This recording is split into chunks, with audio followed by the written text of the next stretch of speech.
All right, we are live. Today is Wednesday, August 5th, 2026, and we are back with some Overwatch to start. Then we'll be going over to do a WWE 2K26 weekly tower, and then finishing up the stream with our story game of the day of Pokemon LeafGreen, where we'll probably be getting our 8th gem badge today, or at least trying. And yeah, I am late as usual. I decided to take a nap before stream, which was probably a bad idea. But maybe I should just start like scheduling my streams earlier, and that way maybe that will prevent me from being late. If I schedule them earlier, then maybe I will start earlier too and be closer to the time I actually want to start. But yeah, that's the plan for today. Schedule them later because I've been late for the past few. But no, I mean, if I schedule them earlier, then because whenever I want to start at like 5, I start at like 6:37. So if I schedule it for like 3, then maybe I'll actually be live at 5 when I want to start. You see what I mean, Gatsby? Also, welcome in, Gatsby. Hope you are having a good Wednesday so far. But yeah, we got a couple things. Reverse psychology myself, yeah. We got a couple things I want to talk about at the very start of stream here. I'll probably get the worst part out of the way first. I don't really want to bring too much attention to it. I think it's better just to move on. But at the end of my last stream, I did get hate rated. So I got messages on all my platforms as well as my Discord spammed by a viewer that didn't like that they got banned for backseat gaming. So I reached out to a bunch of different I reached out on a platform and got advice from a bunch of different streamers on the whole situation. One streamer was like a streamer that's pretty significantly like bigger than us. Even was kind enough to come in and do a VOD review and watch the whole interaction so that he could give me some feedback on it. And basically, the whole consensus of the situation is that I need to be less lenient and be a little firmer when people come into the stream and immediately act that way. Because that person's first message was immediate backseat gaming. And pretty much the consensus I got from all the other like 30 plus streamers responded to this. Was that if someone comes into your stream and immediately their first message, no hi, no hello, they're immediately trying to tell you what to do, just ban them. Don't even give them a warning, a second chance. Because if that's their initial interaction in a stream, that is probably going to be the way they are the entire time they're here. And that's going to make stream both uncomfortable for myself as well as viewers in the chat. So going forward, if there is like, if someone's been here a while and they do a little bit of backseating, I might be more lenient, like if it's a regular or like, you know, it depends on the situation. But if you are a new viewer and you immediately try to tell me what to do, you're getting banned. There's no warning for that anymore. It's an immediate ban because they would have hate rated no matter what. Like I said, I looked into their information, looked up their username, and they've done this to a ton of people. Apparently, well, I didn't say that on stream, but in my Discord, I looked that up. And yeah, apparently this same user has done it with a ton of people, so they would have hate rated either way. But yeah, just going forward, at the advice of multiple other streamers, I'm going to be less lenient when it comes to rule breakers, and they will be out of here immediately.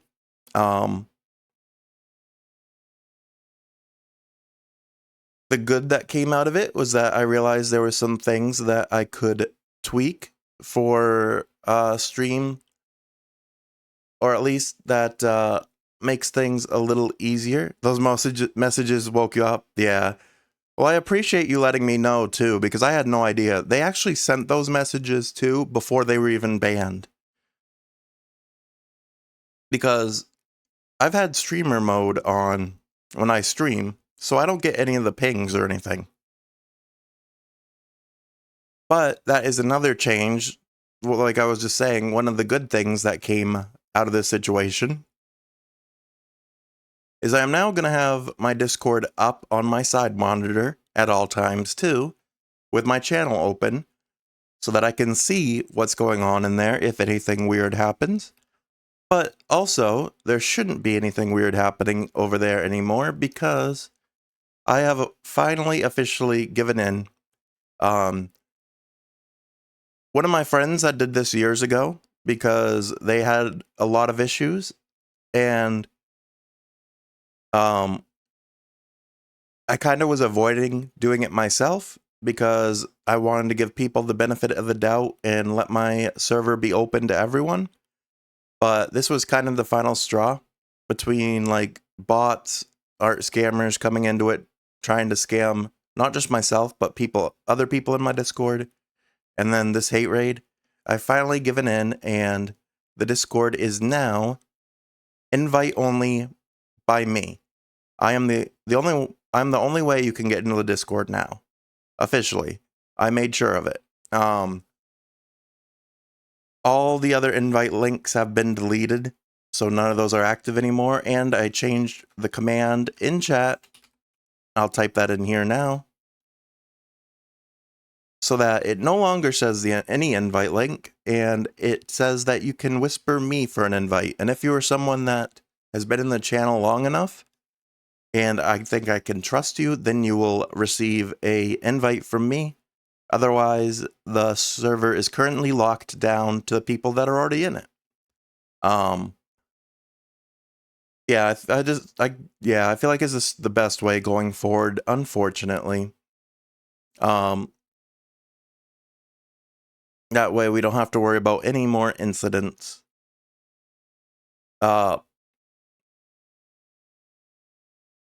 And one thing I want to kind of warn people about too. I already did warn a couple of my other friends outside of the stream as well about this. Is I was curious how that person had gotten my Discord link, because at the time you had to type Discord command in chat to even get the link, and they never did. So I had a theory, and I tested it. Like, I don't like AI, I don't like using AI, but I tested it just to see if my suspicion was correct on this. And so I asked the Google Gemini, the silly thingy, for my Discord username, or not username, my Discord server link, and it immediately gave it. So apparently, if you've ever had your Discord public, like your Discord server public online with the invite code out there, they can grab it through AI. So be careful about that too. Make sure you delete any invite links that were out there in the past, because they can grab your server invite link through AI as well. But yeah, so that I learned that. So all invite links are now off. You can only join the Discord through me. Yeah, AI sucks right there for that. Yeah, I didn't know that at the time. I didn't realize that they could do it. But I had a theory. After that happened, I had a theory, and I'm pretty sure that's what they did. But now, either way, all the invite links are disabled. There's no more active invite links, so nobody should be able to get in. But like I said, I will always have my Discord up on my second monitor now with my channel open, just to make sure. One thing I forgot about that made it a little bit of a pain is that Discord, when you get hate rated like that, Discord does have the ability now, as of like the last couple of years. This wasn't here a few years ago when one of my other friends got hate rated that I was a mod for, and we had to manually delete hundreds of messages because someone like used an automated bot to hate raid them. Luckily for us, this was just one person that must have manually put it in the channels. But there's a button now where, or when you ban someone in a Discord, it now gives you the option to wipe all their messages for however long of a time period you want. So I know that now after I banned them. But before I did that, or yeah, I think I waited. I made the mistake of wiping all their messages before I banned them. Because I had to go through. I did them one at a time. I didn't realize that if I did the ban thing first, it would have given me the option just to automatically wipe out all their messages. So I went through and one by one deleted all the messages, which was a pain. But now I know how to do that a little easier too. There's also a button that can temporarily shut down this. If you did have invite links open, there's a button there too that can shut down the server so no one can join or post, depending on how you want to run it. But yeah, it was a learning experience. Like I said in the Discord, I've been streaming now for about 8 years. This was pretty much the first like hate raid I've ever gotten. So when you've been streaming for as long as I have, it's bound to happen eventually. So it's no big deal. Biggest thing, like I said, and going forward, if anything like this ever happens, we're not going to draw attention to it. I'm just going to ban them immediately and move on. The only reason I'm really been talking about this one is because it was the first time that it happened. And I was just looking for advice from a lot of other streamers and stuff. But yeah, we don't want to give these people attention they don't deserve. So yeah, moving forward, we'll just ban, move on, not discuss it. You love using the button of 7 days. It helps to see if they've done it before earlier or if it's a repeated behavior. Now, there's a way to see about other servers too if they've done it. Or do you just mean like in the our server itself? But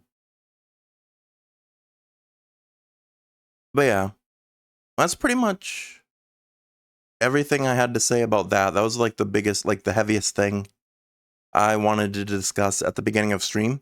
We do have another thing I need to discuss, and that is that I have officially gotten the call from my job about my return to work date. In the servers you mod for, sometimes the members are recruited for hate raids and told to do that. Yeah,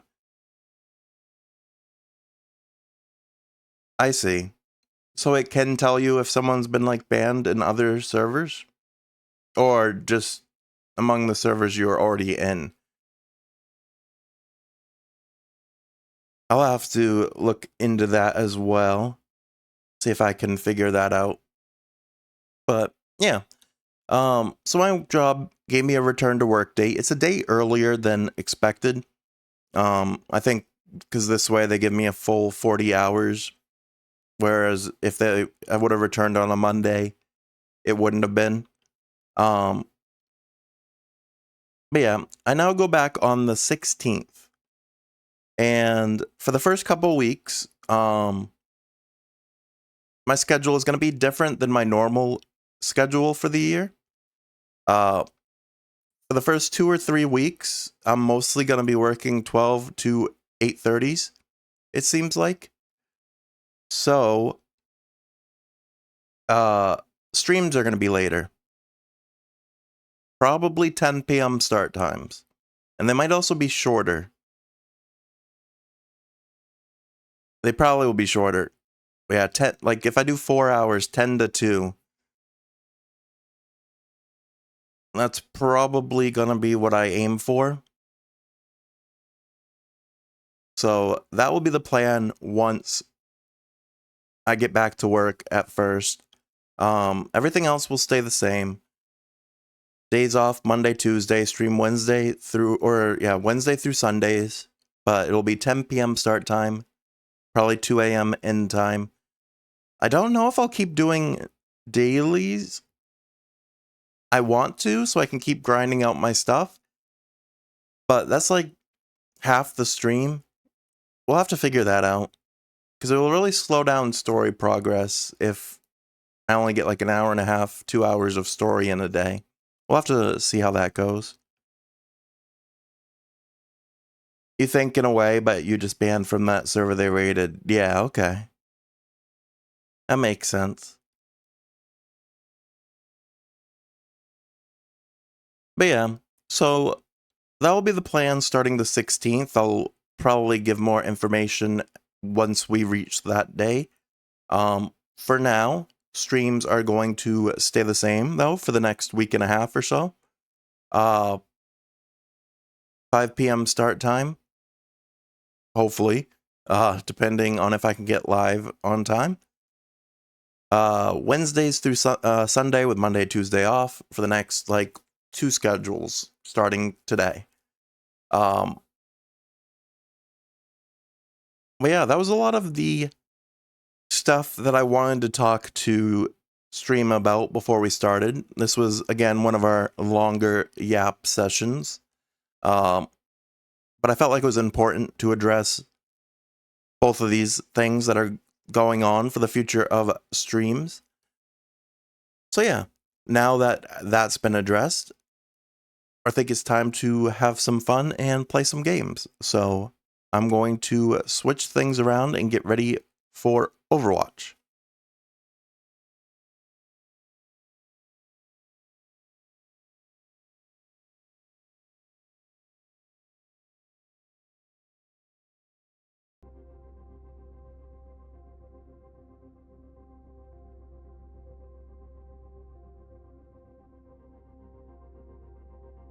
So also tomorrow,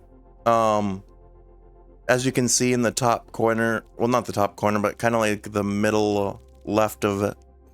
I think it would be left on, even on when it's mirrored for you guys. Starting tomorrow is Overwatch Drives, which can be a grind, but I want to do that. So for tomorrow's Overwatch dailies, instead of doing unranked, we're going to be playing competitive. I was also kind of debating on if I should have made a stream of itself for drives, because drives are only usually 3 days long, maybe 4 sometimes. But you have to win like 12 matches. Like, it's a lot. I don't know if that can actually, if I click on comp, will it show me? Or will it show us any of the drive stuff? No. Maybe a whole stream? Yeah, maybe. Or a longer stream, so we get more time on it. But I don't have an Overwatch only stream scheduled for this week, which would be when the drives are. So I don't know. We'll have to just see how it goes. But essentially, drives are like 3 levels. I can't remember, 3 levels or 4 levels. I've only actually successfully completed one of them. Because I never had enough time, because like I said, it's a very limited period. It only takes like, it's only like 3 days long. And there's like 3 or 4 different levels to it. And you have to win like 4 matches in a row. And then you get a checkpoint. And then you don't drop below that level. And then you get like another 4 matches in a row you have to win. And then you can't drop below that level. But anytime you lose, you actually lose a little bit of your progress. So it could take, depending on your winning and losing, it could take forever. And with my luck on stream, I have a feeling that's probably going to be similar to the situation we go through. Which actually I'm kind of debating, maybe we play comp today as a warm-up for it tomorrow. just so we're ready and see what happens. Yeah, I think we might do that. But yeah, it'll be quite the grind. We'll just see what happens and how it goes. I did re-up my Game Pass so that I'm getting extra XP as well. So hopefully that will help us get closer, as we need like 26 more levels before the season ends in 5 days on next Tuesday. Well, it says 5 days, but it's usually on Tuesdays they do the updates.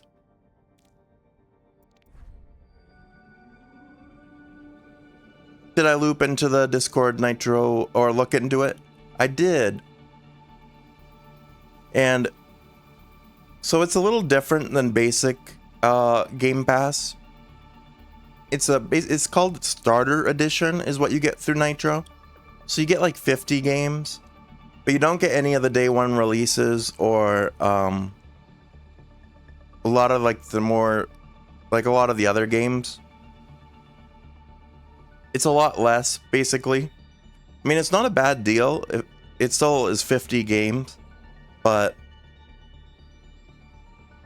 I had a deal for 14 days for $1, so that's what I ended up doing at first. But then I also saw in my Windows store, I had a thing from when I bought this new PC a couple months ago. It came with a free month of PC Game Pass. So I was like, oh, cool. I'll redeem that free month, and then I'll have 14 days plus a month. That's what I was thinking would happen. But no, I redeemed the month, and they're stacking them together. And the only explanation I can think of why they're stacked together is because the premium comes with console games as well, even though I don't have an Xbox console. But basically, I just ended up losing out on the 14 days that I paid $1 for, which is only $1. It doesn't really matter. But because now that they stacked my free PC Game Pass time on top of that, it still ends 30 days from when it started, instead of being the 14 days and then starting the 30. So that kind of stunk a little bit that we lost out on 14 days, but it ended up either way, it ended up working out well, because when I went to buy Game Pass last night, I found out apparently I had bought funds back in December that I completely forgot about. And then I double checked into it to make sure that I didn't get like hacked or anything, but even though I don't think anyone would hack you and give you money, but I looked, and yeah, apparently I did buy an Xbox gift card on Amazon back in December and completely forgot about it. So that's why I have funds on my account. So I'm going to use those funds to have Game Pass for most of the year. So that way we can play the new Halo. The new Fable hopefully comes out at some point. I want to play the new Fable as well. Beast of Reincarnation, I kind of want to play. That's been on my wish list, and that just came out. I've heard the reviews are a little mixed, but hopefully it's good. And then the new Gears of War, the remake, and Gears 5, I think, is the newer one. So there's quite a few games on Game Pass I actually do want to play. But we'll have to see how quickly we can get through other games and stuff, and then figure out our streaming schedule and move from there. Also, now that I'm thinking about it, so the 4-hour stream times and the 10 p.m. start time will only be 4 of the days that I stream. Or not 4, 3. I don't know why I couldn't math there for a second. Because 2 of the days that I am going to be streaming are my days off from work. So those days I'll be able to start earlier. and stream longer. So that will be the plan for that. But yeah, enough yapping. Let's jump into some Overwatch. Like I said, we're gonna play comp today. I'm gonna queue for both damage and support, and we're gonna warm up for tomorrow's drives. Comp games take longer because both teams get the chances on most maps, except unless it's like a capture map. Comp games tend to take about twice as long, but you're more likely to get all your dailies in one comp game. So, should be good. You made me up? No, that wasn't you. Because I planned on having a yap session anyway. That's why I kind of said in the Discord stream would probably start early today.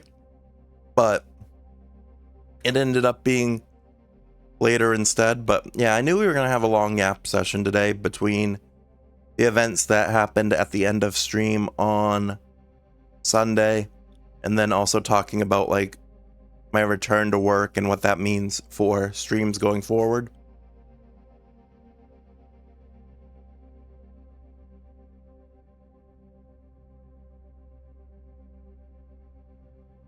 Oh yeah, one thing I found off stream when I was playing Overwatch is kind of, well, I can't really show it now. I was gonna say, apparently I have a ton of credits.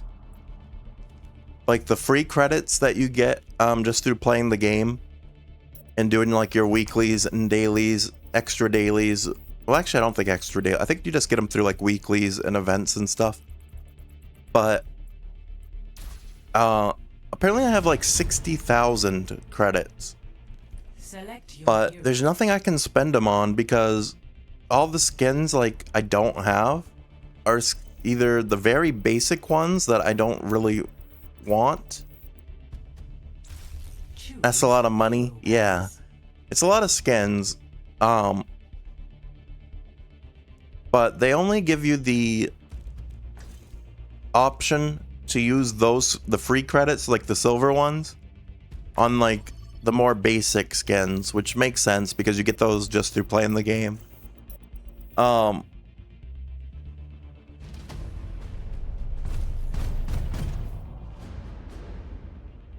like I said, the only skins I don't really have in this game are either the super basic ones that are just like a basic recolor. They're not even a redesign or a new design for the outfit or anything.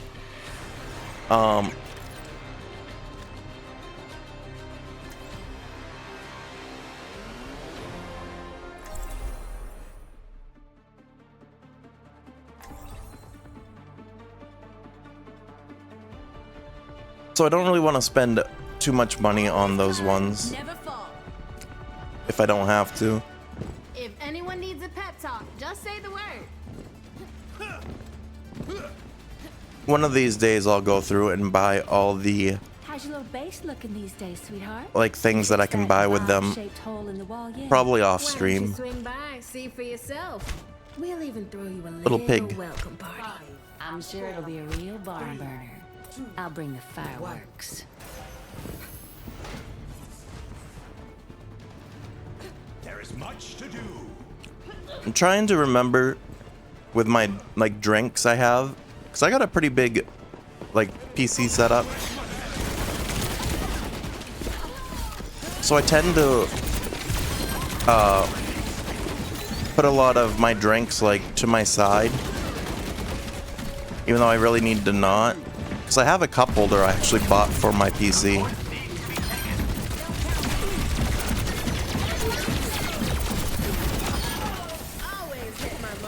Oh, there's a tracer still.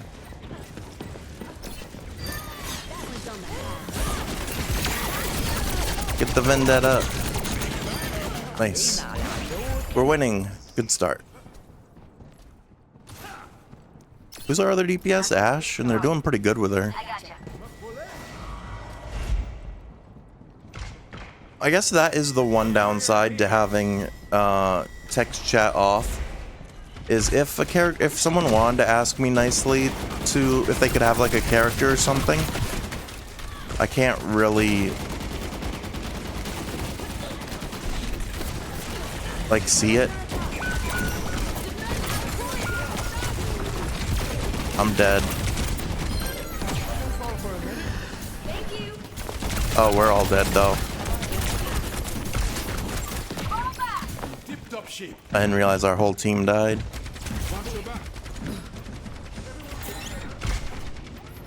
Aw, thank you. Over here. Where did our tank go? Oh, let's say, what the heck? I looked away and then he disappeared. Actuating the barrier.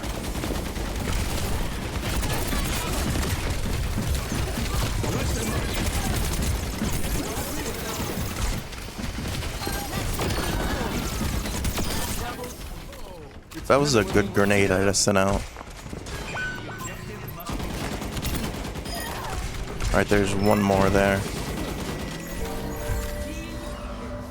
Our Baptiste is our best DPS at the moment. They're outperforming me and our other DPS. Over there. Watch out for that enemy.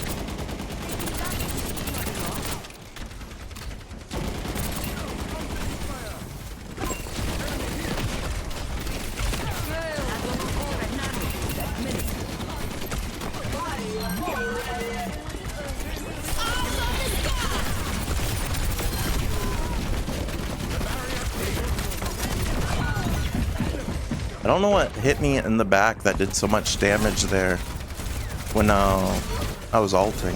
That was weird. Oh, it must have been the Freya. Need a new strat. My ultimate is charging. Crew up here. Well, they're following us, so we might want to push up. My ultimate is ready.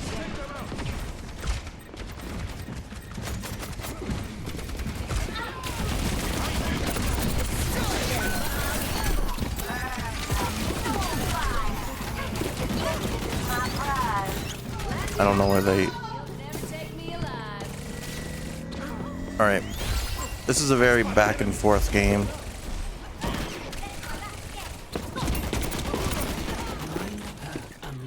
I'm gonna say someone... There we go.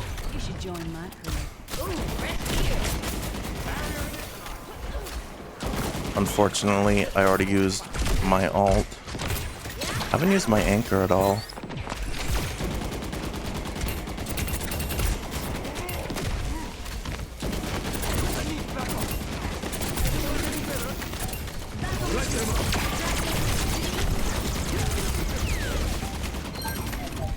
I'm so low, I'm dead. I had two healers standing right beside me and neither healed. That's crazy.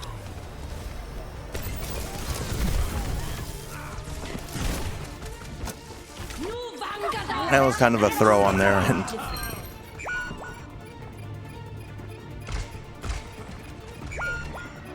We're outnumbered.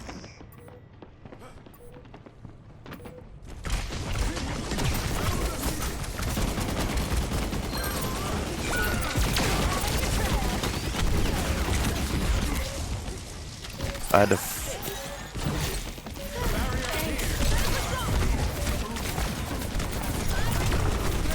Yeah, I'm dead. There was nothing I could do there. Our Sigma wasn't gonna touch in time.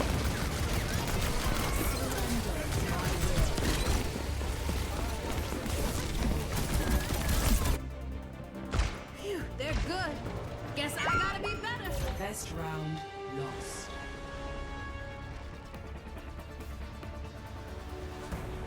Score 0-1.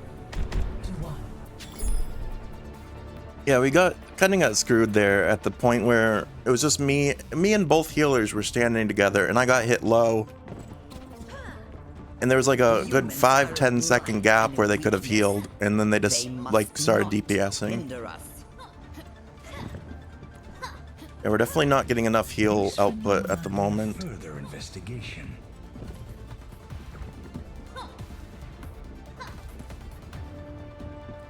Five, 4, 3, 2, 1. Yeah, because our tank is dying a lot too. Capture the objective. Will we? And neither do our healers swap.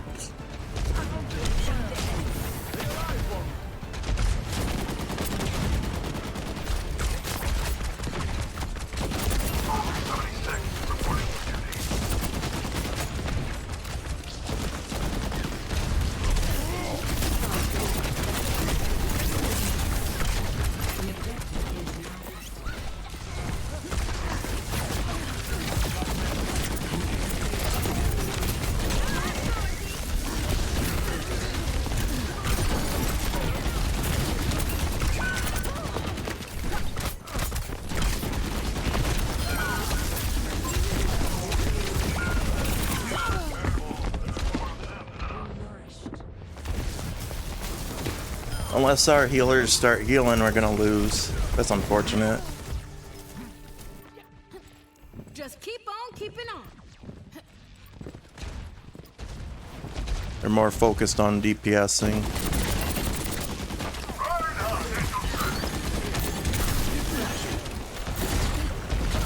I thought they were gonna be good at first because our Baptiste saved me at the very beginning. Oh, hell yeah.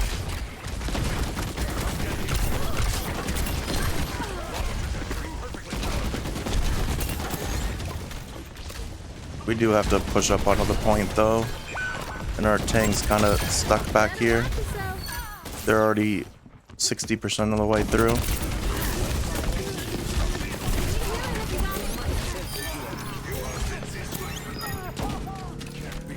Yeah, they're at 70% basically. We've lost. Because they're too good at retake. Every time we took it, they've already retaken it. Because we don't get healing. Our Baptiste is too focused on DPS.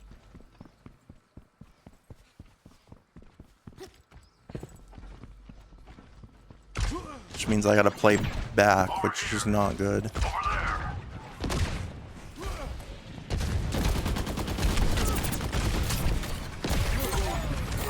You're a lifesaver.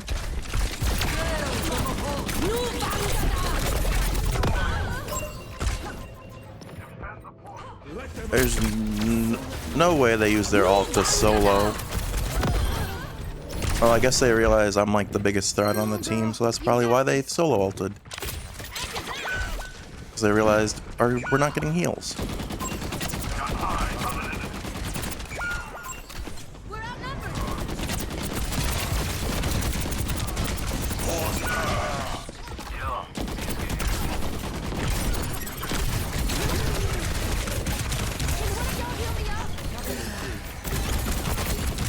Thanks.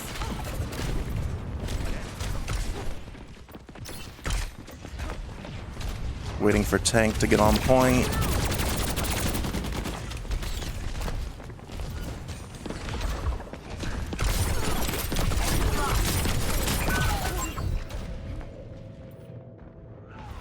Yeah, this is a GG. The Mizuki, again, healer standing right beside me, doesn't heal. Something different. On the objective. Requesting backup. I'll try to get to the point so that we don't die with ult in our pocket.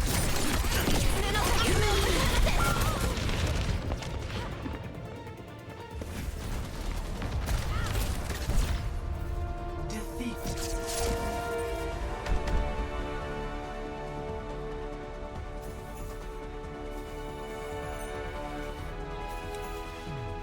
Play of the game. We just had a little bit more healing, that would have been helpful. Slice something. Do this safe in here. Very winnable, but our heals for some reason thought that they were DPSs.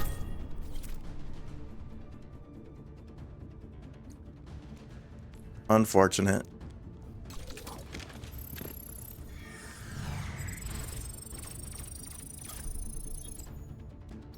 Actually, most of my dailies are support, so I'm going to play support here.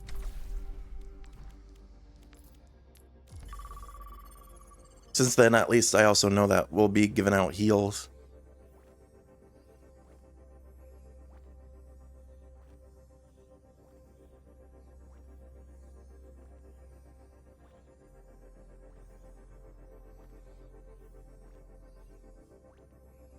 one of those, if you want something done right, do it yourself type of situations. I will make sure people don't die right in front of me multiple times. Yeah.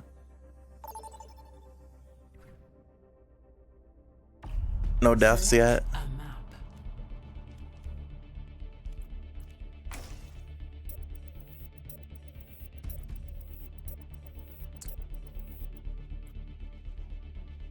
But I feel like there's nothing more frustrating in Overwatch when you play DPS and you have a healer standing right beside you and they just watch you die. Select your hero.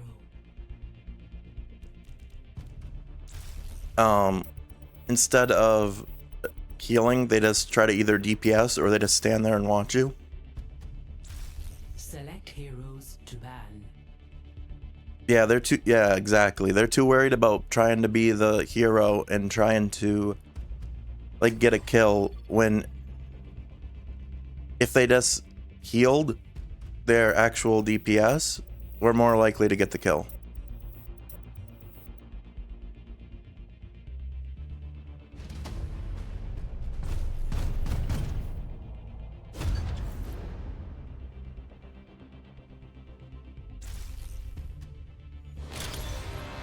Arriving at Watchpoint Gibraltar.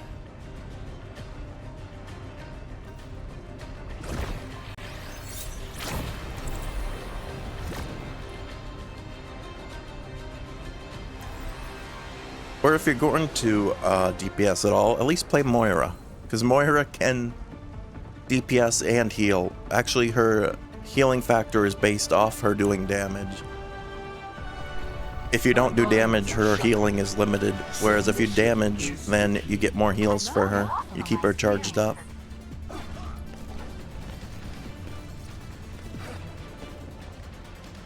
That's cool, yeah. I like to play her mostly, one, because it's a good balance of heals and damage, as well as she's really good for flankers because her attack is like a siphon thing that just like drains the energy of any enemies around her. So it's really good for like Genji or Onryn, like the ones that like are very flank heavy, Tracer. The ones that are hard to catch with like shooting and stuff, you can just siphon them out.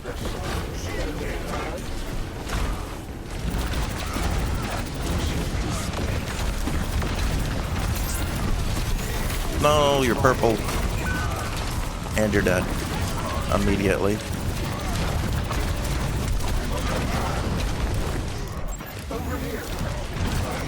Yeah, I can't.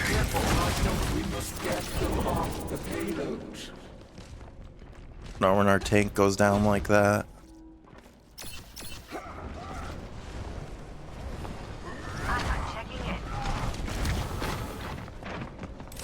Say I don't want to peek that corner because they're. I'll say, please get him.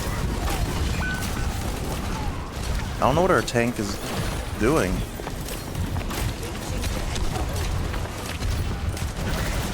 They couldn't even finish that kill for us.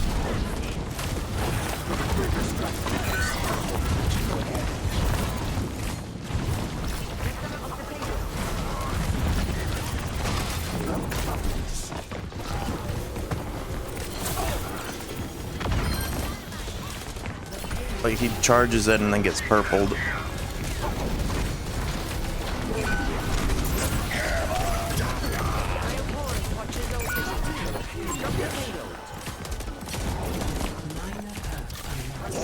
I picked the wrong ability.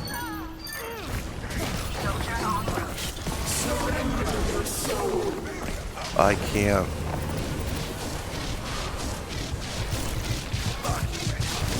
I had to waste my ult just to keep him up.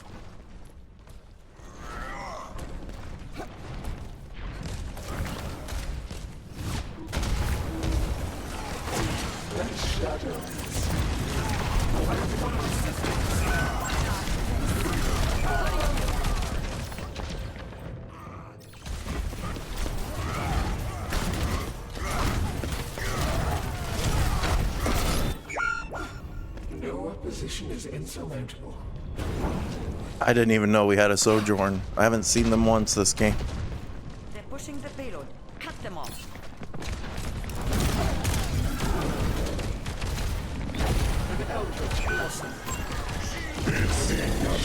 No.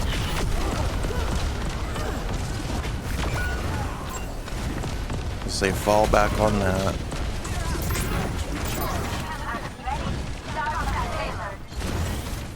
I have no heals, I would stop going in.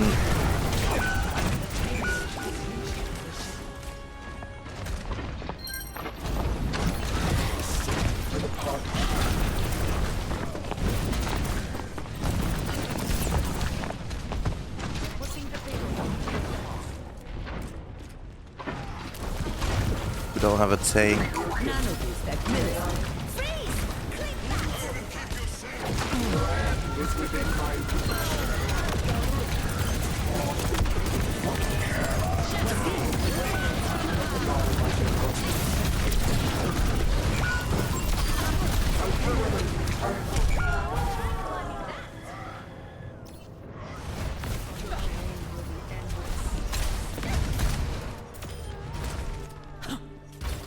We need a DPS that can kill something. Time again to try again.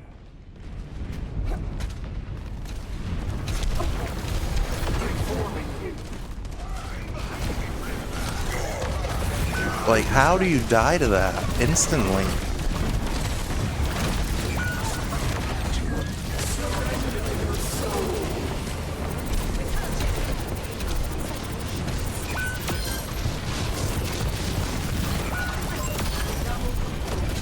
Like, I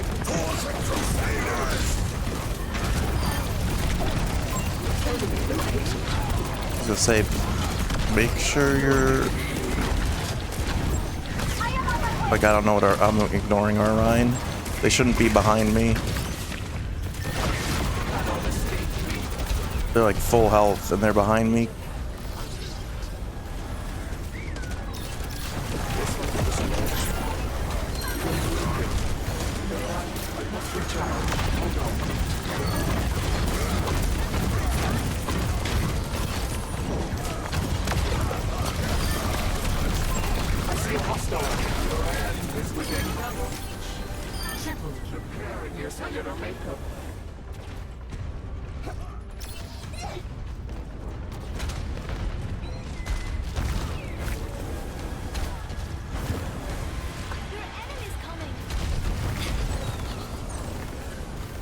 Need a moment to recharge.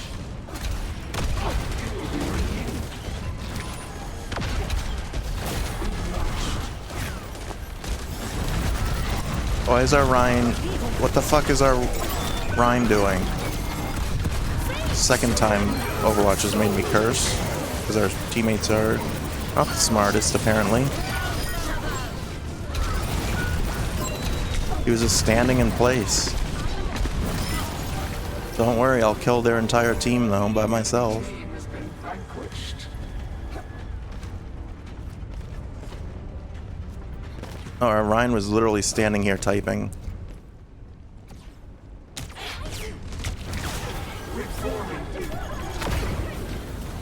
And they're AFK again.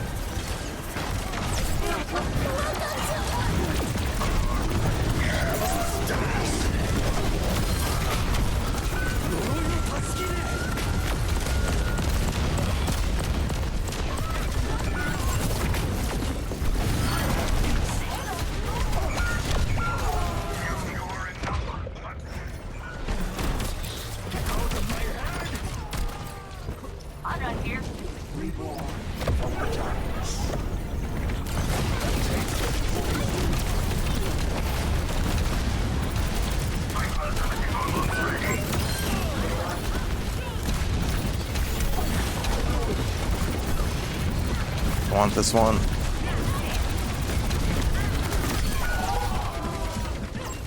I had to give my life to kill the Pharah.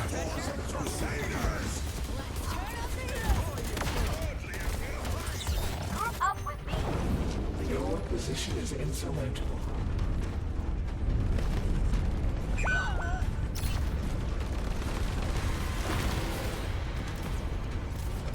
They've got a Pharah, so we shouldn't be playing that far forward because they're gonna back cap. 30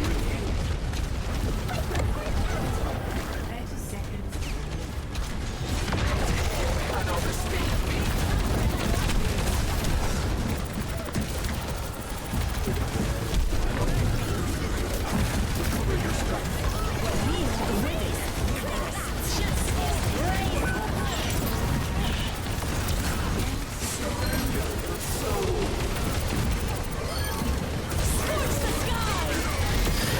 But we're actually gonna stop them.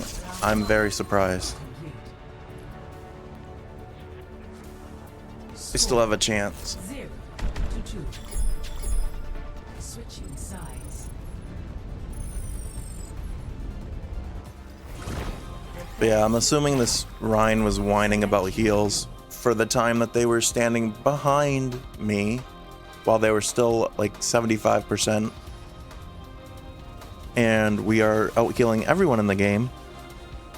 But the Rhine randomly went AFK and stood still, so I'm assuming they were typing, which we can't even see because we got it turned off, so we don't have to listen to that crap.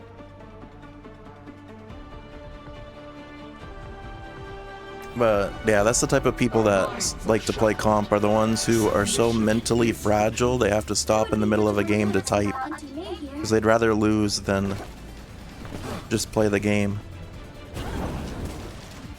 He's a loser anyway, yeah. He's still on our team. Next time, I'll be ready. Because technically this one's still winnable, but he's also not picking a character, which makes me think he's still throwing. Together, we can do this. If he doesn't pick a character and actually play the game.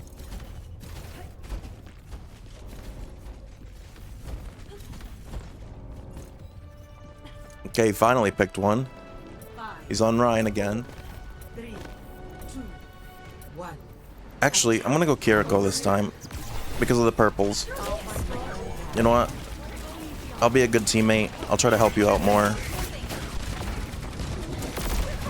Because that seems to be what you struggle with, is the purples. You're all good. Draw strength from nature. So I'll try to keep you up.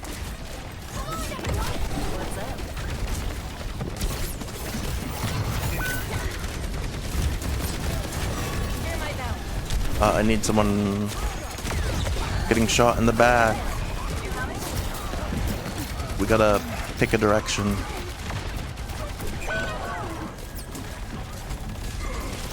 Either we're charging in this way.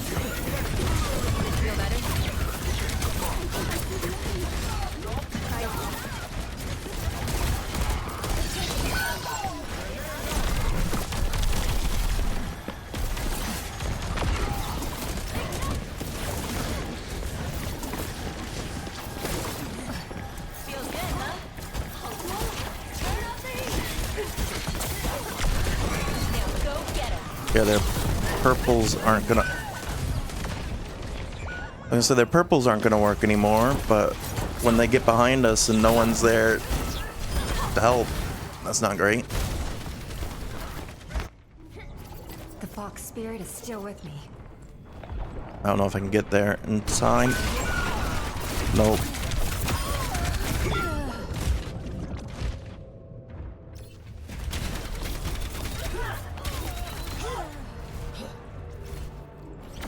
I don't give up that easily.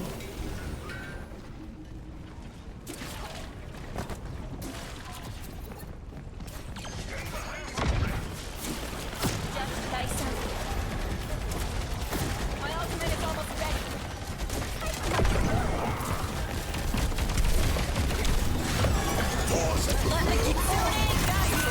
Yeah, I can't. When you dive in like that and take 1,000,000 damage.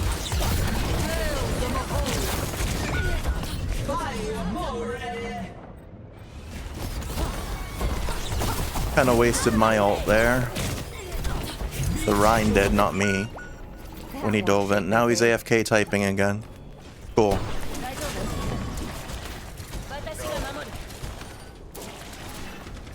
Because you can tell when someone's doing that because they literally just stand still.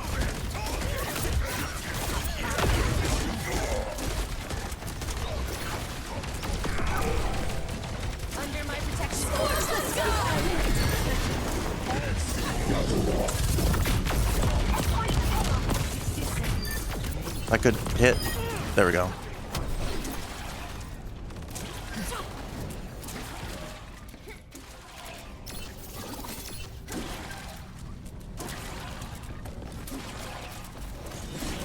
It's like I literally went Suzu, so you don't have to worry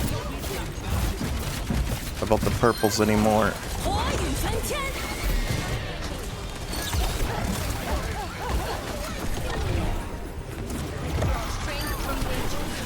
Protecting. So I'm trying to keep our Ryan's fragile mental up, making sure he doesn't die. Because apparently he gets very mentally broken whenever he dies.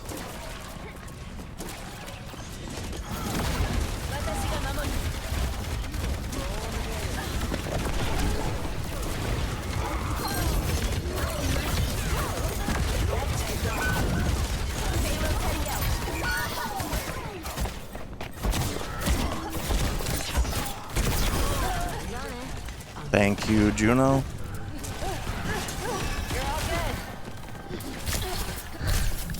Now we're talking. Someone needs to get that freaking...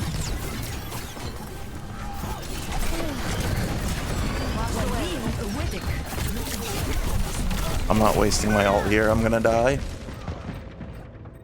I'll say if I'm gonna die anyway, we shouldn't ult. And they've used their ult. We're so close. I can use my ult to either get them. My path doesn't end here. Yeah, they should just let themselves die here so we can regroup. The Kitsune is ready to be unleashed. My ultimate is ready. Join me. Please do not dive in like you did last time. Also, don't go in yet.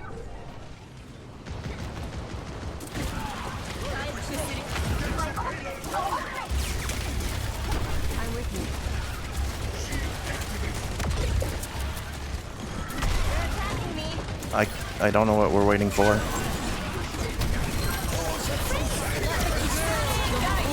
That was every single ult we had in existence.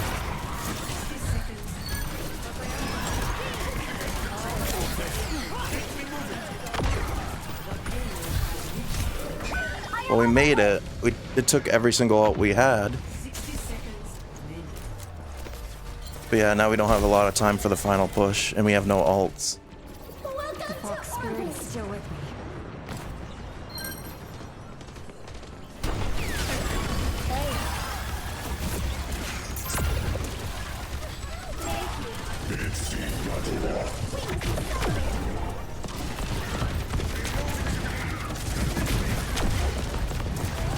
We desperately need a hit scan.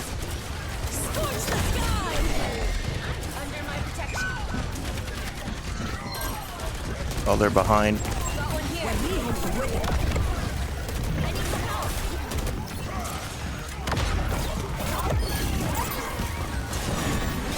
I'm trying to keep... He's purpled now. You're gonna die, Ryan.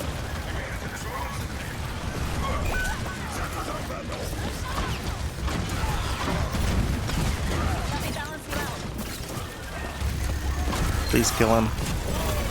I keep Suzuing too quick.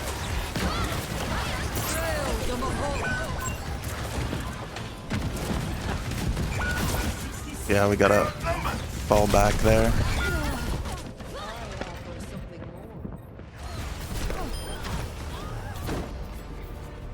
I've done almost 20k healing in this match.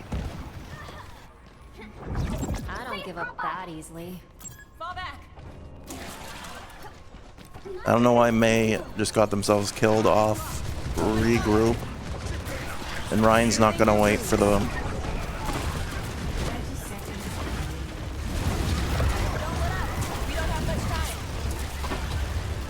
My ultimate's almost ready.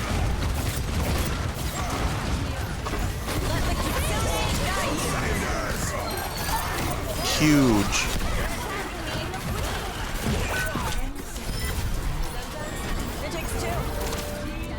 I think we got it. Wow. I can't believe we won that.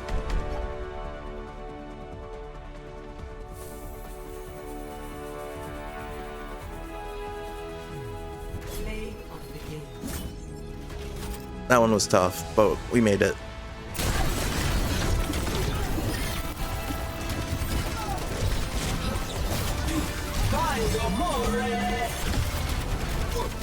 I'll endorse Arjuno. And only Arjuno, honestly.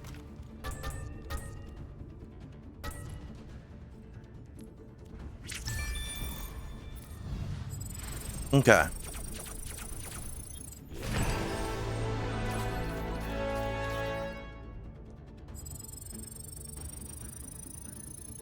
Almost 175. And we got a loot box.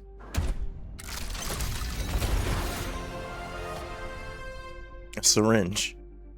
Interesting weapon charm.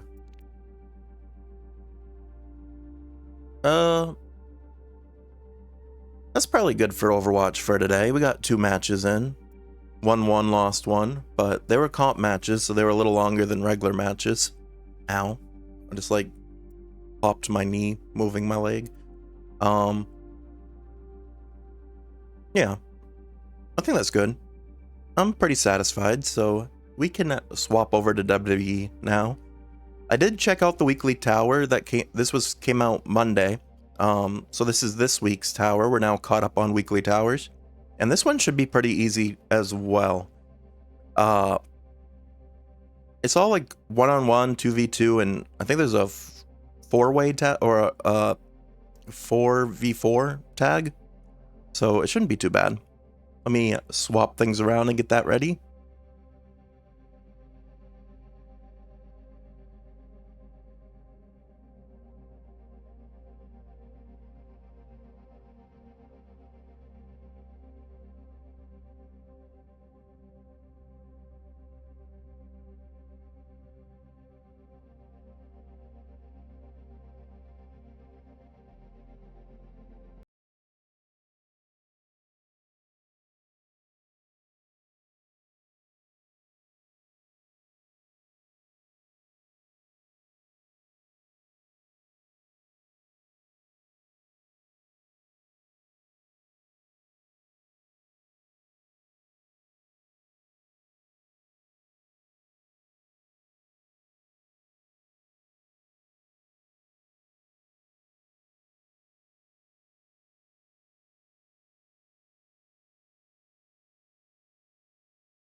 Okay, we're almost there. Let's get the game up. I did do a couple live events this morning, so my daily reward's already been claimed.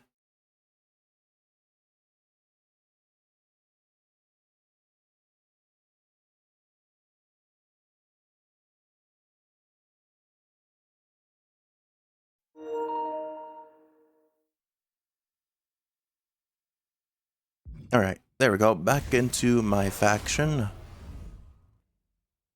I'm even gonna enable an RXP multiplier if I have one. I think I should. That way we have that turned on and we can hopefully get at least what through. I think we could get 2 ringside pass levels up to 35. We're almost done with it. Like I said, that's the good thing about doing my dailies on stream is that it makes us get through things quickly. A lot quicker than if I was off stream and not as motivated to do them. But yeah, let's do today's weekly tower. The reward is 2,500 MFP, so nothing too crazy. But yeah, we got a 2-on-2 tag match against the Street Profits, a 1-on-1 match against Bianca Belair, a 6-man tag against Legado del Fantasma, something like that. They're not even a real group in WWE anymore. Roxanne Perez, a 1-on-1, and then an 8-man tag against the Judgment Day. Okay. Well, let me switch some things around here. Well, actually, I could probably do that right from there.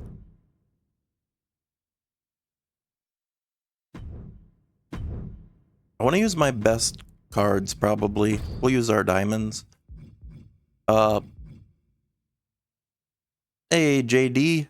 You grabbing the first redeem today?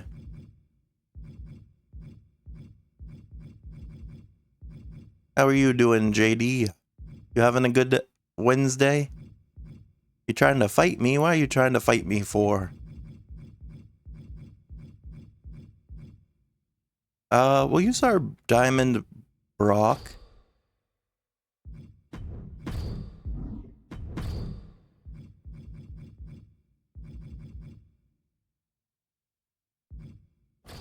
I like the Abyss card. We'll use Abyss.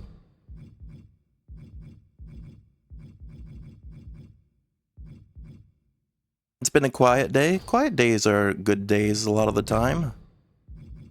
Then we'll use Charlotte because we just got that card this morning. Alright, so for the 2v2, we'll use Brock and Abyss.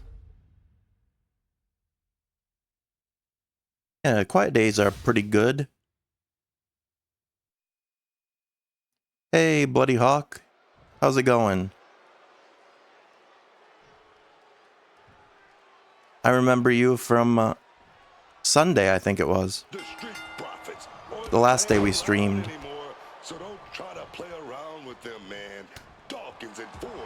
We're doing a little bit more of our WWE 2K26 grind at the moment. We're doing this week's weekly tower. Exactly, yeah. I thought so. That was the last day I streamed. Because I take Mondays and Tuesdays off every week.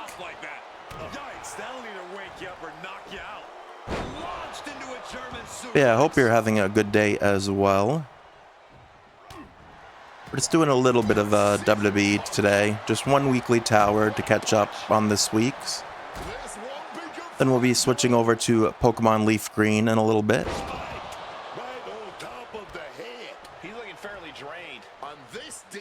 Doing great? That's good to hear. Oh, Abyss already has his signature.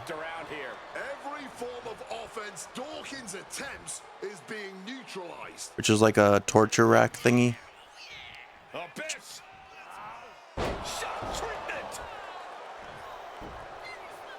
Alright. I was gonna try to stun him.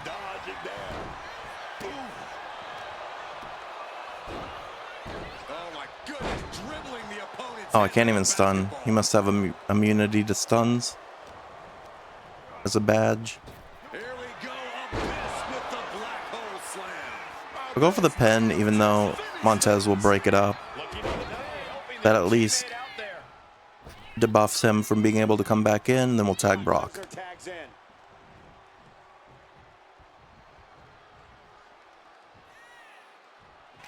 Go for Brock's signature. This should be a pretty easy victory for the first match of the tower.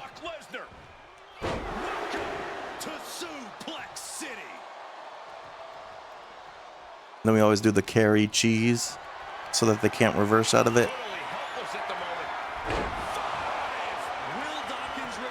Should be enough. There we go. First match done. That should be a level on the ringside pass too, to get us up to 34.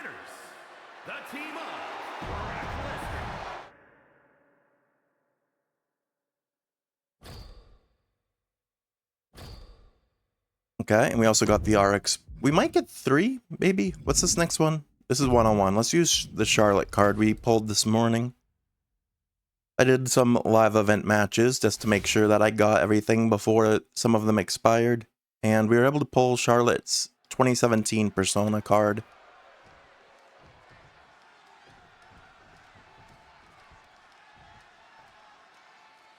This one's official. Nice, yeah. who's ready for action. Wasn't exactly what I was wanting. I was trying to get the 3 cards you need for Batista's collection so that you could get the O2 Batista skin. But it was a diamond nonetheless, so we'll take it. Really is a change of pace. Charlotte isn't as icy anymore, but she is just as dominant between the ropes. But when you're up against Bianca Belair, it is an I don't know, personally, I kind of like the Persona cards. Well, most of them. There's some that are like a little too similar to their normal ones or each other, like the Mutiny ones. I'm not the biggest fan of. From last year's My Rise. Or no, this year's My Rise, I think. Actually, I can't remember if it was this year or last year's My Rise that had the Mutiny stuff. But I know some people, like on Reddit and Twitter and whatever, complain about there's too many duplicates this year. But some of them are pretty decent. And at least it gives you like alternate attires.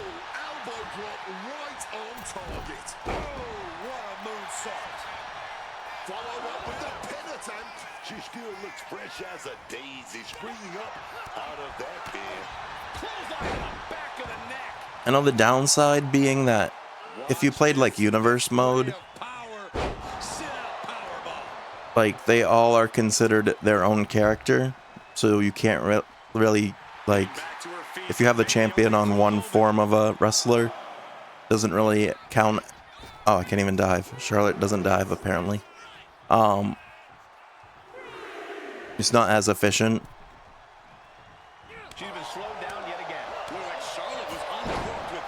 But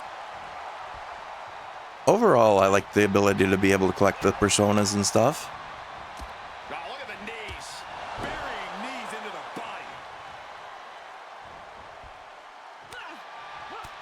Though I know a lot of like the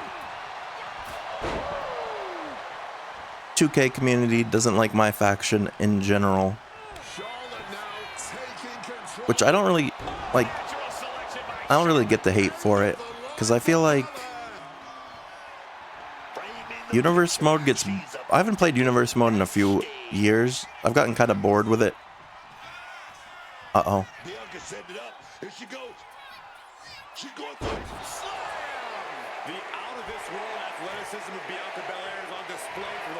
Alright, we were able to reverse that, though.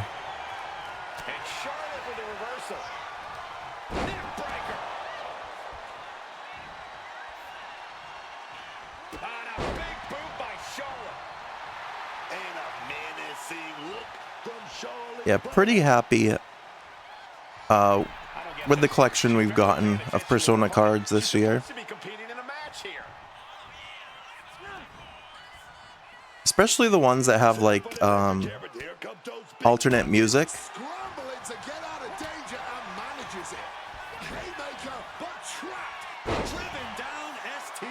Like we finally got Drew McIntyre's old theme song with the newest or not newest, because it was in last year's too, his 2010 Persona card, which unfortunately I was not able to get.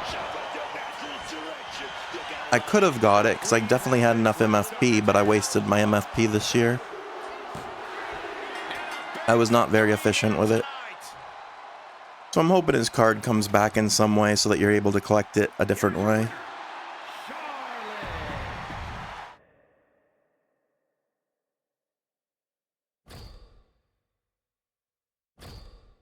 Alright, next one's the triple threat. We'll have Brock Abyss and Javon.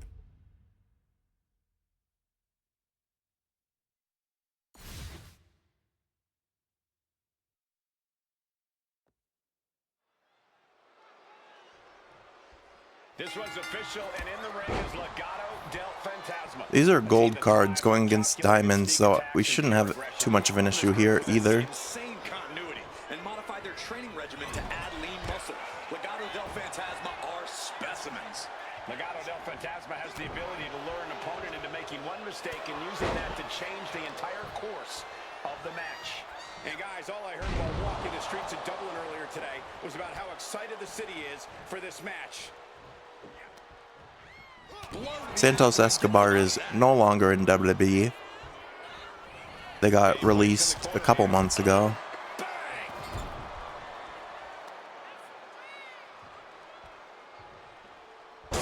Can I get Birdo to waste his jump? No. I was hoping I could get him to come in. His opponent included. Oh man. Boom. On the mark. Oh, and it's reversed. Looks like he's trying to regain some control here. So I saw on Twitter this morning, Smack Talks, which is a big like WWE 2K like gaming website slash they have their own like YouTube channel and stuff. They did their early predictions for the 2027 WWE game, and there's going to be a lot of wrestlers that were in this year's game that are going to be getting removed because they got released. I think the biggest one I'm going to miss in the games is probably Zelina Vega. I feel like WWE really dropped the ball when they got rid of her.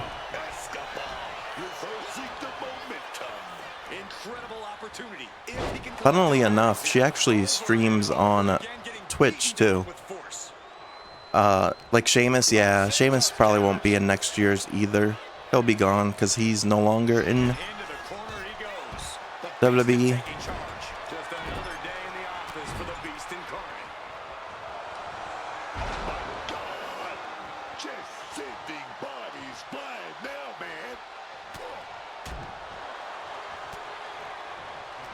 All right, can we hit this time, please? There we go.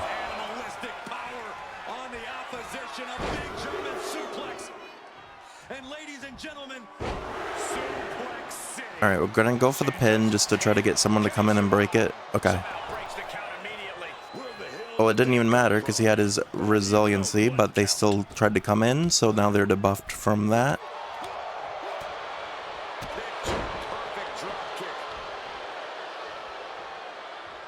I think the next one is another 1v1, so that shouldn't be too bad.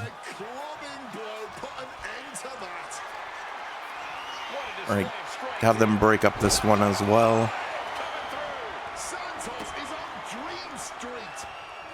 Alright, then hit one more, and it should be over. Actually, I have to do a taunt still, I think.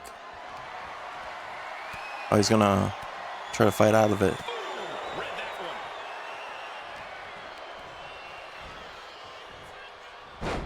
Who do I think could be the future of WWE? I think it should be Obafemi.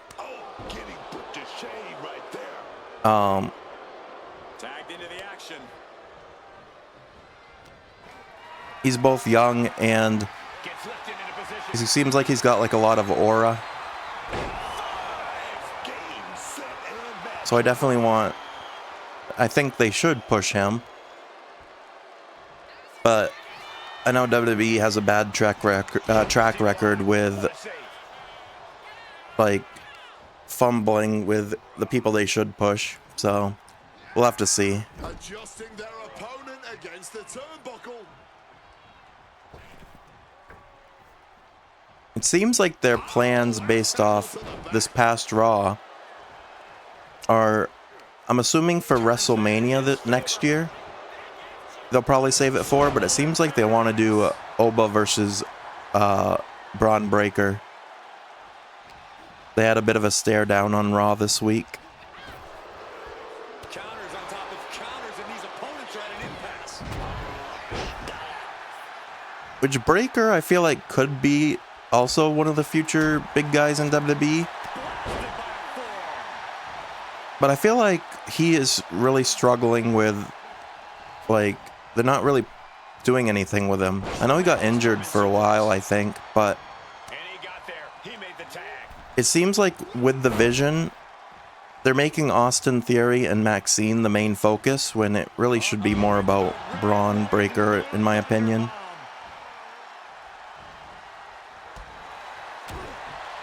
I feel like they're kind of making Braun Breaker like a tertiary character in that whole stable. I missed that drop kick. seems like makes the pin. This might be it. Wow, we got the win off a basic knee to the face. He's strong, but not the strongest, yeah.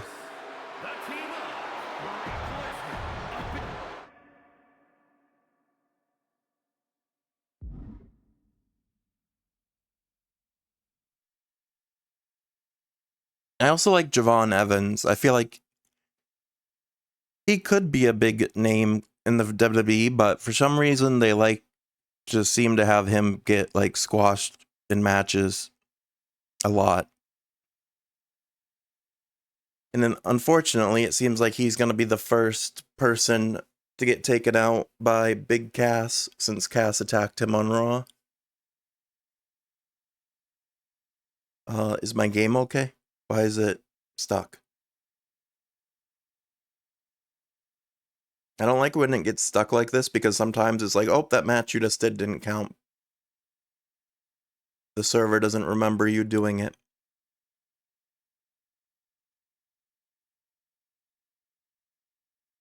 Come on, game.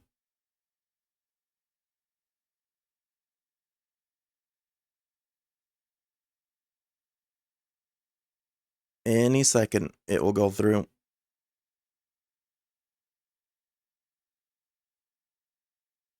It's not crashed yet because the logo is like the animation still happening, but I might have to reset because it's taking a while. Oh, I clicked. That did. There we go. Oh no, I got to like spam the X button and then it finally like went through.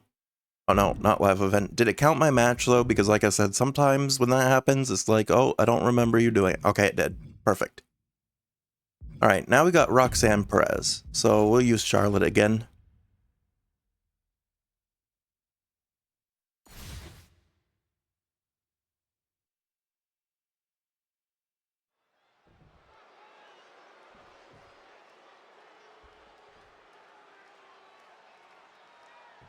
So I got this one, and then I think it's another. No, the next one's a 8-man tag, 4 versus 4 against the Judgment Day, and that's the last one for the weekly towers for tonight, or for the week rather, because we're all caught up now. Last week we got ourselves caught up on weekly towers. The queen knows how good she is, and no one is going to change her mind. And I'm sure Roxanne Perez has plenty in store for us. So for tomorrow, While you might not like I said, we'll do our Overwatch to start, like we normally do. And then we will transfer over to WWE 2K26. We'll probably do World Tour stuff for that one, since our weekly towers are going to be caught back up. What can we expect to see from her opponent if they want to stifle her? And then we'll do our story-based game. Thing you can really do against someone as well-rounded as Charlotte. I think your best bet is to try and frustrate her as much as you can. You should be able to find an opportunity if she loses her cool. finds the advantage after a string of counters. That can make an opening for her. Oh, ouch. Deconstructing the knee there. Weakening the knee there might be building towards something. Things are looking a little rocky for her. In just a case of Charlotte displaying her natural abilities. Then, for anyone lurking or who didn't hear it at the beginning of stream, starting the 16th, my streams will be moving to 10 p.m. EST for a few weeks, because I'm going to be working some evening shifts to start when I get back at work. So for a while, we'll be doing 10 p.m. to 2 a.m., I think, is what I'm going to be aiming for. There she goes. Perez telling her opponent to bring it. She's making the climb to the top rope. Do I like horror games? I've played a couple. They're not my favorite genre, but I've played a few. We've played all 3 of the Little Nightmare games. Throws her back We played Doki Doki Literature Club. I think those are pretty much all the horror games I've played on stream. One of my friends, that's a moderator for me, also has mentioned... What about Resident Evil? Yeah, I was just about to say, one of my friends that's a moderator for me has told me that they would play, I think it's Resident Evil 5? 5 or 6, whichever one's the co-op one. They said that they would play Resident Evil 5 with me.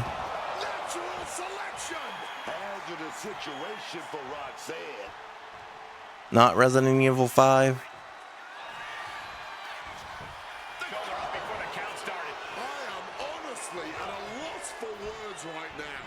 That did not work out in Charlotte's favor. Can she turn to something else in her arsenal to finish things?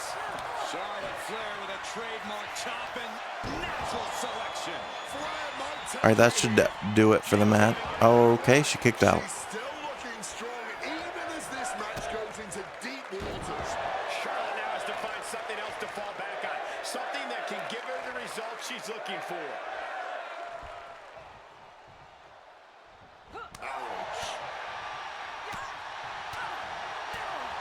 Direct and brutal impact. Knife-edge chop. Her body can't be feeling right anymore. Not after that. Gonna be some serious recovery needed for her when all Okay. this is over. She's stunned again. I could probably just go for the pin. Maybe. She kicked out pretty easily of the other ones, though. That was easy. You've played all the Resident Evil games except for 5? It was either 5 or 6 that they said. I can't remember. One of them they said that they did say it is not very good. But it was the opposite one that they were volunteering for. Whichever of the co-op games is the good one. Because they're a pretty big Resident Evil fan.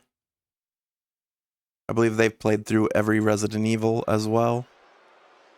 Here we go with the tag matchup. The WWE Universe has been... You didn't like it? Like I said, I don't know if... I can't remember if it was 5 or 6 that they mentioned, but it was one of them. But they said one of them's pretty good. The other one isn't.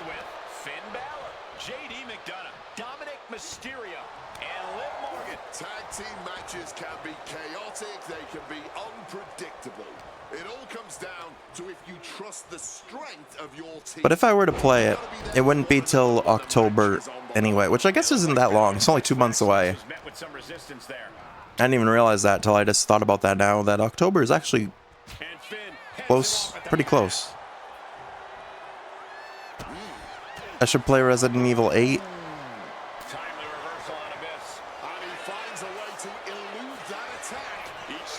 Maybe at some point. Probably not this year. Like I said, if I did a Resident Evil, it would probably be the one that my friend wants to play.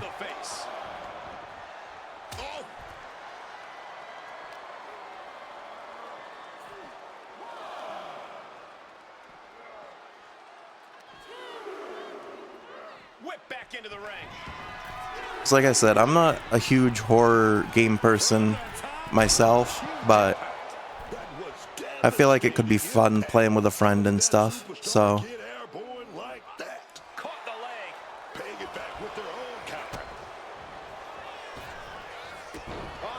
We've also talked about Reanimal, which is made by the same people that did the Little Nightmares 1 and 2. I think that's another like horror type of game.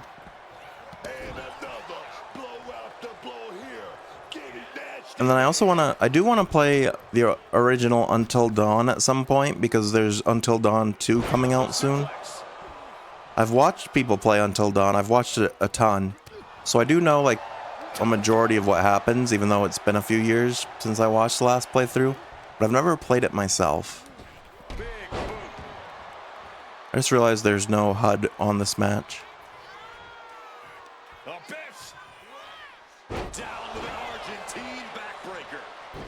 All right, we're just gonna go for the pin. All right, that did one person coming in.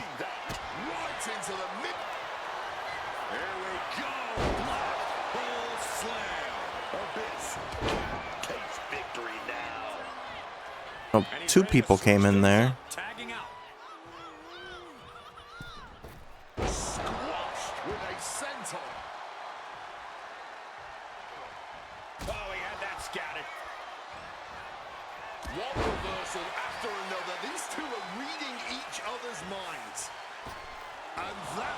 How did I miss that? That was weird.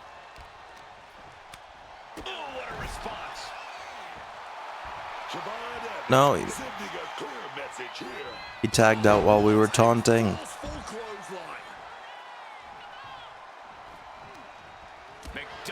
Wasting no motion on the counter.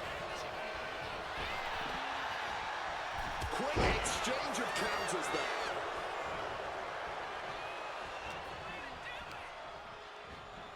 Putting him in the corner for something here. JD expected that one. Oh, and a knee to the face. Got the knees up just in time. Knee strike. All right. Oh, he's gonna try to roll out of the ring. So precise with the super kick. He is looking to do some serious harm. Whoa! And Evans looking to secure the victory. He made the save just in time. I keep breaking everything up.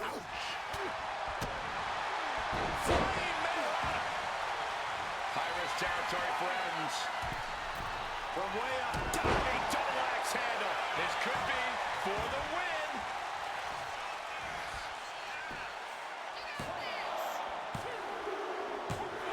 Again, we got the win off a basic move. Nice. Here are your winners. The team of Abyss, Charlotte Flair, Javon Evans, and Brock Lesnar. This was a truly spectacular win. Okay. That should finish up the weekly tower for us.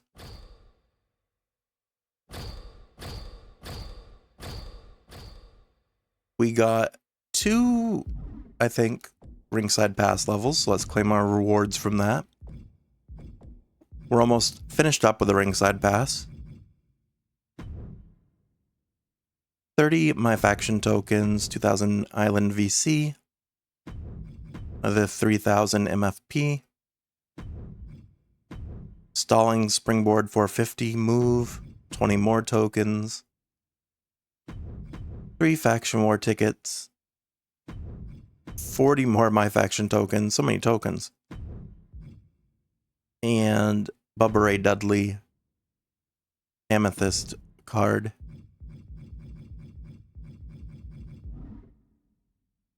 Alright, let's use, I think I can use them.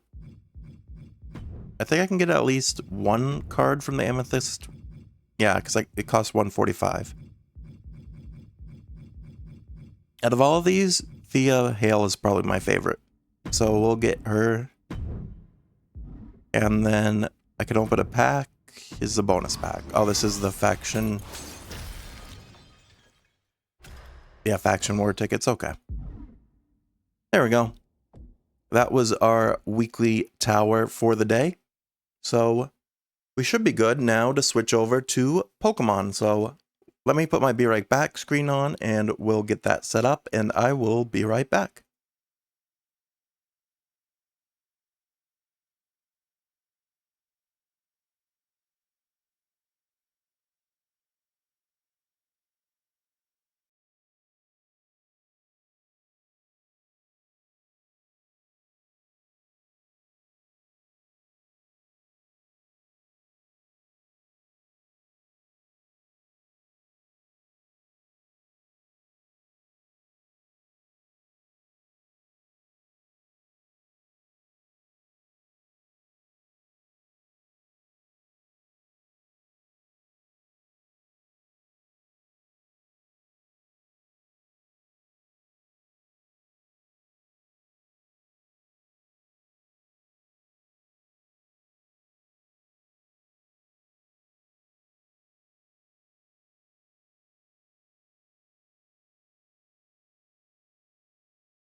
Hey, Tren, how's it going?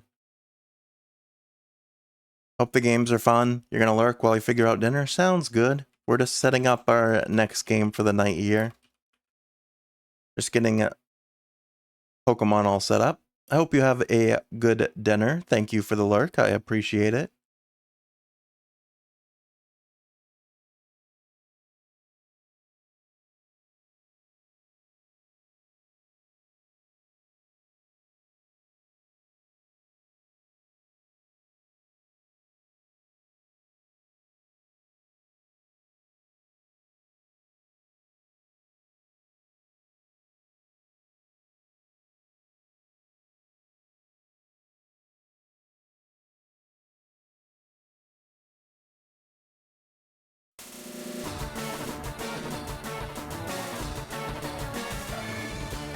There we go. Should be all set up for Pokemon. They do give us a little bit of a recap here. We went to 2 Island. And we went to 3 Island. Spent some money in the Pokemart. Put Moltres in a box. And then we saved at Cinnabar Island. But I'll give us a little bit of a more in-depth review of what happened last time. So last time, we got our 7th gym badge. We went through the Pokemon Mansion on Cinnabar Island. Got a bunch of different types of Pokemon, including a lucky encounter with a Ditto, which I believe are pretty rare. Because we only saw one of them, but we happened to catch it. After getting the key in the Pokemon Mansion, we went over and we challenged Blaine, the gym leader of the Cinnabar Gym, who's a fire-type leader. Our Gyarados wiped the entire gym by itself. They single-handedly took out the entire gym, so that was pretty good for us. After that, we went to the Sevi Islands. That's right, Sevi Islands 1, 2, and 3 with Bill. We explored all the islands, caught some more Pokemon there. We helped fend off a biker gang from 3 Island. We were able to restore or get a Pokemon like PC stuff all connected for those Sevi Islands, and then we also caught a Moltres at the end of last stream. So now we officially have all 3 of the legendary birds, which I have in their own box here by themselves. Articuno, Zapdos, and Moltres now. Like I said, I probably won't use them through the playthrough because it feels like cheating a little bit to use legendaries. But we're in a pretty good spot. Also, our Sea King, we got our Goldeen to evolve into a Sea King last time, so that was pretty exciting. So now we have to make our way up to Viridian City and try to get our 8th gym badge, I believe. So we have to use Sea King because they're the one that knows Surf. I'm gonna bring Magnemite and Pikachu again, probably.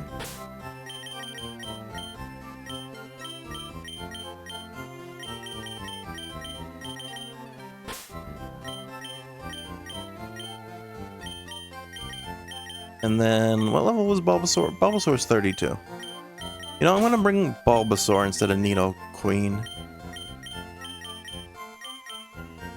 I feel like this works for us pretty well. And I'm going to move the experience share off Sea King. And we'll give it to probably Pikachu, actually. Get Pikachu some levels. They're like the lowest level of this group. We do have a Thunderstone, so technically we could evolve Pikachu if we wanted to, but I don't know if we will. Put Bulbasaur in front for now, and we'll see how this goes. So we want to go to the north end of the island here, to Route 21, and start making our way back up to Viridian. Well, actually, I think it takes us to Kanto from here. Right now, I'm in a triathlon meet.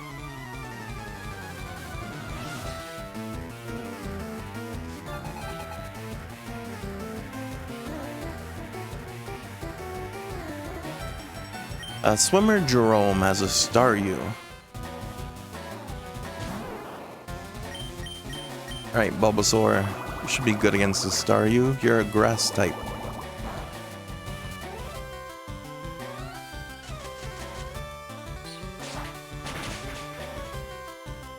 Pretty effective.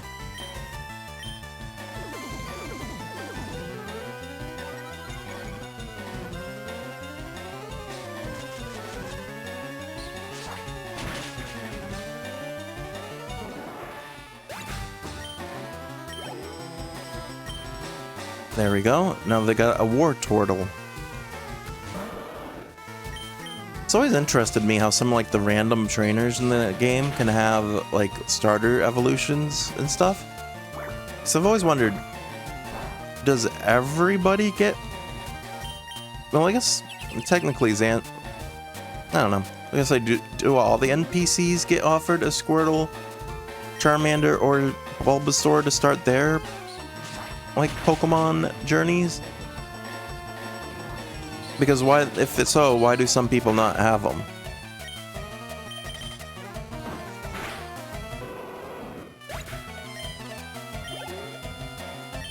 Alright, level 24 for Pikachu. We got 132 Pokédollars for winning that. A lot of the swimmers don't have much money on them. Alright, here's another swimmer. Well, first we have to battle a Tentacool. Level 5 Tentacool. I'm just gonna run. We're not gonna bully a level 5. Ah, feel the sun in the wind.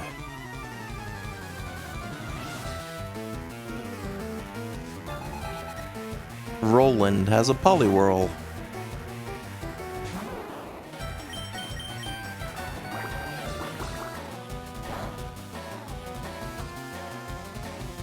Will Razor Leaf.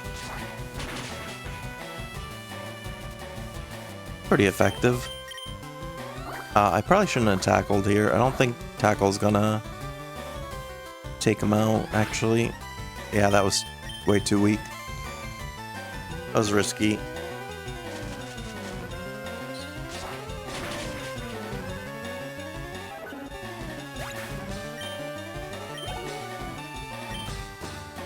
Alright, a Tentacool here.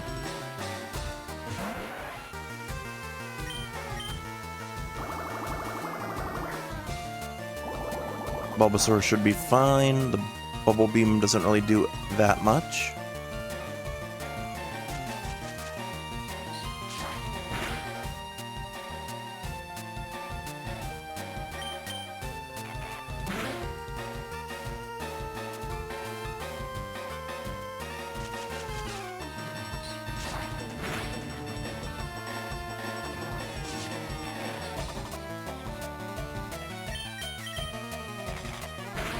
Oh, I just remembered there was another thing I was supposed to mention at the start of stream, even though most people probably already saw it because I believe it's a pop-up in the chat when you first join after it gets changed, but I did make some adjustments to some channel point things. I changed pick a game for me to 250,000. It was 50,000, and then I started thinking about it, and I was like, that might be too low. Especially if it's like a longer game. So I did adjust that to 250. I think it was 250,000. Yeah. And then I made two new options for redeems. One is become a chat VIP. I already do have some VIPs who are like long-time friends I've known for a long time. But I'm giving the option to everyone in chat to be able to become a VIP, and you just have to collect 500,000 channel points. So it'll be a bit of a grind. But if it's something you're interested in, that is a possibility now. Then finally, I also made that option for moderator, but that would cost 1 million channel points. And it would also be a at my discretion thing. It'd have to be someone that I... Well, obviously, if they had 1 million channel points that have been here for a while. So they should be pretty trustworthy at that point. But, yeah. At 1 million channel points, you would be able to potentially become a moderator for the channel if you so chose. I also have a couple moderators at the moment. Hey, Pikachu got level 25. And they are also people that I've known for a very long time. But if that's something that is interesting to you, then yeah, that is also an option. We're gonna stick with Magnemite in front. I feel like we're okay. I think this isn't as big of a grind in between. No, we're like halfway to Pallet Town. Keep me company till I get a hit. Okay. We're gonna battle this fisherman. Who has a Sea King of their own. Magnemite's a little bit of a lower level, but they're an electric type, so that shouldn't be too big of a disadvantage. And they got a paralysis off, so they should be able to hit first and take out the Sea King at least. That should give a level up.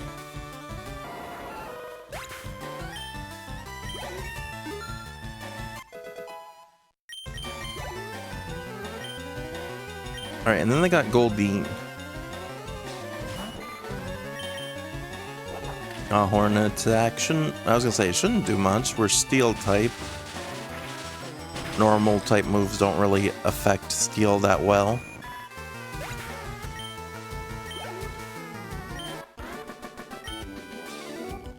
There we go.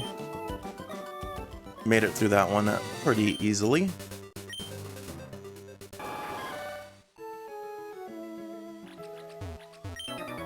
Hey, don't scare away the fish. Another fisherman to battle. Fisherman Claude. As a Shelder. We were talking about last stream how I'm hoping to find a Shelder at some point. I know you can get some in Olivine City in Gen 2.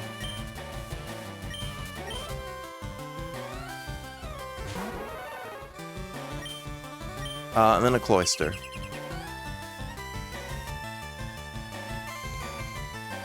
It used Protect, so it survived. Now it's using Withdraw to raise its defense. I think Spark is special attack though, so it shouldn't have a difference. Yeah, there we go. And Pikachu's now level 26 and wants to learn Thunderbolt, which would be good because we needed a electric type move on Pikachu. Probably get rid of Slam. There we go.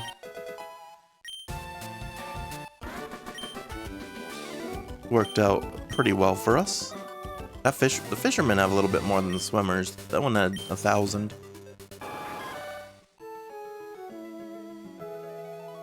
Alright, another battle coming up here. Wait.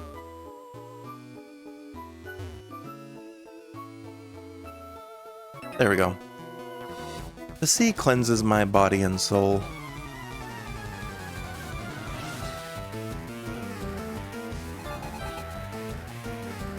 Spencer has a Seadra. Shouldn't be too big of a problem for Magnemite.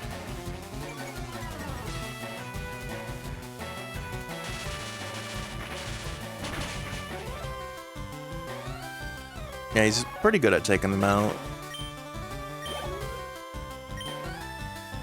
And then Tentacruel.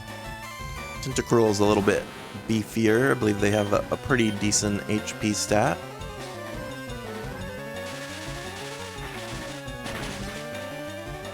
Yeah, definitely beefier.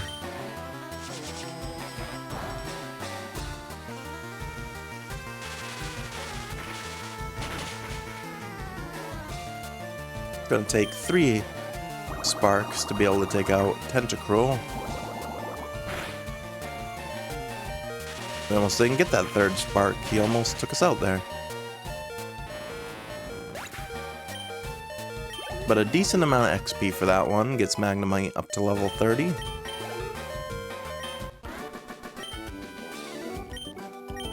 Again, not much money for the divers or the swimmers. But Magnemite is evolving.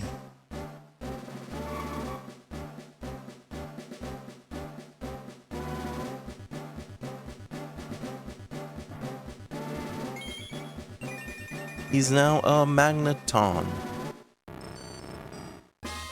Which, Magneton's evolution always kind of like interested me, because if you look at the Pokedex entries, it says that 3 Magnemites fused together.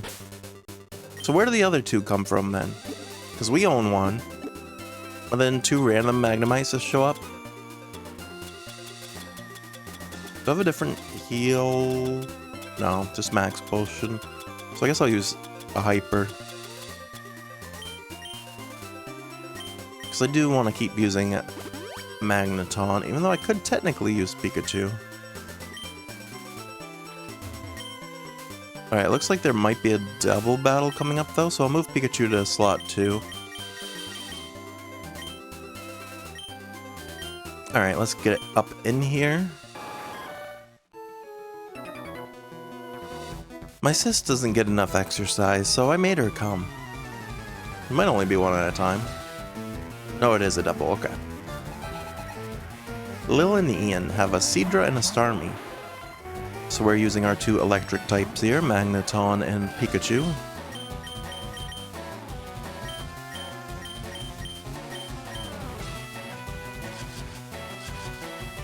Starmie's using Confuse Ray on Pikachu.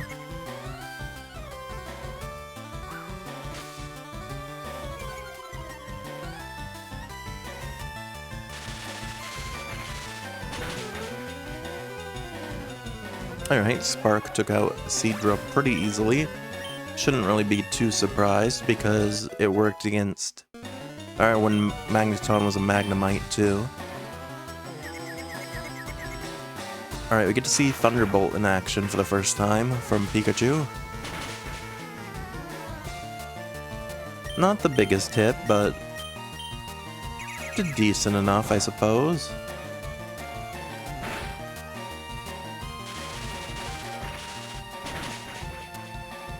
And then Magneton took out Starmie.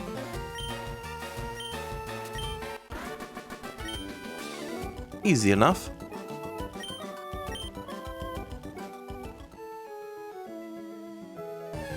Alright, some more fishermen up here.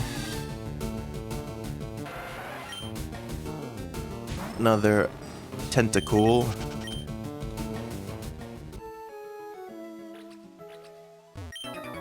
You want to know if the fish are biting?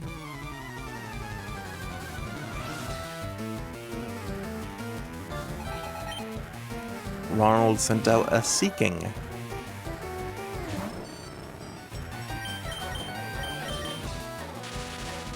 Again, this should work pretty efficiently. Nice. Then Goldeen.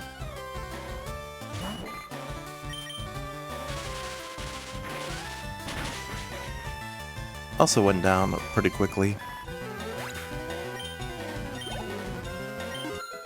28 for Pikachu.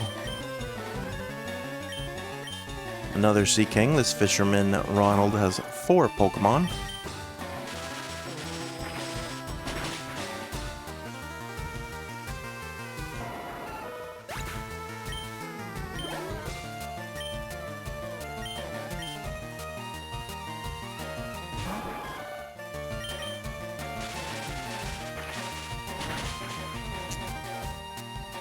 Okay, that went pretty smoothly.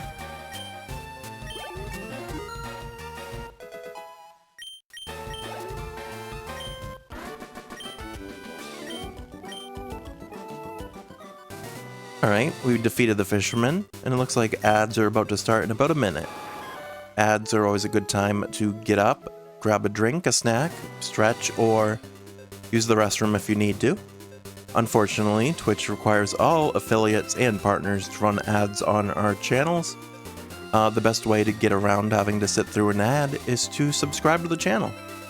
Subscribing provides ad-free viewing, as well as all the custom emotes that were made for us for Tier 1 by our artist from VGen, Noah Sketch. I always appreciate anyone that can stick around through the ads. I got a big haul. Want to go for it?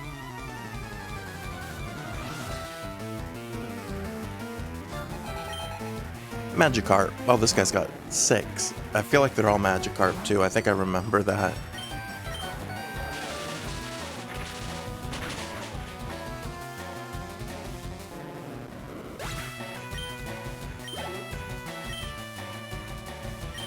Yeah, this is gonna be all Magikarp.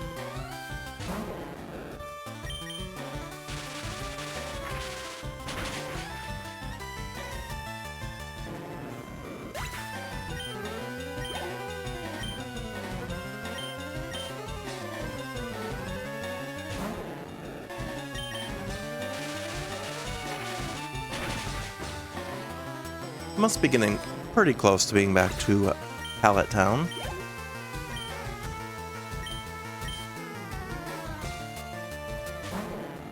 Alright, hopefully Sonic Boom can do enough. No.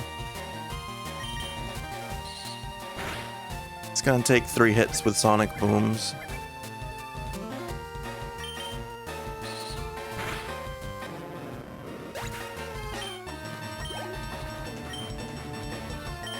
Alright, another Magikarp.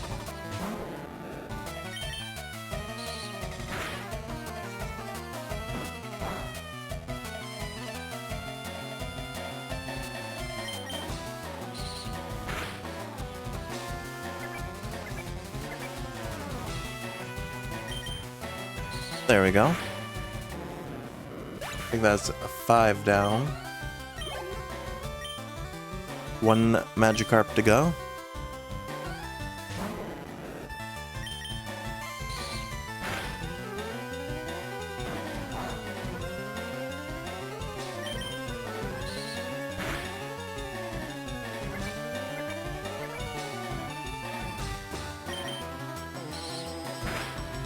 Nice. That was a lot of Magikarp we just took out.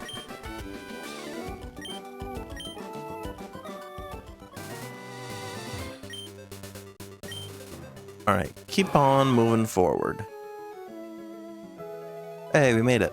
Kind of. This patch of grass, I remember we can find a Tangela here. So that's what I'm gonna go for. There they are. They might be the only Pokemon you can find here. I don't exactly recall. They do have Absorb, so it can be a little tricky to take them out. I'm gonna Thunder Wave. So we don't have to trade a Pokemon for a Tangela now because we can just catch one ourselves.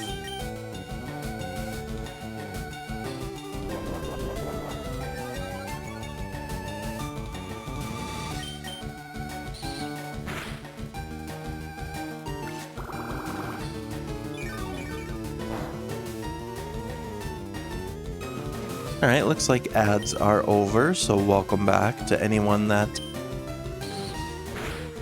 sat through those ads. I appreciate that. I know it's not always the most fun. Let's just throw a Great Ball. Tangela shouldn't be too difficult.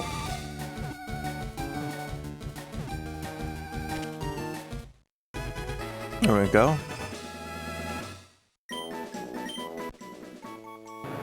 Tangela, the vine Pokemon, is 3 foot 3 inches tall, 77.2 pounds. The whole body is swathed with wide vines that are similar to seaweed. The vines sway as it walks.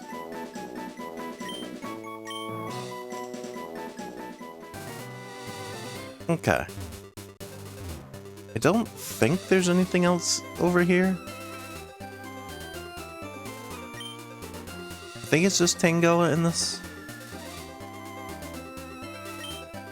I'm also gonna fish a little bit just to check.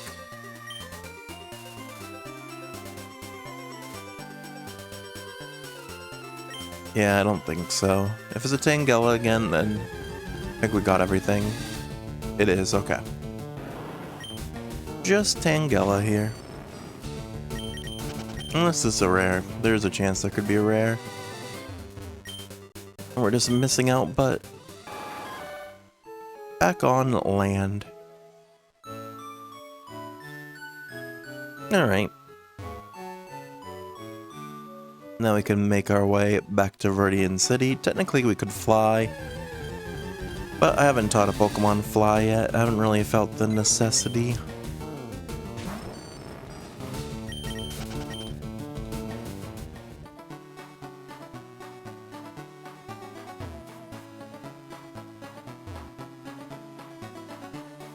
Alright, we're back to Viridian City. So the first thing we're going to do is we're going to heal up here at the Pokemon Center.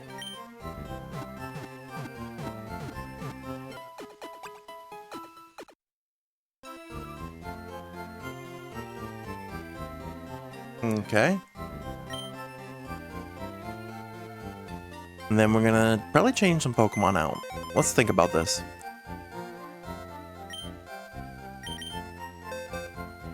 Giovanni runs mostly normal types.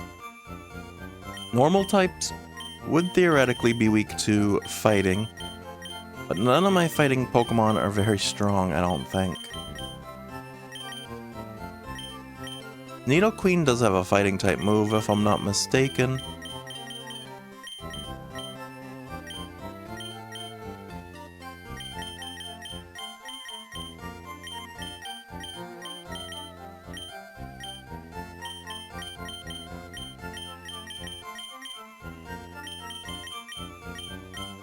Also, while we're here, let's level up two of my, or evolve at least one, potentially two Pokemon. I thought Ponyta evolved by Firestone, but one of our friends said that they might not. But we'll have to see.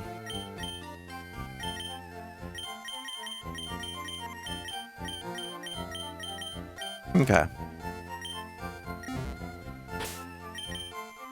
But we know either way, at least Weeping Bell evolves with Leaf Stone, which I believe I have one. Yes, we do? Okay.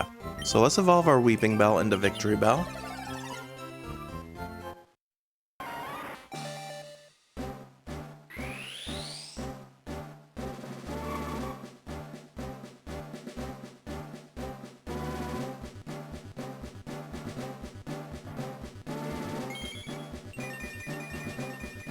There we go. Victory Bell looked a lot skinnier in this gen. So that works. Let's check. Firestone. Can I evolve? No, they were right. It isn't. Ponyta does level up by, the standard leveling, I guess. Alright, so who do we want to bring for this gym? I'll bring Hitmonlee, even though he's a little lower leveled.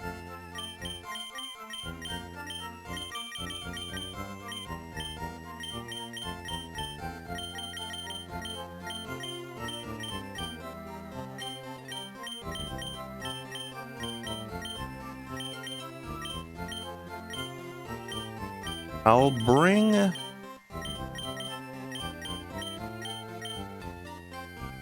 No, we know Vulpix, though. I'm pretty sure they evolved by Firestone, so let's do that.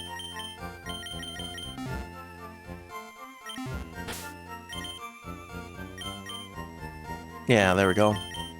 We'll get ourselves a Ninetales.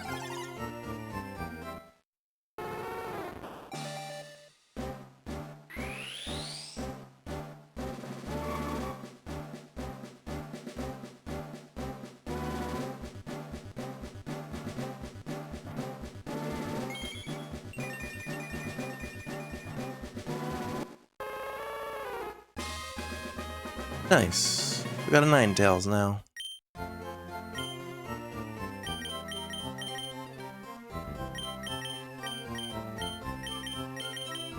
Actually, one thing I think I will do before we go, I think we will fly. Because I want to grab our Dratini. Who are we teaching fly to, though? Do we do Doduo? Let's do Doduo for the meme. Because how do they fly? I know they can learn fly. I'm pretty sure. You know, they don't have wings, I don't think.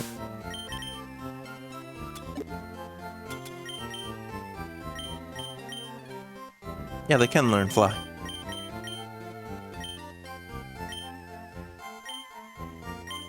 Let's teach Doduo fly.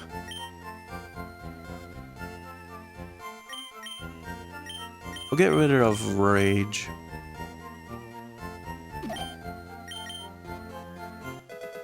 There we go.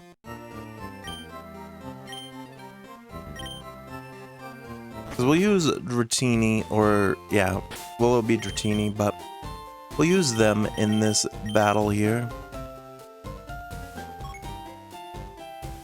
The center, or not the center.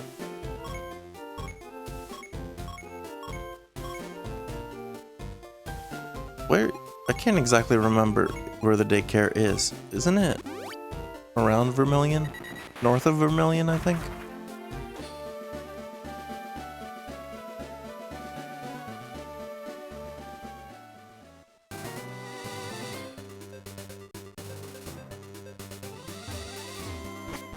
Is it up this way? No.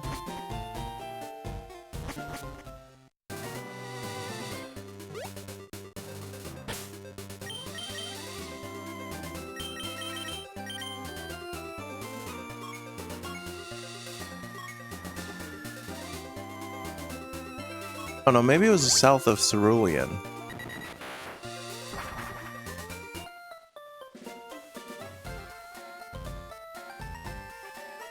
Yeah, I'm pretty sure it was south of Cerulean.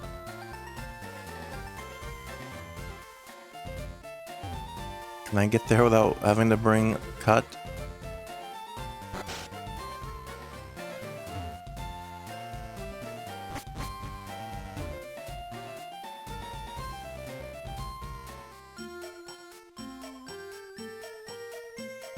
It's like down this way, right? There we go. We made it. Your Dratini has grown a lot. Yes, quite a lot, I'd say. Let me see, by level it's grown 9. It's not exactly as many levels as I would have liked. I don't remember, I don't know what level it is exactly at this moment. We will swap out Pikachu.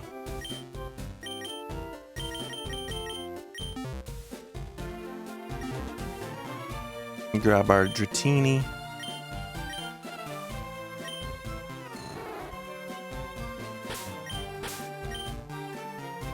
Who is now level 27. What do they know for moves?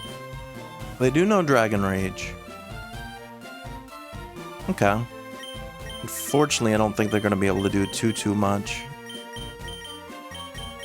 I also wanted to bring Bulbasaur and Snorlax, so we're going to have to bring a stronger, probably Golbat, maybe even Haunter again. I don't like relying on Haunter as much as we have, though. Maybe Gyarados and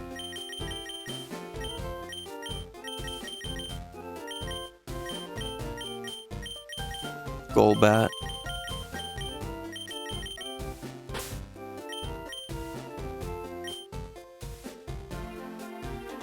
I gotta fly first, though.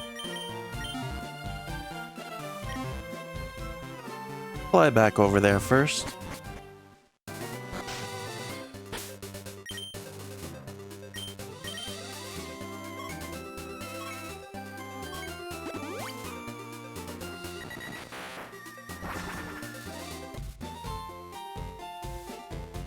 Alright, then I can swap out Doduo.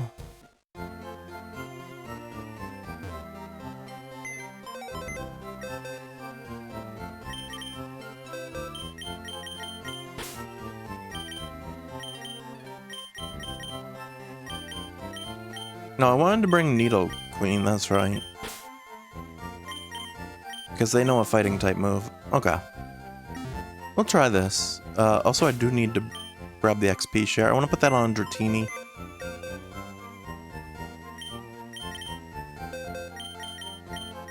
And we'll grab the Quick Claw as well. We'll put the Quick Claw on Needle... Or... Hitmonchan, maybe. We'll put the XP share on Dratini.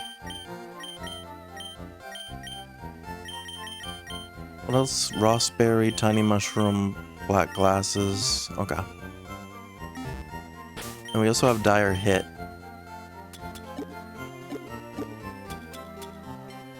No, that's an item again. Alright, I'm gonna try not to have to buy anything, and we're just gonna go to the gym and see, because I don't think he has any minions. I think his minions were just Team Rocket, who we already have pretty much disposed of, so let's see. If I come around here and talk to this guy, Viridian's gym leader has returned.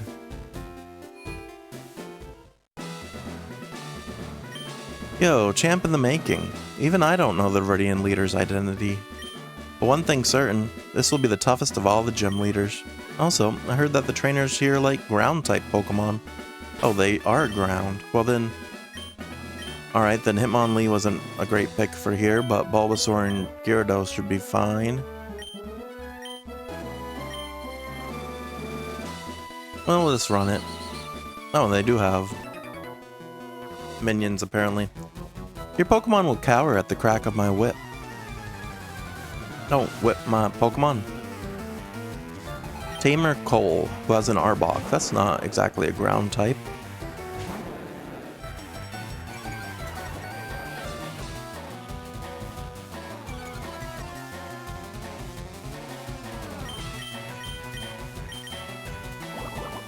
Try Water Pulse. Sweet, got a confusion off. Trying to use Glare, that wasn't very effective.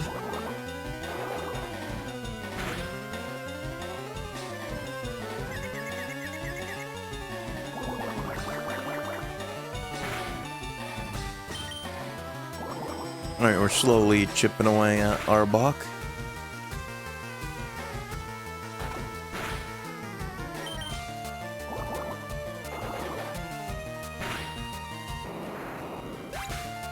There we go. Now they got a Tauros.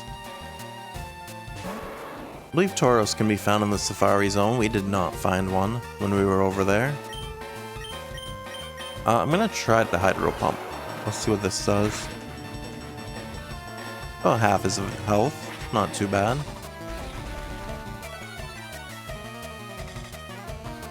We only got 5 of those though, so I don't want to do it too often.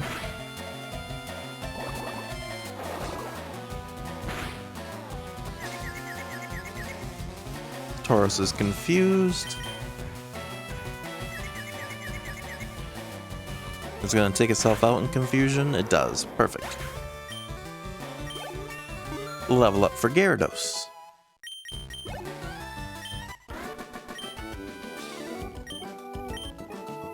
$1,500 Pokédollars for that. Alright, another battle. Karate is the ultimate form of martial arts.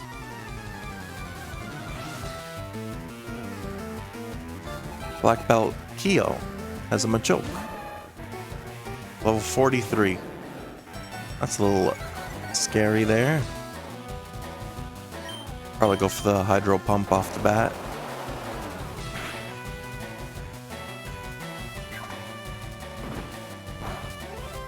Vital Throw, that didn't do too bad.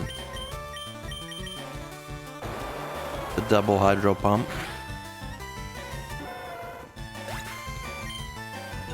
We survive this battle, and Dratini gets level 28.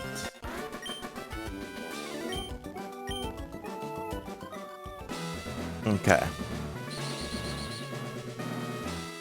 If I come out here just to get this extra battle, there's a lot of people to battle in this gym apparently. Birdian Gym was closed for a long time, but now our leader is back.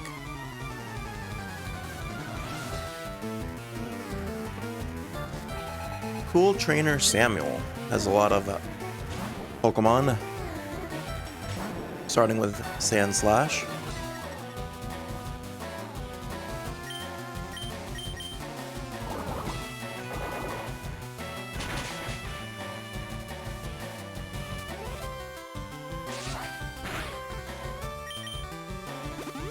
They have a Super Potion. I don't think that will save them from the next Water Pulse, though.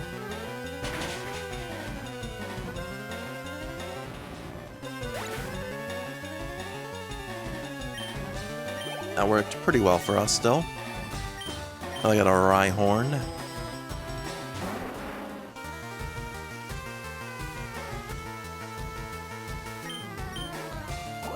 Okay. Rhyhorn went down much quicker.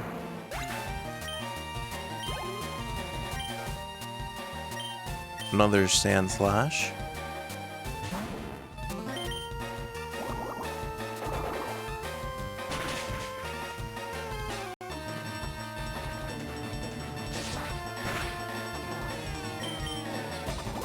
I don't want to put all our eggs into our basket with Gyarados, but I'm afraid Bulbasaur isn't going to be strong enough.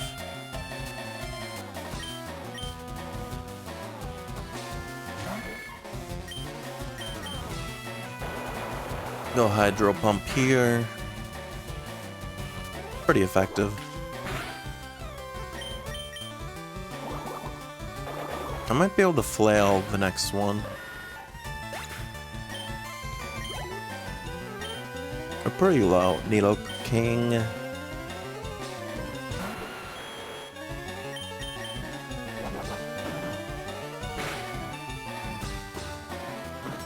Flail did decently. Let's say if we survive this and Flail, it should take it out. Nice. And it was a crit. Unfortunately, we poisoned ourselves on that. But Dratini became level 29 and wants to learn Slam. We'll replace Leer because he gets a stat bonus from Twister.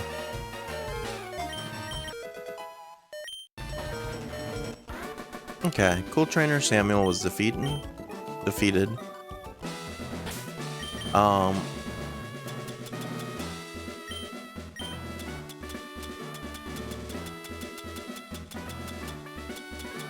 don't have any. Oh no, I do have an antidote. There we go. Well, antidote, but then we're gonna swap out.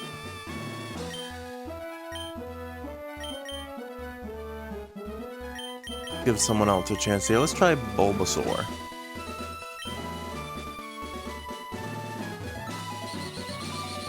Alright, that brought us back to the beginning.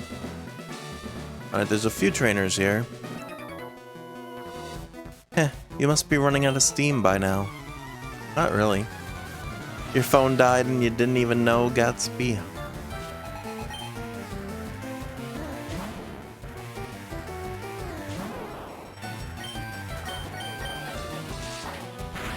You gotta charge your phone. We're taking on the final gym of this playthrough.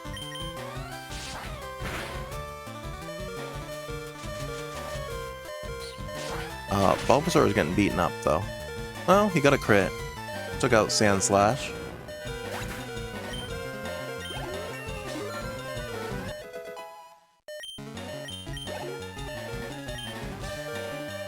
Alright, we're gonna have to swap out for this one though.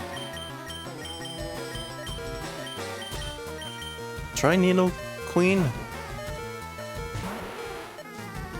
Hopefully this goes alright.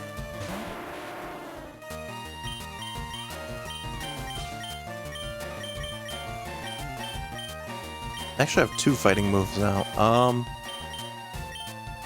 don't think fighting's gonna do much to Rock, but no, it's super effective.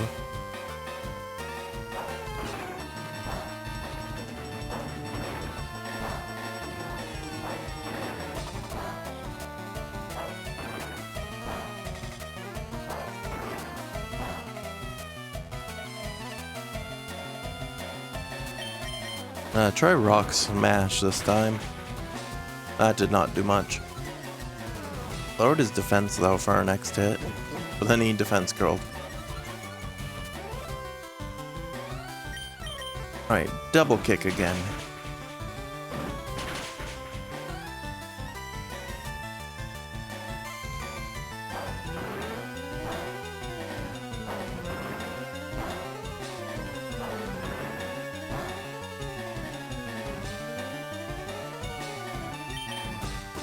Another double kick. Alright, that time we took him out. Very slowly but steadily getting through here. Marowak is next.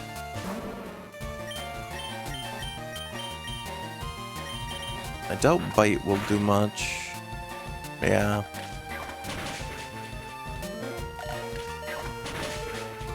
That Bone Meringue does a lot.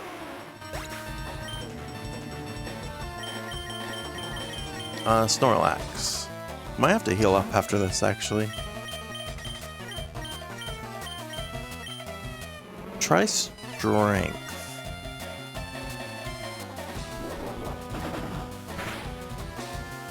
Pretty effective.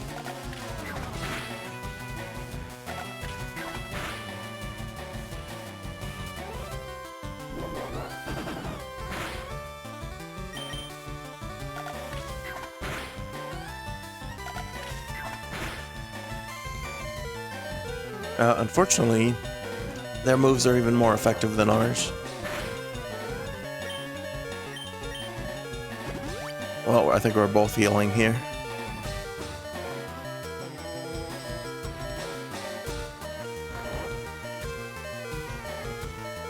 They used an item and we had Snorlax use Rest.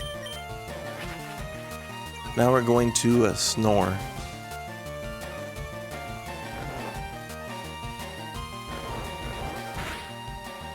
That didn't really do much.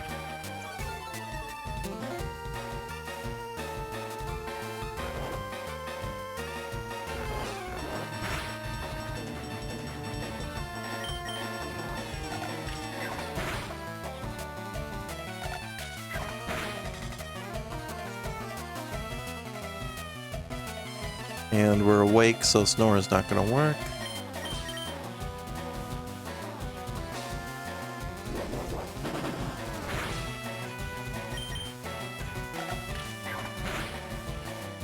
This might be a little bad for us.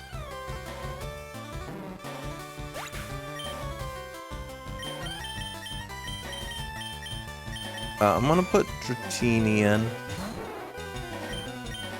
Thunder Wave to start. Oh, okay, we're gonna... Yeah, they're not gonna live through this.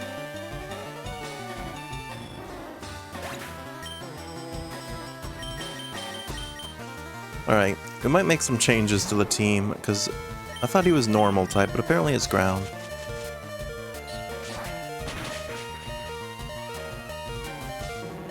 Not Marowak, but Giovanni in general.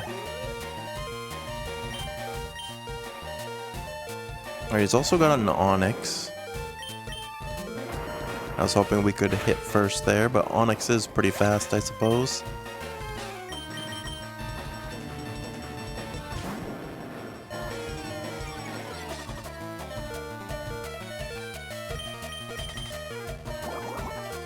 Alright, we got the water pulse off first though. And it was enough to one-hit Onyx, so they're down to 1. Which is a Graveler.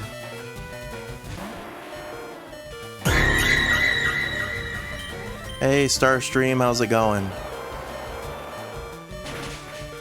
Alright, Hydro Pump should finish him off.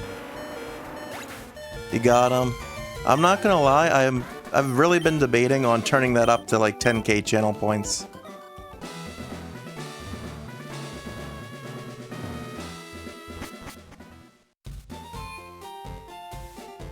Let's heal up at the Pokemon Center.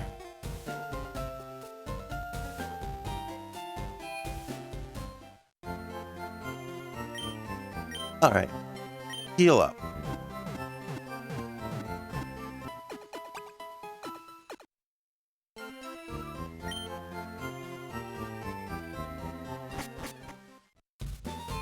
Alright. Let's go. Actually, I gotta change up my team.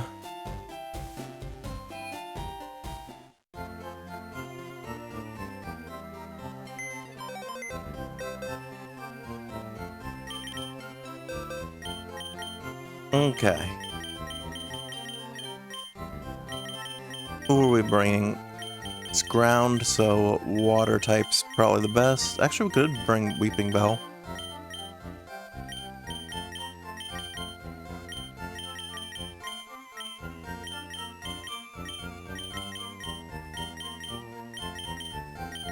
We'll probably bring...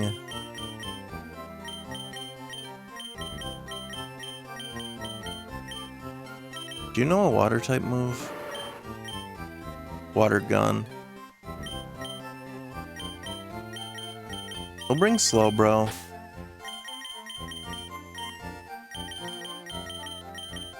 And we will bring...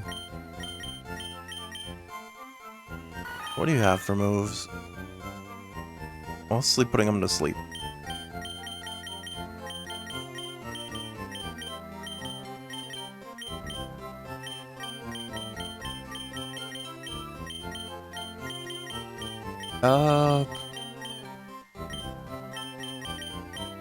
We'll bring Krabby, maybe? They don't have any water type moves, though.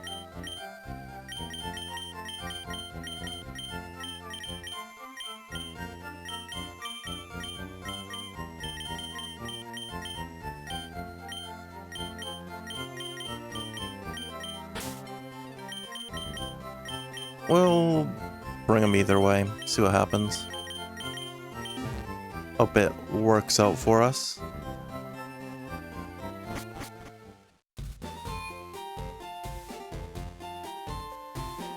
Alright, back to the gym.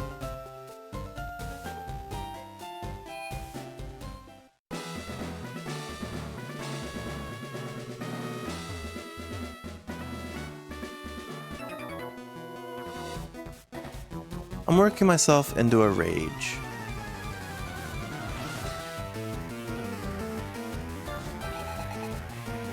They have a Machop.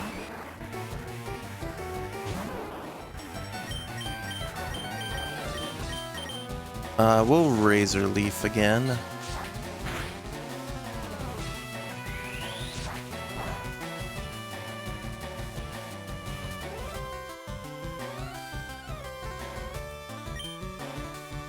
Unfortunately, they do pretty decent damage to us.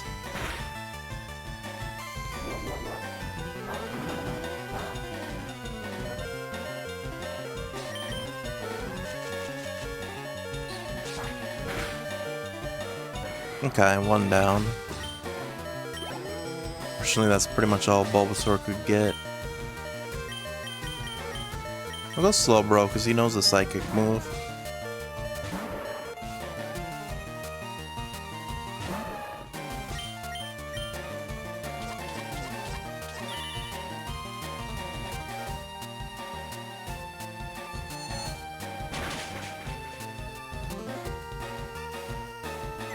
There we go.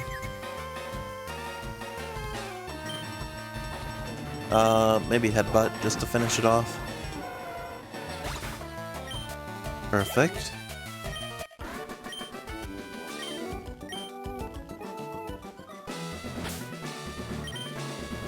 Alright, we're gonna heal up Bulbasaur.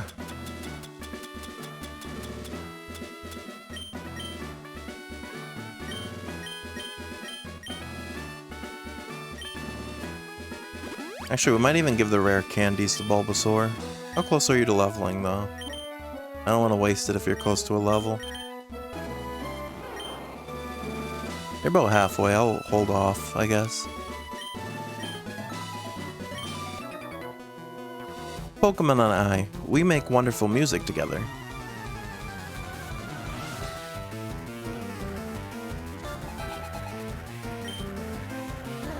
They have a Rhyhorn here, level 43. That's a little bit scary, kind of a high level. At least for Bulbasaur. But he one-hits it. 10 levels above him and he one-hits.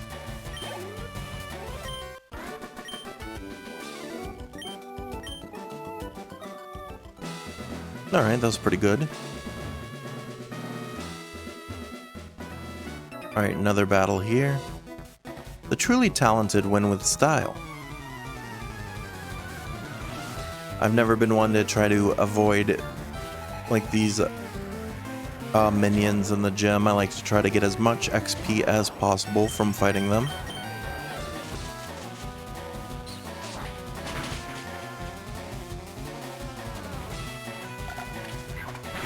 I wish we're dead. The boomerang. Well, we survived with 7 HP, but that's not gonna last us. Yeah, Bulbasaur ripped. Let's try Krabby.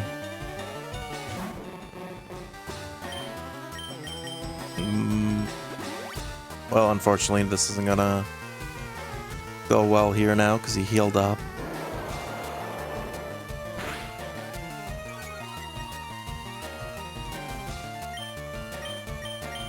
Vice Grip is a... No, it's not. It's... I was thinking a Guillotine is the one-hit KO.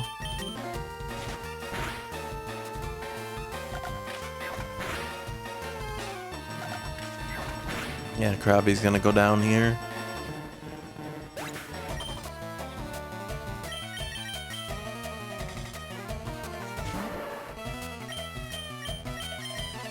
I don't want to only rely on our high levels, but we kind of have to.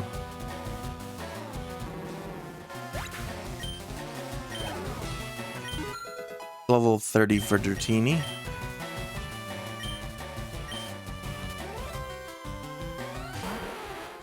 Alright, Needle Queen should be weak to confusion.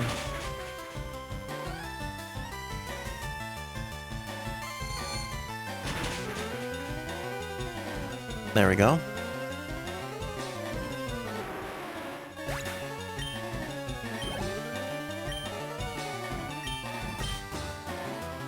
Pretty much all the Nidos will be weak to confusion, but their bites will do a lot of damage and flinch us some occasionally. Stop flinching.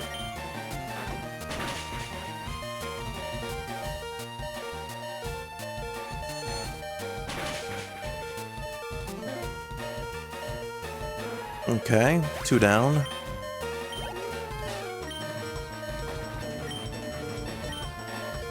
For Marowak, we'll go back to Gyarados.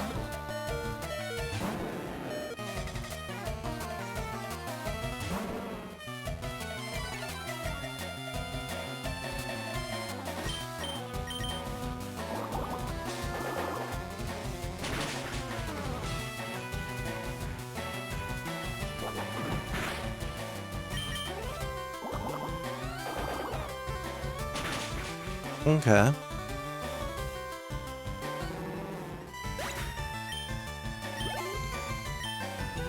And then Rhyhorn. Should be able to one-hit Rhyhorn as well.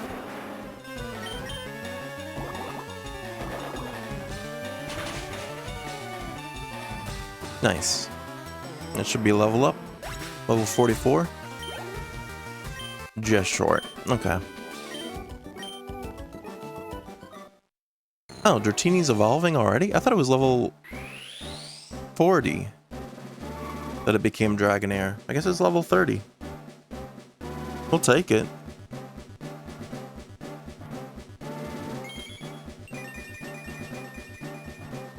See, now they look a lot more blue. The Dratini sprite's like more on the purplish side. We're gonna heal up again. We're getting pretty low.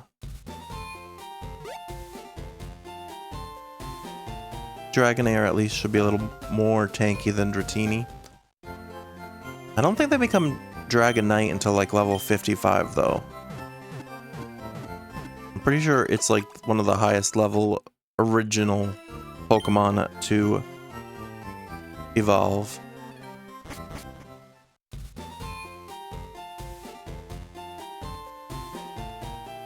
Okay.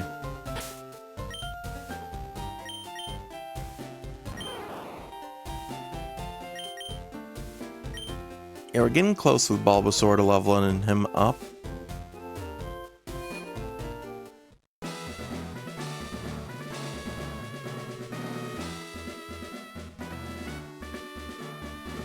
Alright, we're gonna have this guy's up next.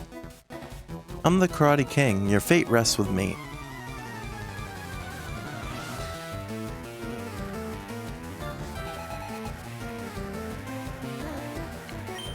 Takashi. I'm actually gonna switch Bulbasaur out, because I don't want them dying. So we'll put in Slowbro.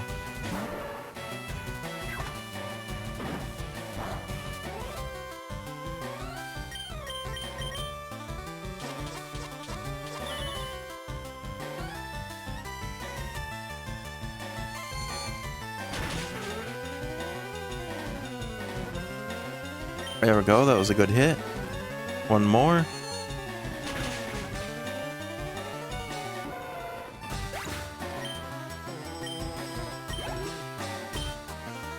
Alright, Machop. I guess he got two more Pokemon.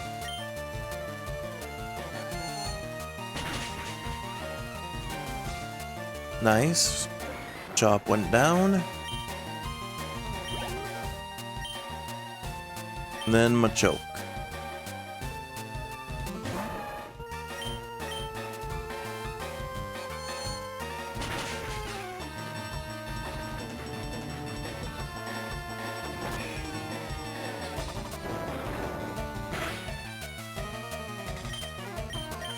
Just headbutt.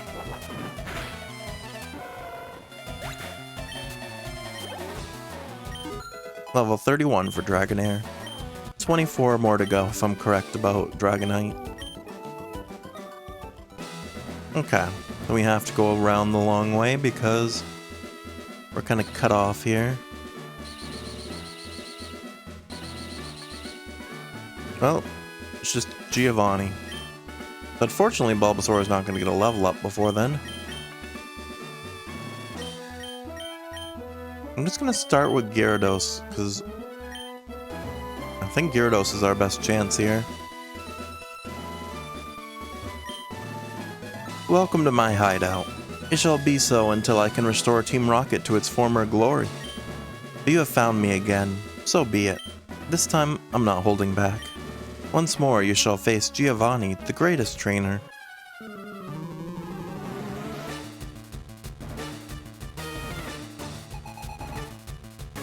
Has he got a Master Ball?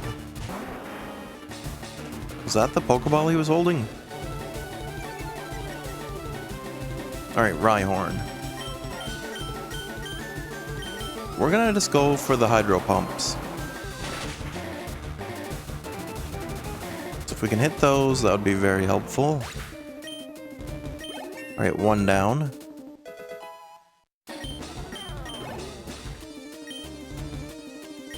Let's get a second Rhyhorn. This one's level 50. We really need to get good hits in here.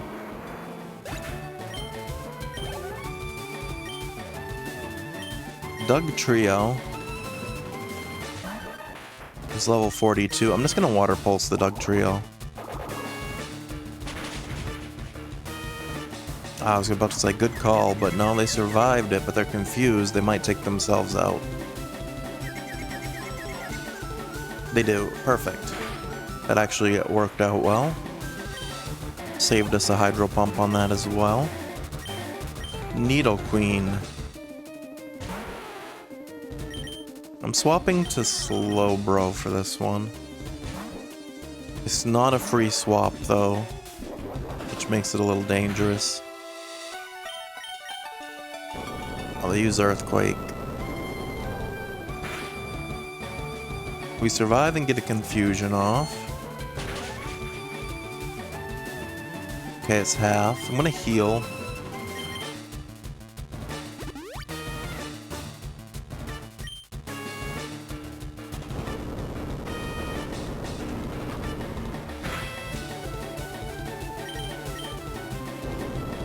Stop with the earthquakes. Alright, this might take it out if it's a good confusion. It held on with 1 HP. They're gonna heal here. 100%. And I headbutted. It was a bad move headbutting here. Especially since it poisoned us. Bad call on my end. And then another earthquake. I could disable earthquake.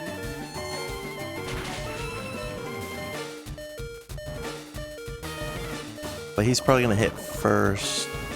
While we live on 1 HP.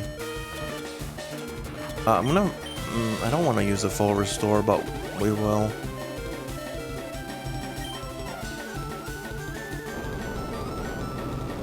Theoretically, he should only have 1 more earthquake anyway, so I'm not even going to bother disabling it. So I believe it should only be able to hit with earthquake 5 times. And it should die to the confusion now. Okay.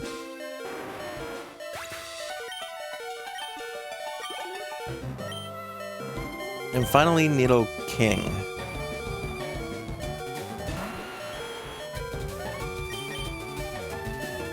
We have to heal again. Do I have another hyper, or do I just have...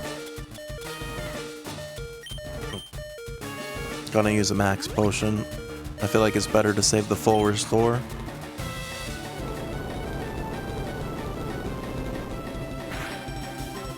Alright, I am disabling your earthquake. Unfortunately, you get 2 off before I can. And I miss. I might die to this. Oh, that's unfortunate. I think we can still win this, though, with Gyarados.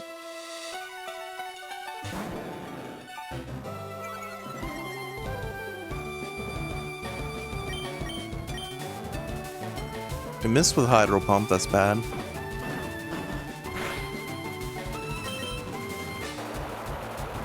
Hit it this time. He lived with 1 HP. I'm just going... Oh, he confused himself. Are you going to take yourself out in confusion? No. I was really hoping he would. I don't know why I didn't Hydro Pump here.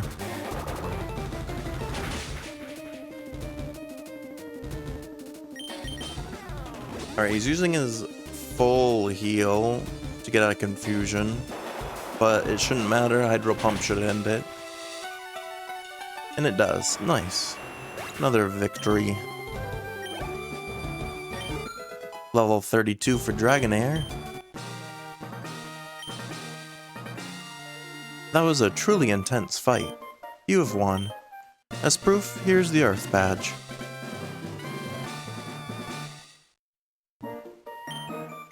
$5,000 Pokédollars for winning. The Earth Badge makes Pokemon of any level obey without question. It's evidence of your mastery as a Pokemon trainer. With it, you can challenge the Pokemon League. Also, take this TM. Consider it a gift for your Pokemon League challenge. I'm assuming that's Earthquake? Yeah. It's a powerful attack that causes a massive tremor. I made it when I ran the gym here far too long ago.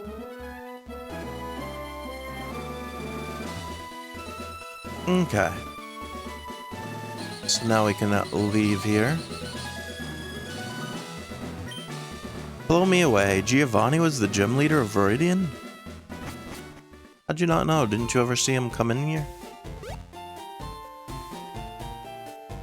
Alright, let's heal up.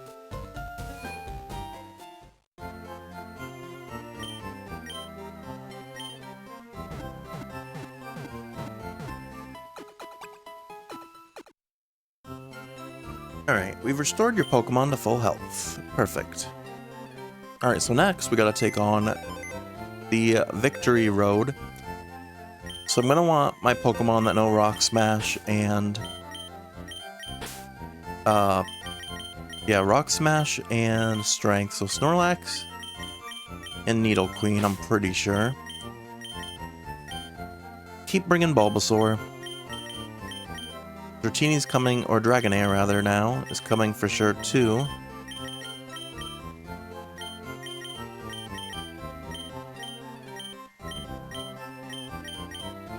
So who else are we bringing?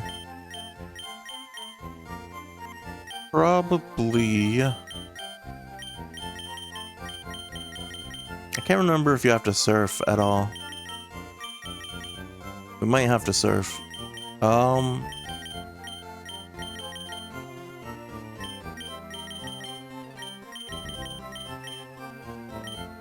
Let's bring Sea King just to be safe.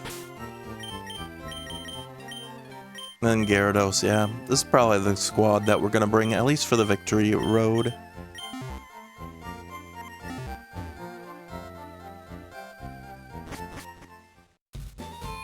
I'm assuming the items here probably aren't great. I don't think they get updated. No.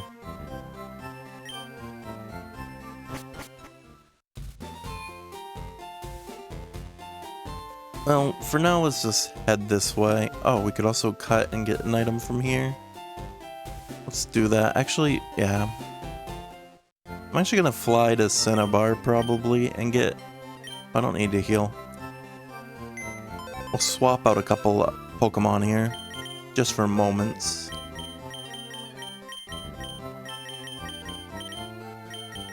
Bring Sandslash instead of Gyarados, and Doduo instead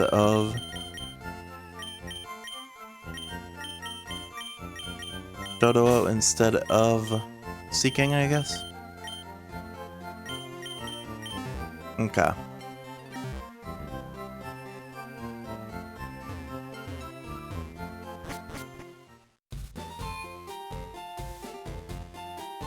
Alright.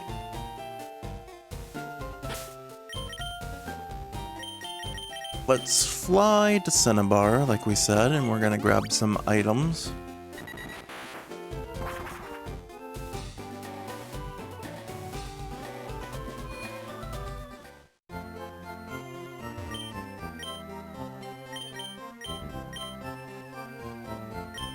Probably like 8 revives.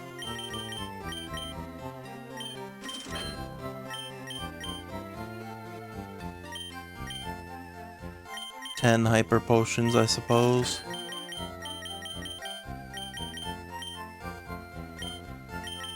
Five full heals. And I'll grab like 20, or I guess I can't. 10 great balls. Alright.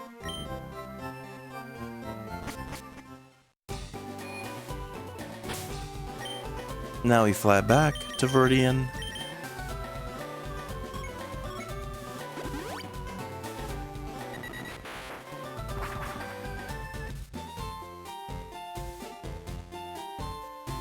We come up here and we're able to cut here.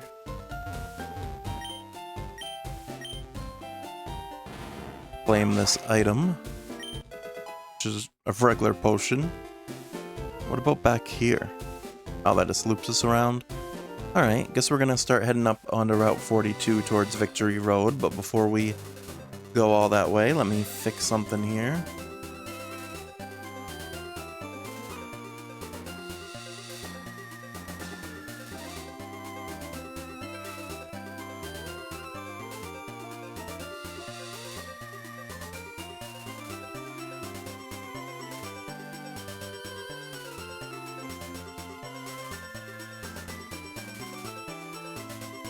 Okay.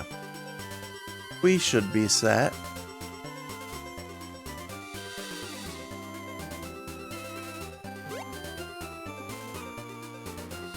Is it all the... No, it isn't. Okay. I was gonna say, is it all the way down here to get in? But, no. Okay. What do we have in front? Sandslash. I actually don't want to bring Sandslash.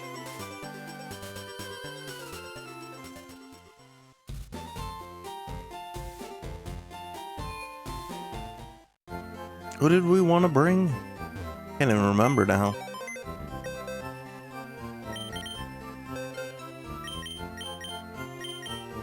Gyarados, for sure.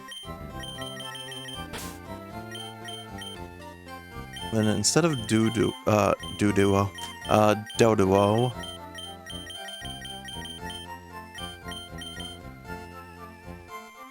Who was it? I can't even remember who we were bringing. Was it Golbat?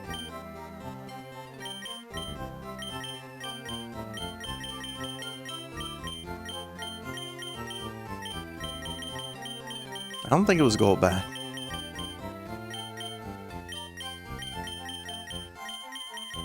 It's not like we have that many options here. Oh, was it Seeking? Just in case we had... Yeah, Seeking in case we had to surf. That's right. Okay.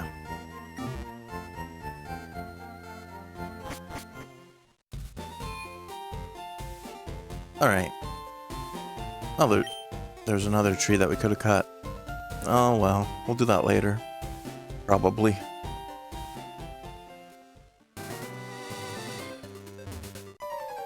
Hey, it's Gary. What? Ukami, what a surprise to see you here. So you're going to the Pokemon League? You collected all the badges too. That's cool. Then I'll whip you, Okami, as a warm-up for the Pokemon League. Come on. Alright, battling Gary.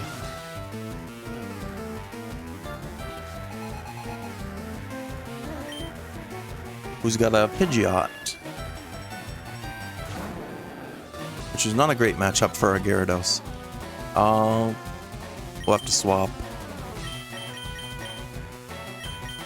Nidoqueen. Unfortunately, he's got a big level advantage here.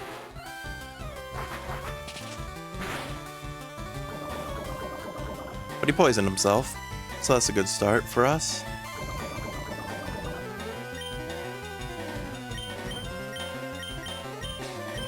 Just bite, I guess? Our fighting type moves aren't going to be great.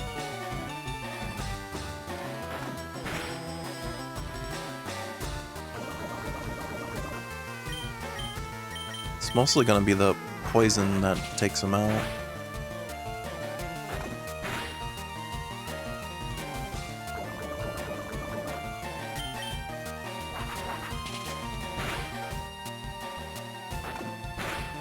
But we kind of need this to work. Alright. Hyper Potion to heal up.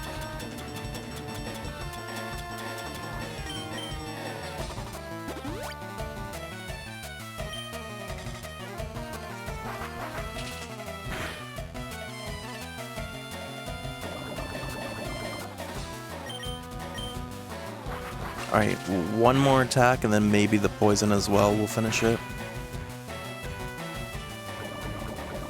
Alright. Good kill. 15 levels ahead of most of us. Alakazam is next.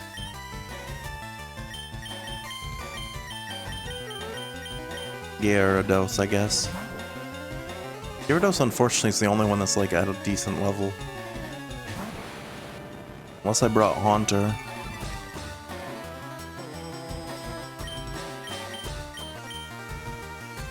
But I'm trying to get the rest of the team like up to a decent level. That's why I don't want to bring like Haunter or Slowbro who are like higher levels.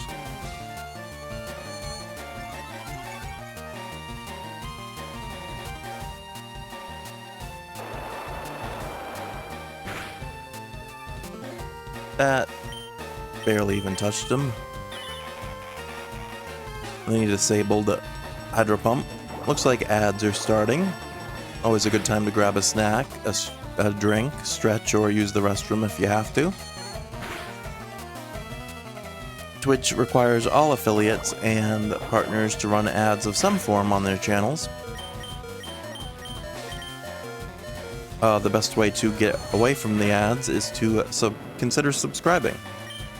Subscribing gives you ad-free viewing as well as access to all of our Tier 1 emotes that were made for us by our artist on VGen, Noah Sketch. Always appreciate anyone that's able to stick around through the ads. Huge hit from Snorlax there. Alright, Rhyhorn's next. I'm gonna revive Gyarados.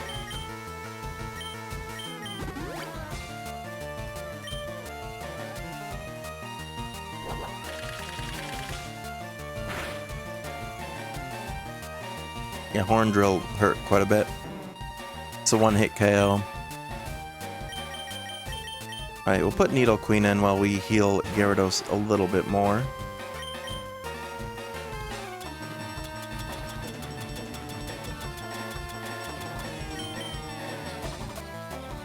Okay. Heal up Gyarados a little bit more.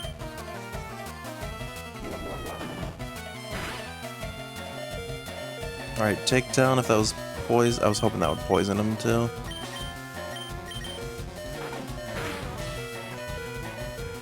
Alright, got a flinch on him so we get a free hit. I'm actually letting... Okay, never mind. I was gonna say, I'm gonna let him take down Needle Queen because I want the free swap to Gyarados.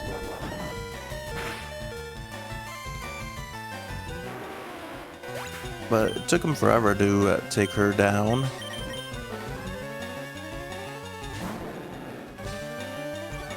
Okay. We can probably get him with Water Pulse. Alright, cool.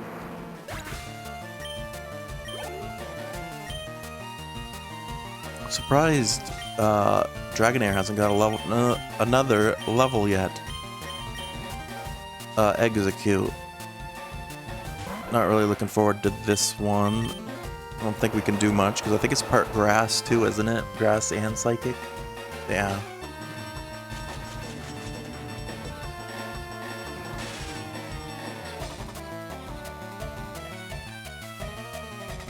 All right. Try Twister maybe. Just gonna do a solar beam here. Which won't be great for us. I'm gonna queue up Flail and hope we survive this and can Flail on him. So that'd be well, that actually didn't do as much as I expected.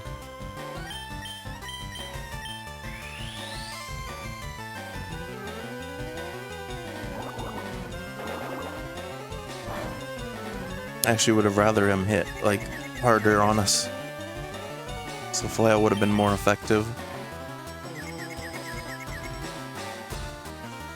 Alright, are we gonna get a Water Pulse off? We do. Okay. I wasn't sure if he would heal up before that hit.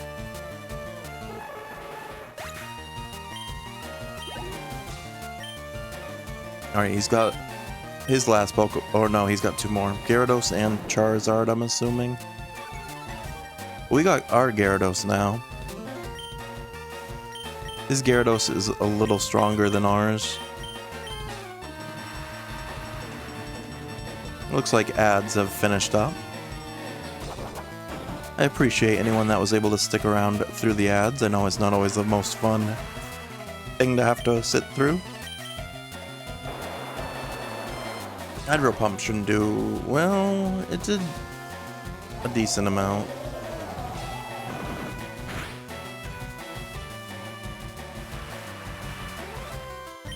Okay. We'll try our Hydro Pump then.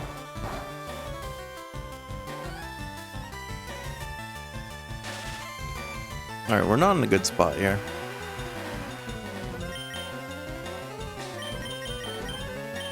I do have Bulbasaur, but I'm a little worried his Gyarados might know a flying type move.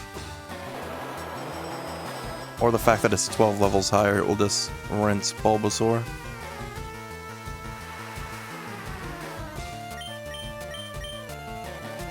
Alright, it missed with Hydro Pump. That's a huge opening for us, but we missed. And it didn't miss again. Okay. Not great.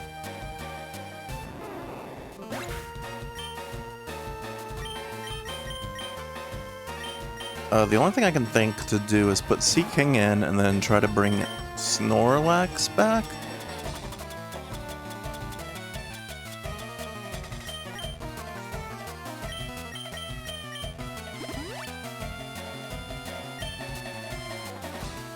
You doing a crab dance, Starstream? Alright, I'm gonna try to revive or bring Snorlax back to full health before I swap him in. Ideally, I want the free swap, so I'll try to attack with Seeking a few times if we can. Seeking might not be a bad option, honestly, because Seeking has normal type moves. Oh, and Seeking has Peck, which is a fly, but oh yeah, Gyarados is part flying. So that might not be the best either. Yeah.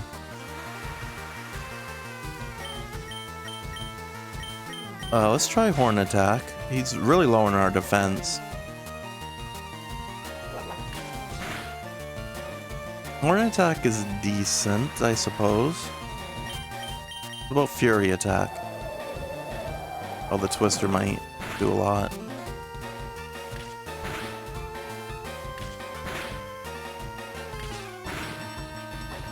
Okay, Fury Attack did decently as well.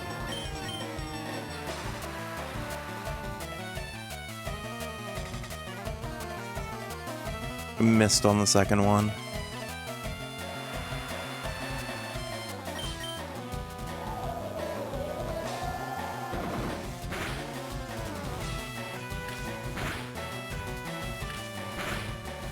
He's just about under half. I don't know if I'd go with Horn Attack instead. It seems like Horn Attack did more.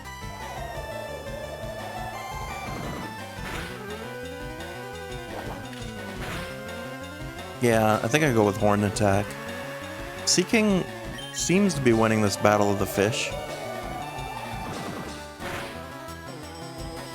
Even though Gyarados is a higher level, it doesn't seem like Gyarados' moves are as effective.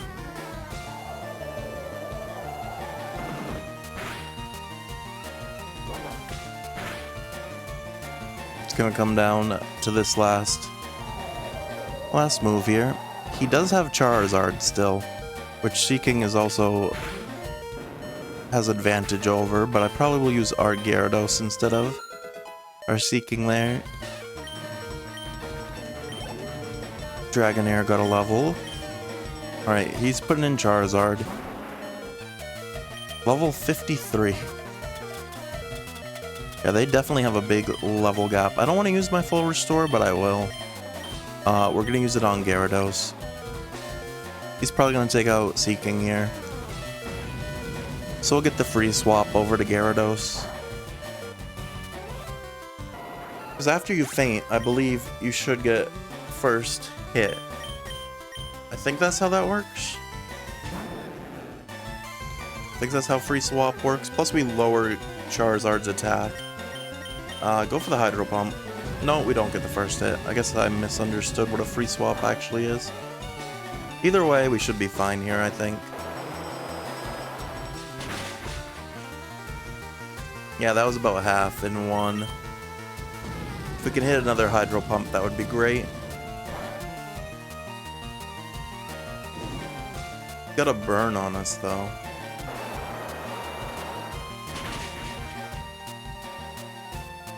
Hey, Gyarados did it, though. We survived Gary.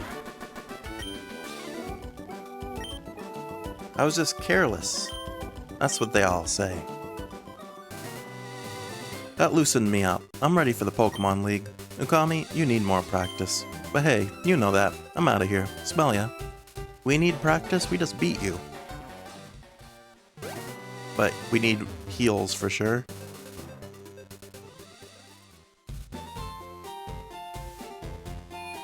Alright, heal up the team. Seeking did surprisingly well.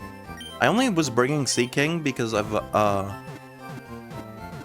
the chance that we might have to surf up here. I don't remember if we do need to surf or not. It's been a very long time since I played the first gen games. But no, Seeking held his own pretty well against Gyarados. It definitely won the fish versus fish battle there. Alright, can I catch anything here? Not even a nibble. I don't remember if there's anything over here. This might... Is there anything good in the grass? Mankey. We already have a level 5 Mankey. Yeah, this is still like the beginning area, I think, where you can access at the early game stages. Alright, let's get back up here. Unless I have to be down there. No, I do have to be down there. Okay. Pokemon League front gate. Alright. Start heading in. Make our way to Victory Road. Oh, that's the Boulder badge. Go right ahead. Yeah, they gotta check one by one all our badges. I'm actually gonna use the item dowser too while I'm here, just to double check. Well, they call it the item finder in this gen. Nothing here. You can pass here only if you have the Cascade badge. Oh, that is the Cascade badge. Okay then, please go right ahead.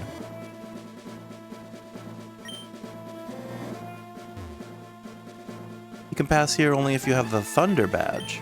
That is the Thunder badge. Go right ahead. Oh, there's an item here.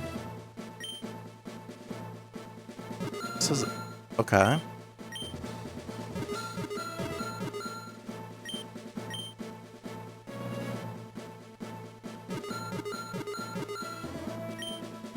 So it has to be here. Wait, what?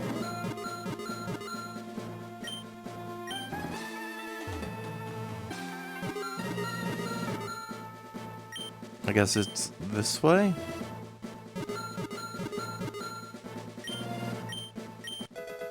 A Leppa berry. All that for a berry? You can pass here only if you have the rainbow badge, which we also have. Then we got a surf, so yeah, it was a good thing I brought Seeking. Pass here only if you have the soul badge. Another item, probably on the beachy area here.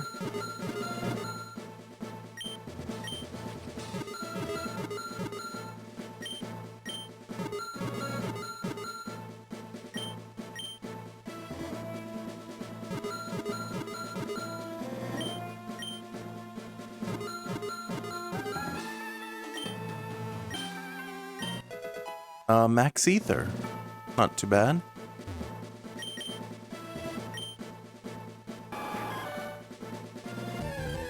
And we got attacked by a Pokemon.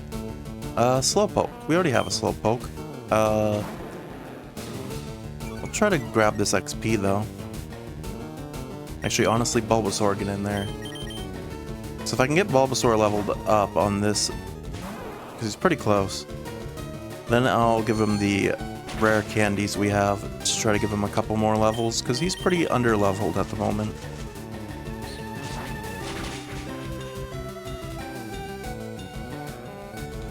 Alright, took out Slowpoke. No level there, only 77 XP. So we want him in front, most likely. You can pass through here if you have the Marsh badge.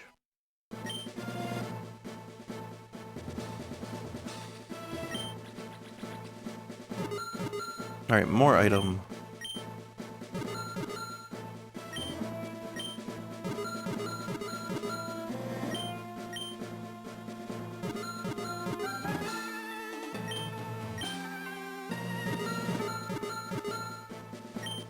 Didn't mean go farther that way. There's a wall there. Fearow. Not a great matchup for Bulbasaur. Put Nidoqueen in.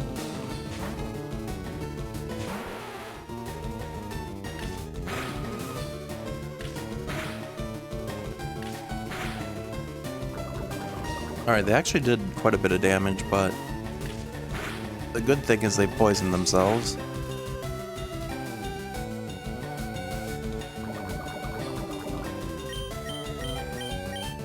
So I guess Fury Attack has a chance of proccing poison off of Poison Point every individual hit.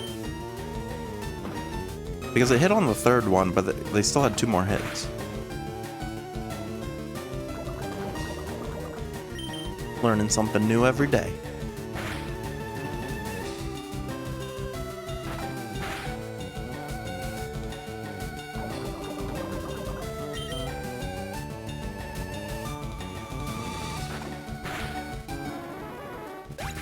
Alright. Took them out. Fortunately, took quite a bit of XP out of us. Or HP out of us. Yeah, I don't understand. Because it wants us to...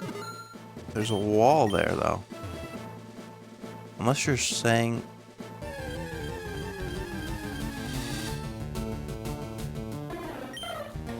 I don't know. That doesn't really make sense to me. Where it's trying to tell us to go. Not the Fury attack again. Needle Queen's going down. Oh no, it only hit twice. And we flinched it. Come on, back-to-back flinches. Nice.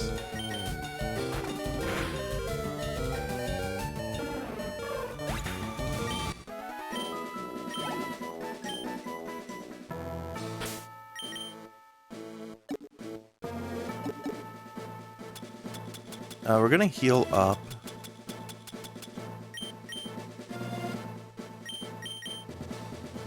There we go. Yeah, if we could get Dragonair like 22 more levels, which is quite a lot.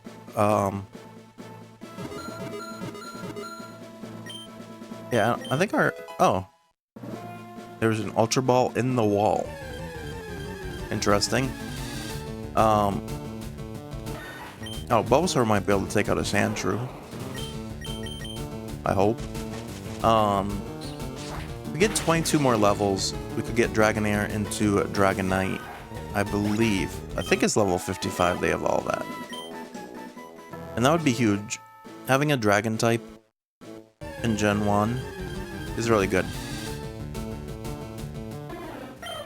Alright, another Spearow. I was hoping that we'd find some, like, decent Pokemon here, but I don't think there's much. I think it's just pretty much Fearows, Spearows, Sandshrew, Slowpokes. All Pokemon we already have. Well, we don't have a Fearow yet, but we do have a Spearow.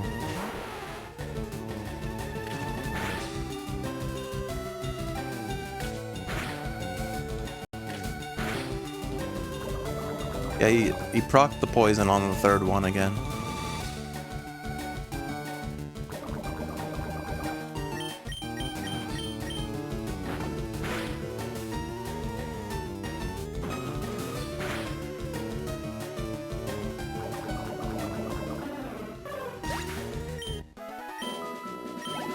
Alright, Bulbasaur must be, like, really close to evolving, though.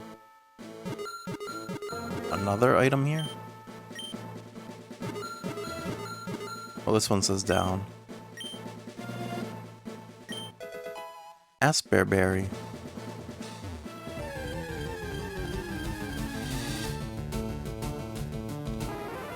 Alright, this one should be the last one we need to finally get Bulbasaur's level up.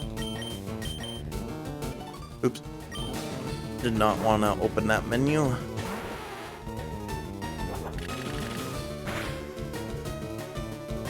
Drill Peck hurt quite a bit.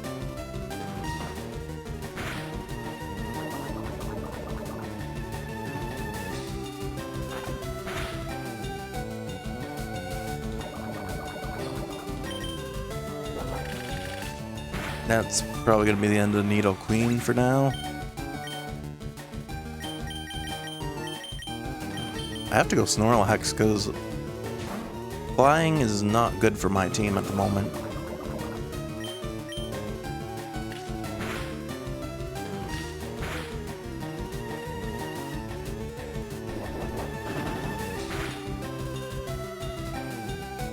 Alright, the poison should finish it off. There we go, level 34. Alright, I'll give the two... I was kind of thinking, maybe I give the rare candies to Dragonair, but no. We'll go with our original plan. Get Bulbasaur a couple more levels here at least.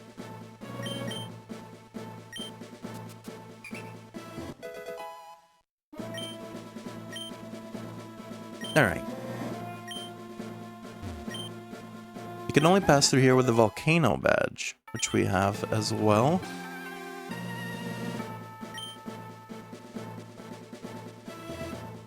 Alright, we're almost there. Oh, there's a full restore. That was nice to have that there.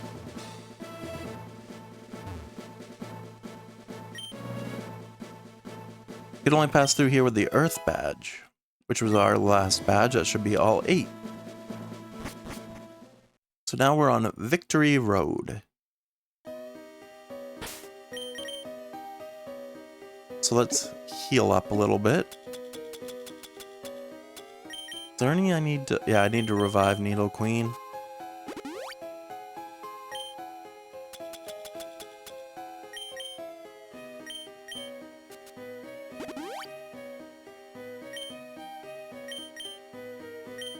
Is there any HP boosters? Because I would love to give one to Bulbasaur, or a few to Bulbasaur. Oh yeah, HP up. We have 2 of them. Yeah, let's give them to Bulbasaur, because they're pretty... They're pretty, squishy. And we're not leveling them up, so... We're not evolving them, rather.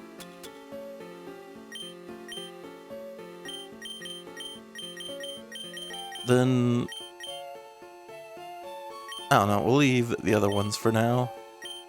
I was debating on giving Snorlax more attack, but they're already pretty strong. Oh, an Onix to start off. We don't have an Onix. So that could be a good catch, and it knows Dragon Breath. And it paralyzed Bulbasaur to start.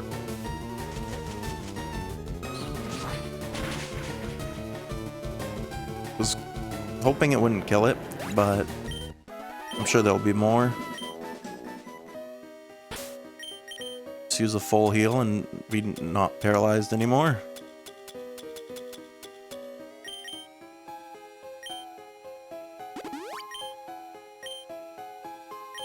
We're gonna go left first.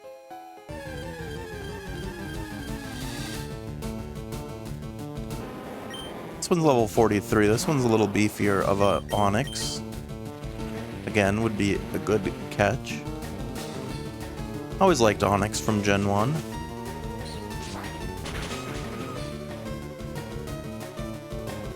I don't think we can Razor Leaf it. I think Razor Leaf is just too much at Bulbasaur's level. Alright, let's move this boulder. I don't think we can move it more up, because we won't be able to get by.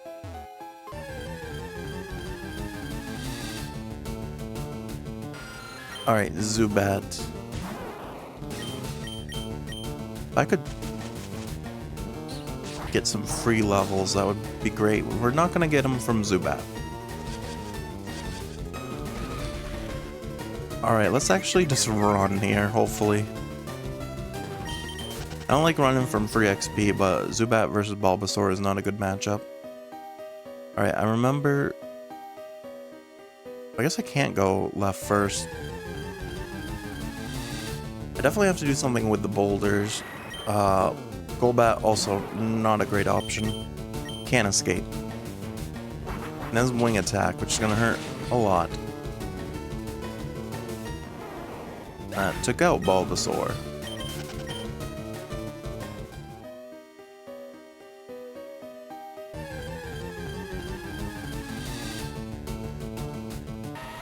Geodude. We've already had a Geodude.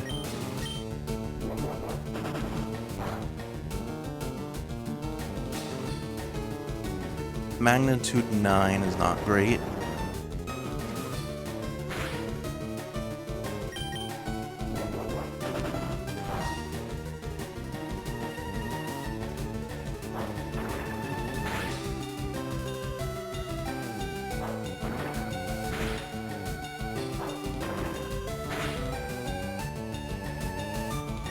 Okay. I guess strength again.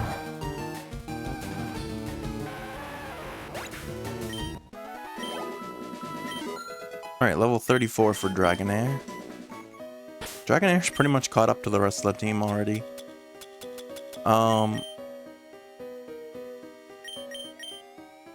Fortunately, we're using a lot of healing items early. Should just honestly probably just use the regular potion. Okay.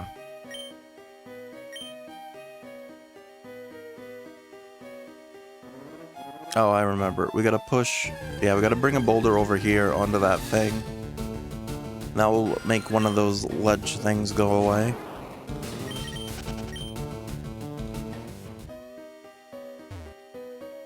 Okay, this one is the one we'll push. I remember as a kid, I always was scared to run because I thought that running would make wild Pokemon show up more quickly, but I don't think it really does. I think it's just because you're covering more space. I think the chance of encountering a wild Pokemon is still the same. Alright.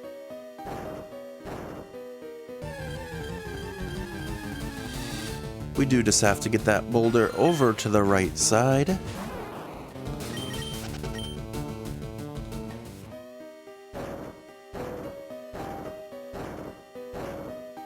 Okay, I think I can just do that. And I gotta hit it up a couple times.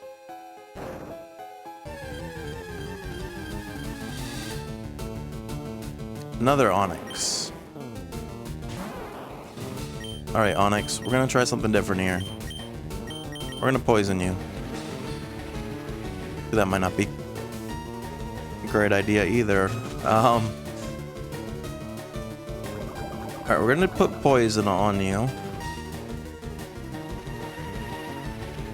So I do want an Onyx.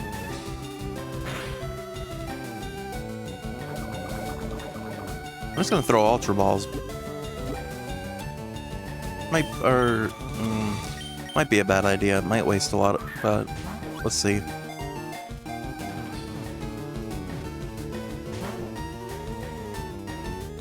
Every turn he'll get a little weaker. Stop paralyzing us though.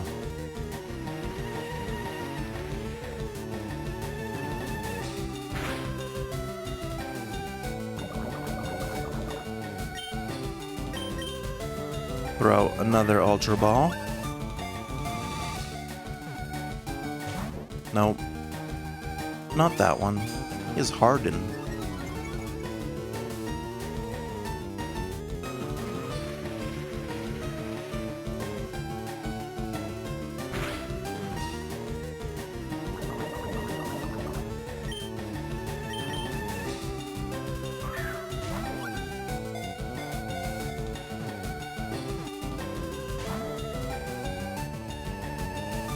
Alright, this is not going... Well, we've only thrown like 3 Ultra Balls. It's not too bad. So far, Onyx is the only one I've seen that I really want to catch anyway.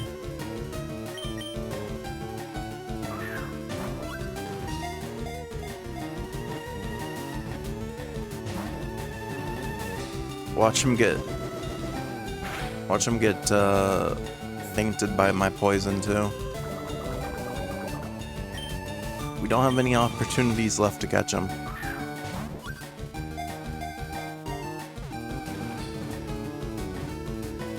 Okay, good. He was like, alright, I'll get in the ball. Alright, Onyx, the rock snake Pokemon, is 28 feet 10 inches long, 463 pounds. As it grows, the stone portions of its body harden to become similar to black-colored diamonds. Okay. Now I could push the boulder on there.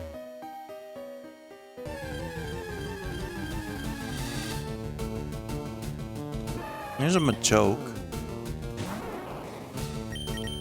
And I can't escape.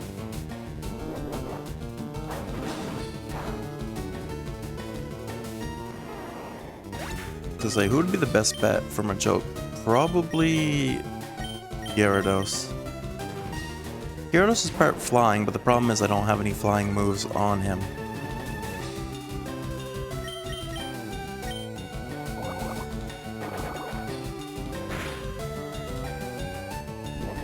Oh, revenge might not be great either.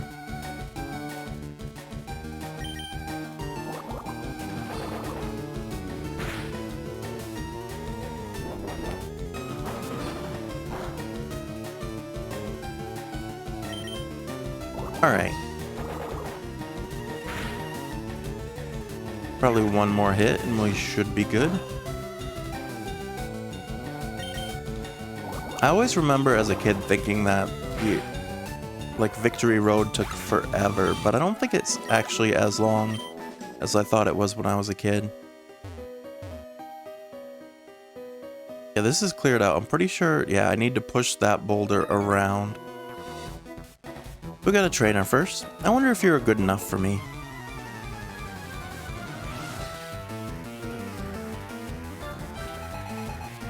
Naomi.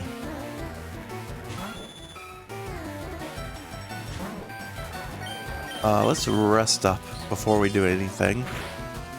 Get our health back.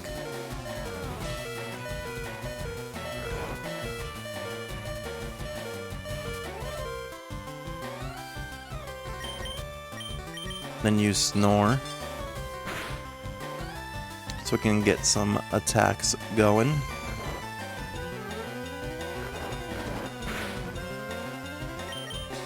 Did a decent amount of damage there.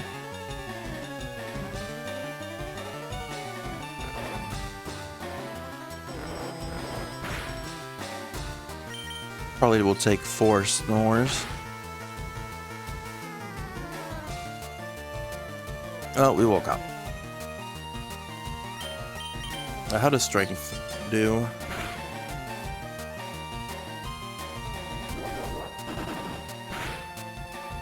Strength's enough to put it down. And I got a Ponyta. Oh, they have 5 Pokemon. That might not be great for us either. That's a lot of Pokemon. And they use Takedown. Strength did a lot, but now we gotta rest again. And we barely survived that, so it's a good thing we rested.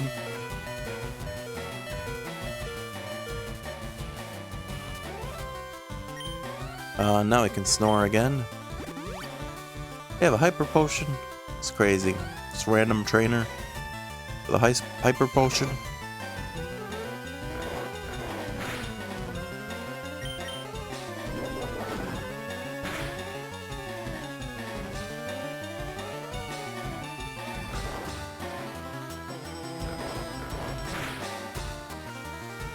Hey, we critted. That was decent. Now they got Rapidash. The evolved form of Ponyta. It's going to be a little bit bulkier, a little sturdier than what we just took out. But should essentially have pretty much the same weaknesses.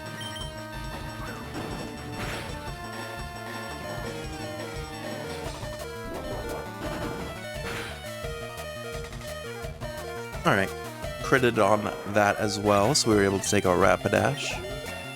And level up Snorlax to 36.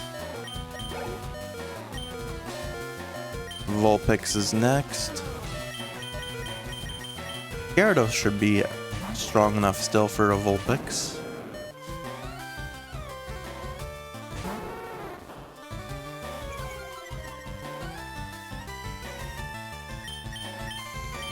Let's go for a basic water pulse.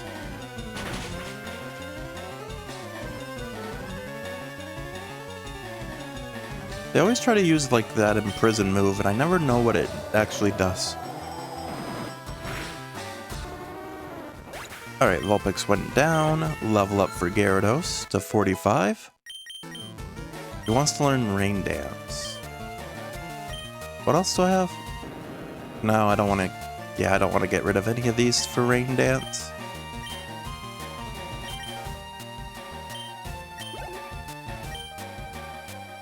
Alright, Ninetales.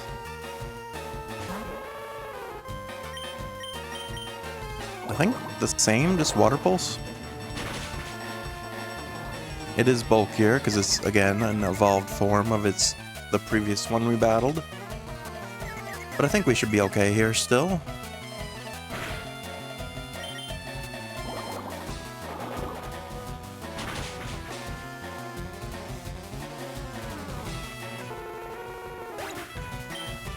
Okay. Cool Trainer Naomi has been defeated. We got banged up quite a bit there. Alright, let's head over this way first. I do think we have to take a boulder from that side over here, but I don't fully remember. Oh no, the Onyx is gonna kill Snorlax, so we can't escape.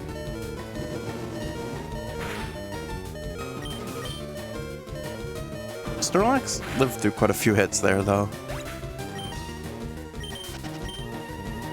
Okay.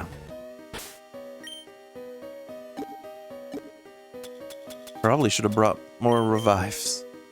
But that's all I could afford at the time.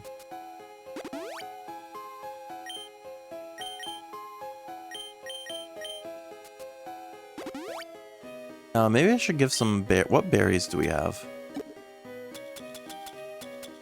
Is there a berry pouch? Yeah. Restores HP but may cause confusion. Never mind. I don't want to use a berry that could cause confusion. Alright. I have to use a lot of heals here. The good thing is if Bulbasaur encounters a Onyx, it can take it out pretty easily. The bad thing is I just hope it doesn't encounter any more Zubats or Golbats, because those are our kryptonite here, it seems like.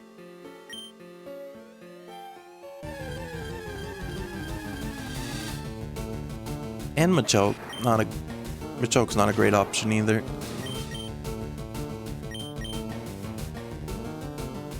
Where am I gonna go here?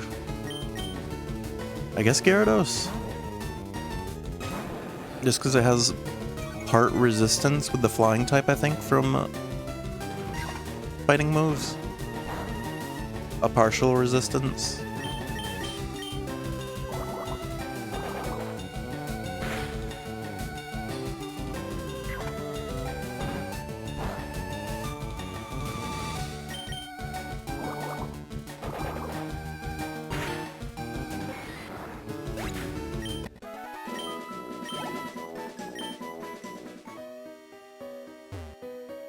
Alright, there's 2 items we could get here.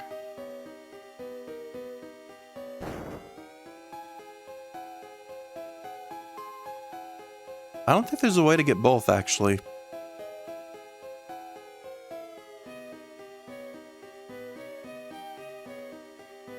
Because one way or the other, I'd be blocking one off. Well, left is never wrong, so let's go left. Hey, it's a rare candy.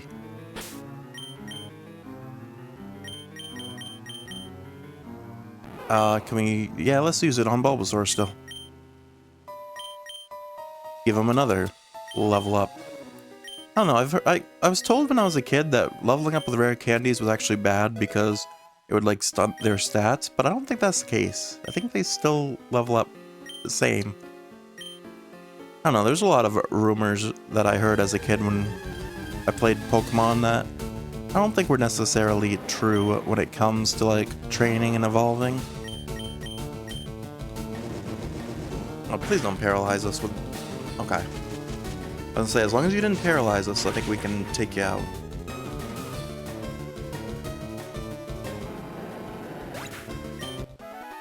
Nice.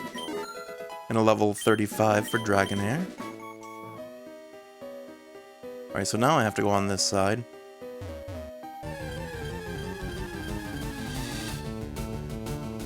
Alright, it's a Zubat. We run from the bats, unfortunately.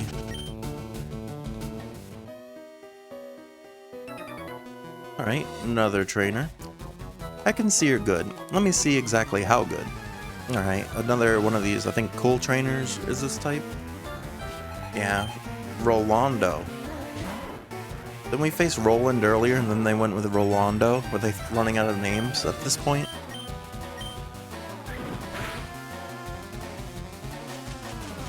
Alright, Bulbasaur, try to do some damage. That wasn't a lot. Nidoqueen, get in there.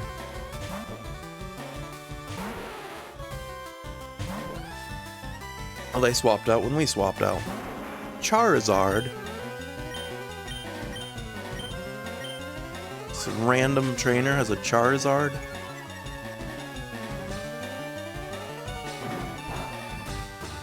So, funnily enough, speaking of Charizard, I had a clip that kind of popped off a little bit of my DNA Digivolution from Digimon Time Stranger of Blitzgreymon and Press Garurumon into Omnimon Alter S.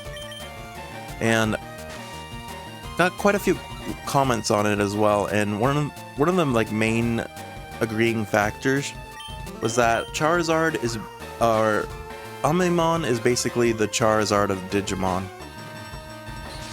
in that they both get like new forms all the time and are in like every single game.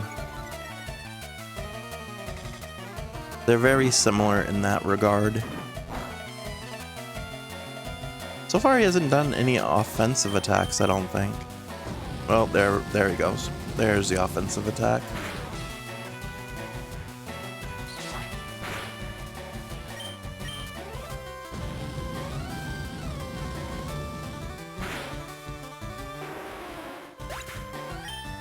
Well, since you got Charizard, I'm actually going to put Seeking in. So I wouldn't mind some levels for the Seeking, if possible. Plus, I'm pretty sure Charizard took him out before, so this would be a good payback.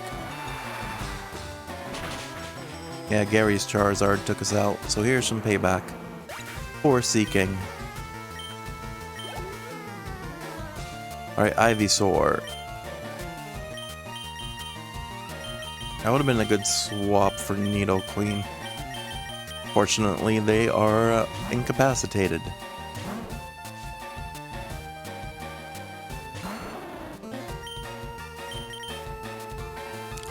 I was gonna say, you can put Snorlax to sleep. That might not work the way you are intending it to, though. I feel like Snorlax is gonna be pretty content with being asleep and still be able to damage you.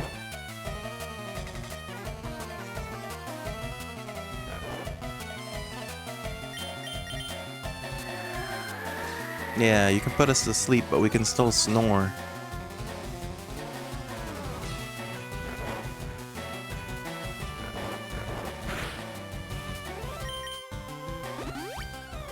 Put the Hyper Potion.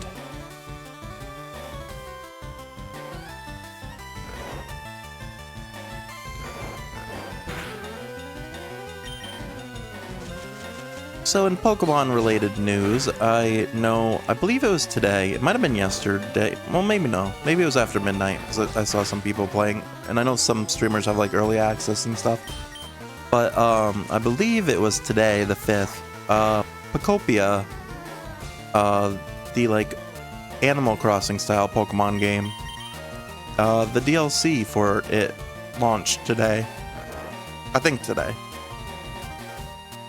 Might have been the 3rd, but I thought they said the 5th. Yeah, the underwater levels. So, that's pretty cool.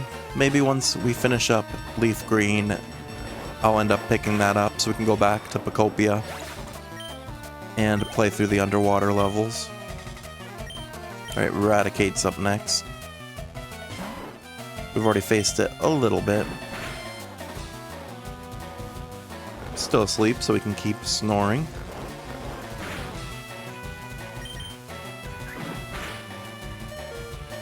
I'm kind of surprised we didn't wake up yet.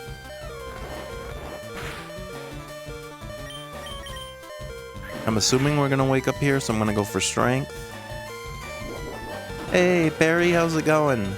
Yeah, more Pokemon today. We did do God of War on Sunday, and then we also did Digimon on Saturday, but today is a Pokemon day. Not bad. How am I doing? I'm doing pretty well. Yeah, doing pretty well.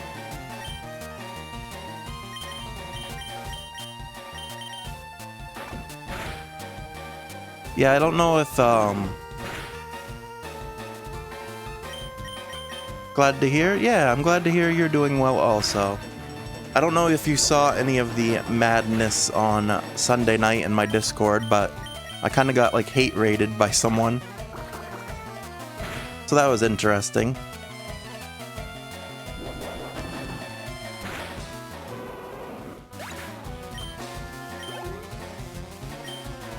Wait, what? Yeah. So it started over here on stream. I had someone show up, and pretty much right at the start, or as soon as they showed up, their first message was telling me what armor to put on in God of War, basically, like, kind of being demanding. And at first, I was trying to, like, be lenient and just like, okay, I'll do your suggestion. But they just kept going on, and, like, were basically trying to tell me how to play the game. So I ended up telling them, like, here, I'm gonna give you a warning, but we don't do backseating here. Like, this is a chill playthrough. I'm not trying to be, like, the most efficient. And then they ended up spoiling lore for me, so I timed them out. And I didn't notice at the time because I normally don't, or I wouldn't have my Discord, like, open when I'm streaming. But now I do after what that happened, just to be sure. But, yeah.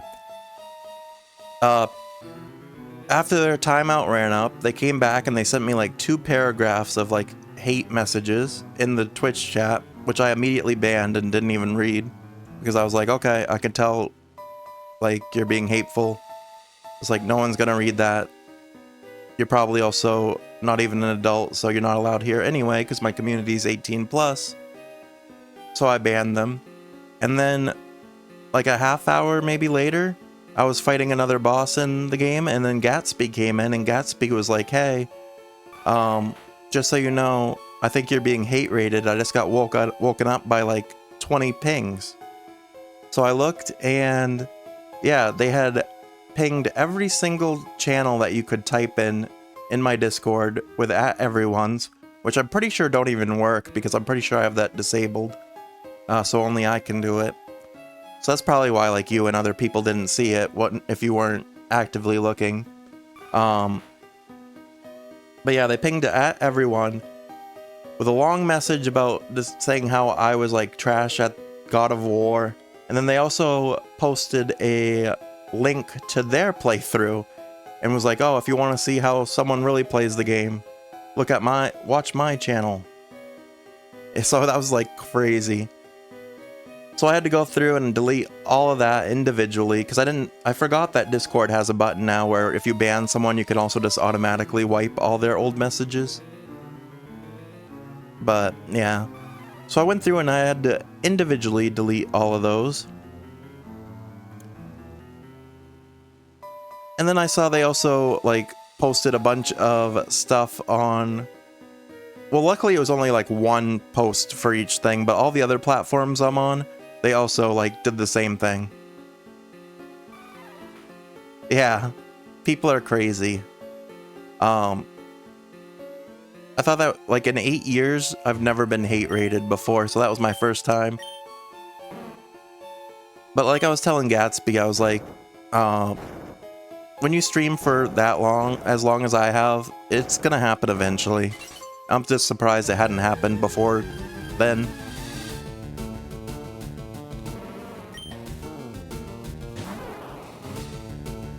You sorry that happened? Yeah. It did.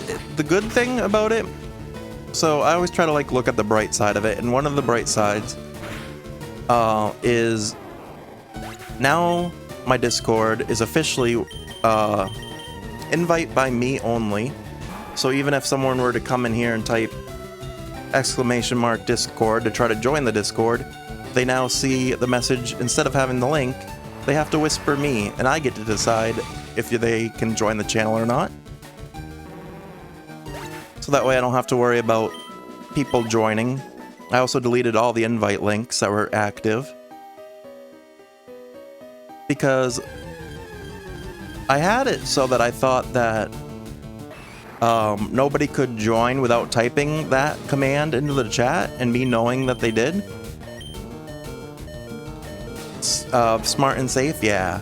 That's what one of my friends has done for a long time, but I was always like avoiding it because I wanted to make my Discord as accessible to people as possible. But unfortunately, like, one bad apple like can ruin the whole bunch. So unfortunately now people, if they want to join, are gonna have to message me directly.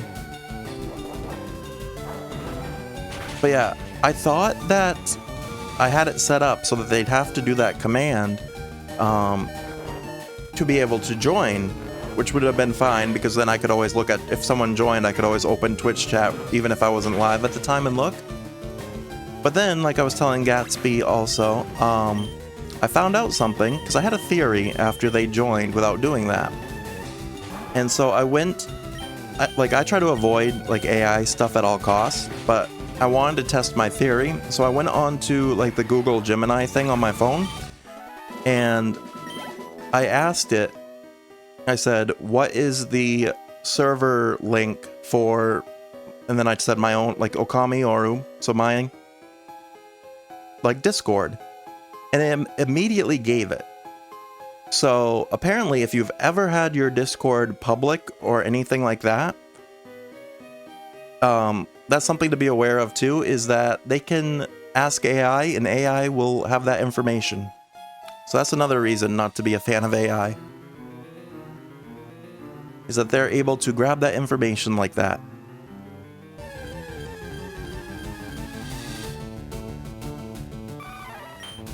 So that's when I went in and I made sure to switch everything to off. All the invite links were turned off and disabled. And if I do invite someone, it's going to be a one-time link, so it cannot be used again. You hate AI so much, yeah. I do as well.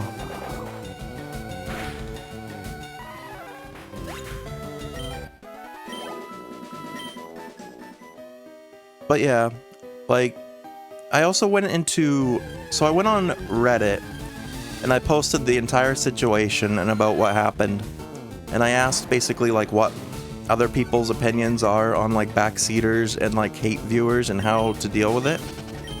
And I got like almost 50 responses and pretty much everyone unanimously agreed, like,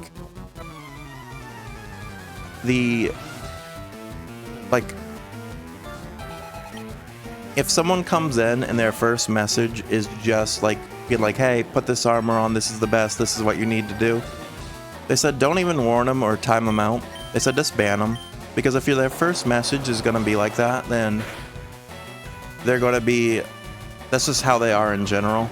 And you don't want that kind of person bringing down the whole vibe for yourself and your stream, but also it's not fair to the other people that are in chat watching. So I got told by like multiple different streamers in that Reddit that I should be less lenient and be a little more strict. It's not worth trying to keep one trouble viewer over like causing problems for everyone else, you know? Just ban them off the bat, yeah. Because they were gonna, even if, whether I banned them off the bat or I gave them all those chances, they were gonna hate raid in the end either way, so.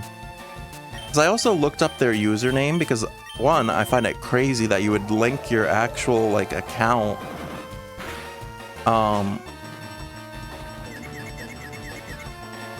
Like, that's crazy that you would hate raid and then link your own account. That's, like, evident, you're self-incriminating. So I looked up their username, and apparently I'm not even the only person that they've done this to. On their Twitter and stuff, over the last 2 years, I've seen them do it to like multiple VTubers, send us like hate messages and stuff like that. So apparently the person is just like very unstable.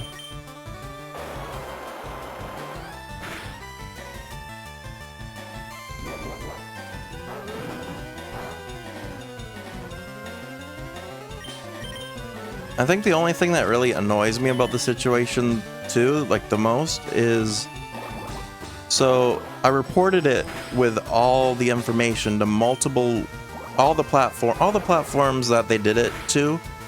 I reported it with multiple like screenshots of the information and showed what they were saying and did.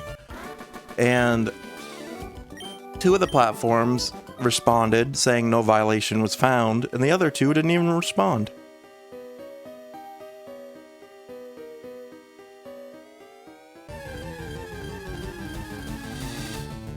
So yeah, that's kind of crazy. Yeah, it's crazy. Like,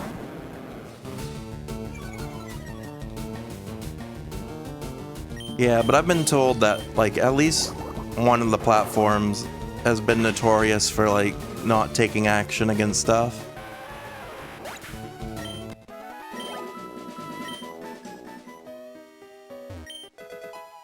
Found TM37 Sandstorm. Yeah. It was a crazy situation, so hopefully you never have to deal with that, but just be aware there are some crazy people on here apparently.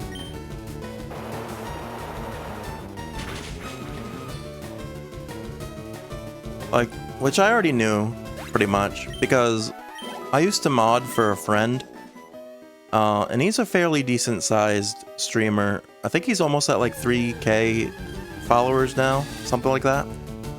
But he plays a lot of like community games like Jackbox. I don't know if you know what Jackbox is, but like those type of games where a lot of like you get a lot of like new people coming in because it's games that everyone can play, so they want to like random people will come in and want to play games. You're sure it will happen eventually, just hopefully not anytime soon, yeah. Jackbox games are fun, yeah. But so he does those a lot, and so he gets a lot of like new faces in.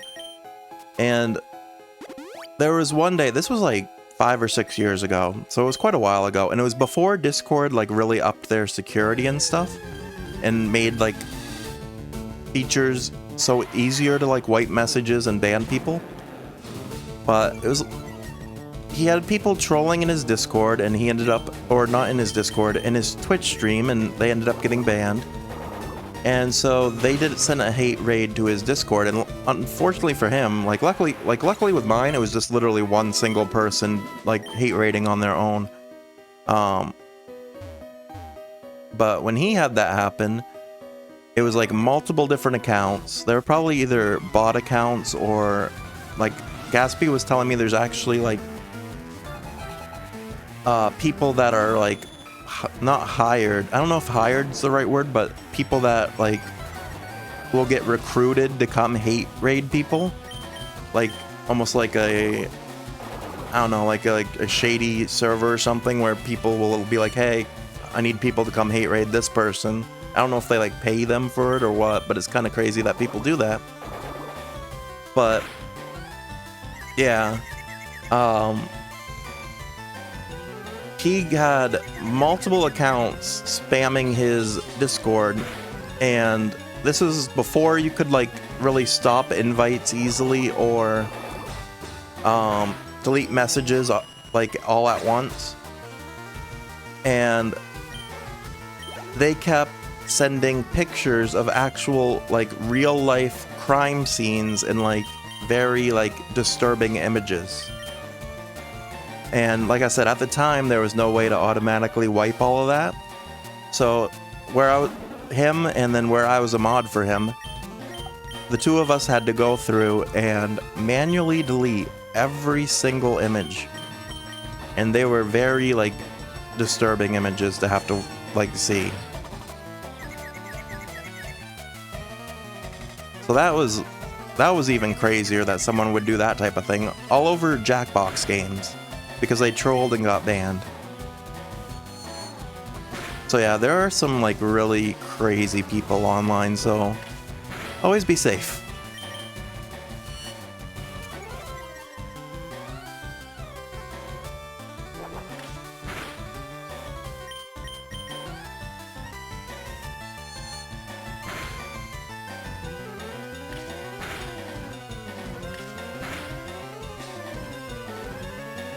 You're in shock? Yeah. Like I said, it was like 5 or 6 years ago now, but it was very, like, disgusting. People are absolutely insane, yeah. It's crazy. Crazy how comfortable people are behind a keyboard.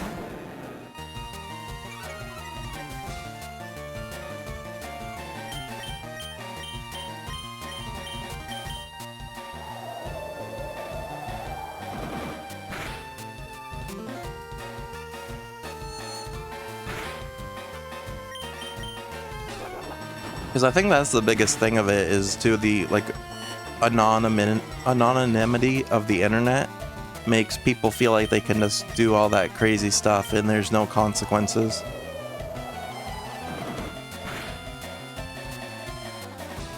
And to, like, some degree, they're like, sadly, there really isn't to some degree, because, like, if someone, like, in some foreign, like, faraway country is the one that's doing that sort of thing, there's not a lot, like, even if you report, like, unless you know the exact account, like, there's not a lot to that the, like, authorities here could do about someone that's all the way across the world.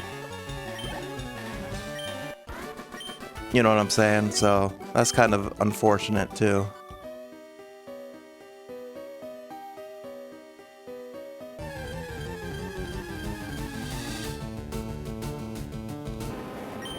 My team's almost completely wiped, by the way.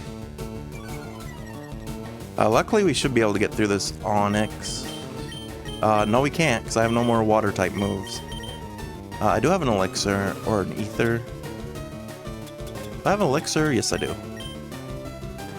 Definitely makes things harder, yeah.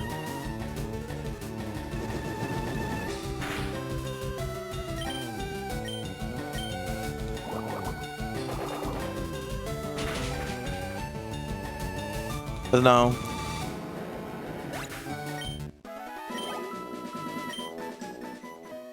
People can be pretty crazy, but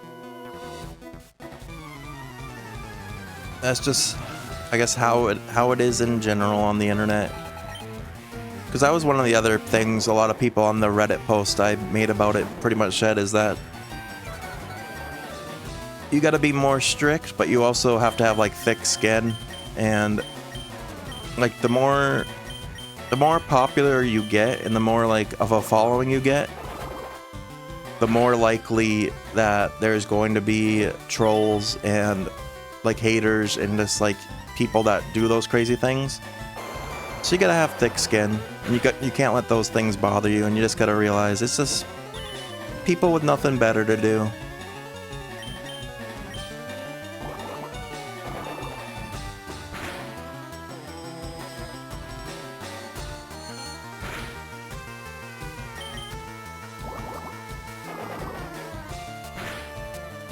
I think this was his only Pokemon, was just the Mr. Mime.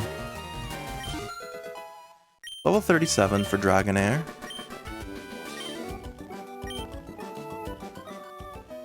Unfortunately, I don't think I have any escape ropes.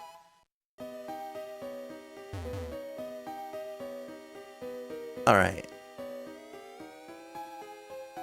We've got to figure... Wait, have I been up this ladder? I don't think so. That's why you're hesitant to make a Discord, because of that sort of thing.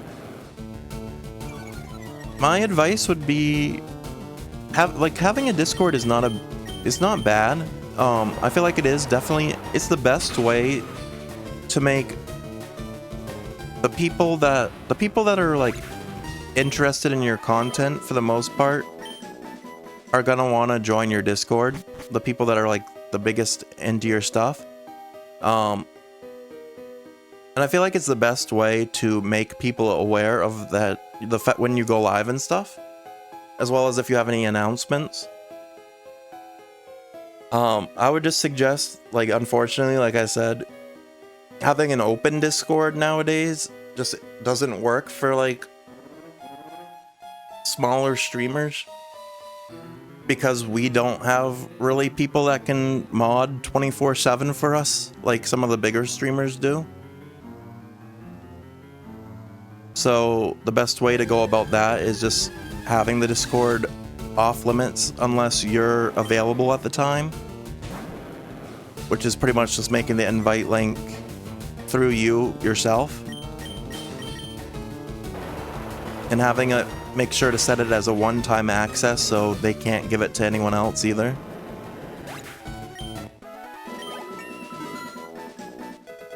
But yeah, because I know like a lot of bigger the big streamers will have open Discords, but that's because they have like a ton of people that mod for them so that they're always able to have someone that's available there.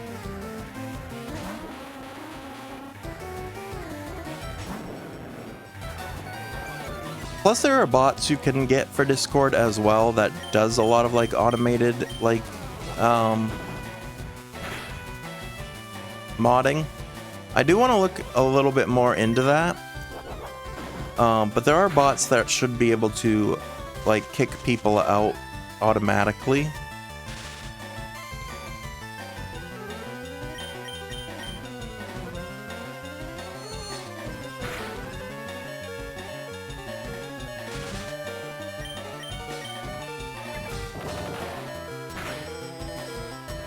Because like for Twitch itself, I personally like am a big fan of Saribot, but that doesn't really work for. I don't think. Actually, I don't know. I don't know if there is a if Saribot can be in the Discord or not. That's something I'll have to look into.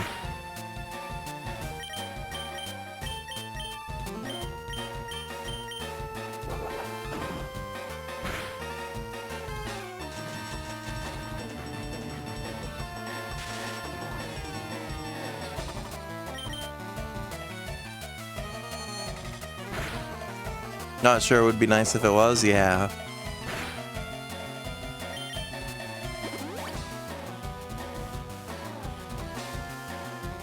Because also I'm kind of surprised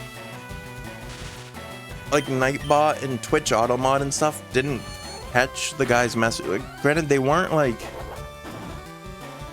super like obscene or anything like that. It was basically like, oh, you're so bad at the game, you don't even know the lore, you get upset at these bosses that aren't even hard because you're not using the right gear, blah blah blah. So it wasn't like he was actually saying anything like super obscene, so that's probably why Automod and Nightbot didn't ban it themselves, because normally if someone comes in and will say anything like crazy, it's set up so that it can automatically ban them.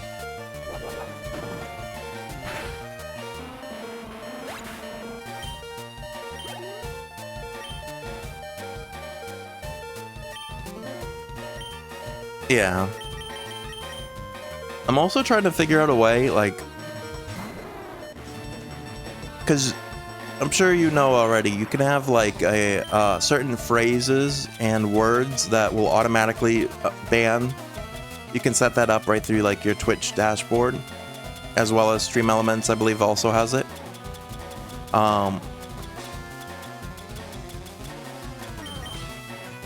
But I'm trying to personally figure out a way about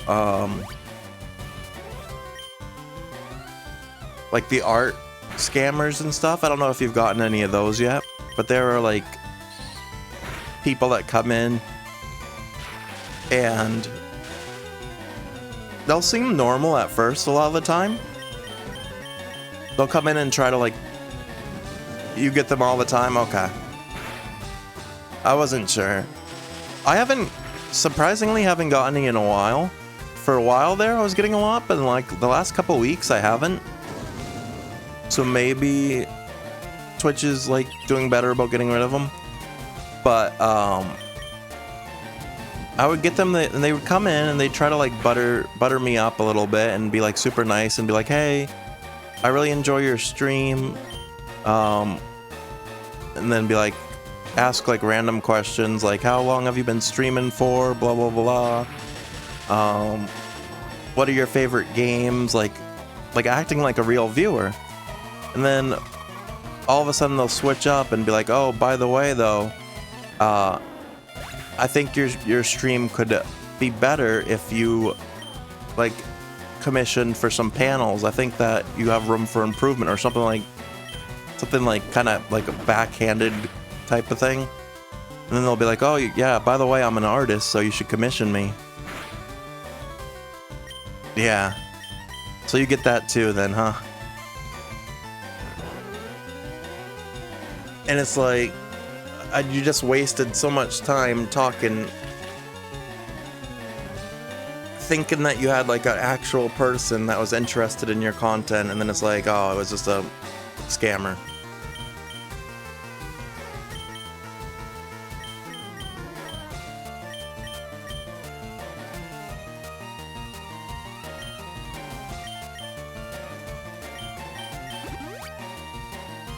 Yeah, that's always fun when that happens.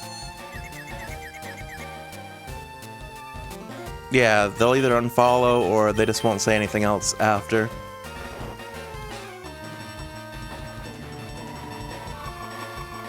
So I did find out something like weird. I don't know if this is like a glitch or something. Or if it's intended to be this way. But a couple weeks ago, I had a viewer that showed up and was basically like, hey, I see in your rules it says 18 plus. Is that the case that people have to be over 18 to be in your Twitch chat? And I said, yes, my community is an 18 plus community, so the age requirement is 18 to be in my channel. And they were like, oh, okay. They're like, well, I'm not. They said basically that they were under that age. So they were like, feel free to ban me if you want. And I was like, okay. And like, they weren't like rude or anything about it. They were just like being completely upfront, which in a way I appreciate. So I ended up banning them. But I've noticed that they're still in my follower list, even though they're also banned.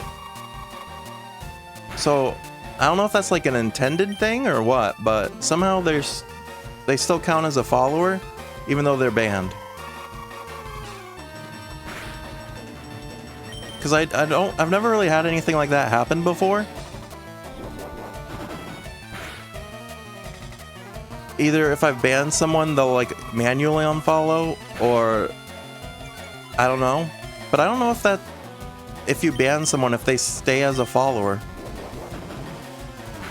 I mean, because it's not like they can watch your streams anymore, because if you're banned from a channel, I'm pretty sure you just get like a blank screen. Like, I think that was an update Twitch did a couple years ago, that you can't watch streams you're banned in anymore. You can't see the chat, and you can't even see the stream.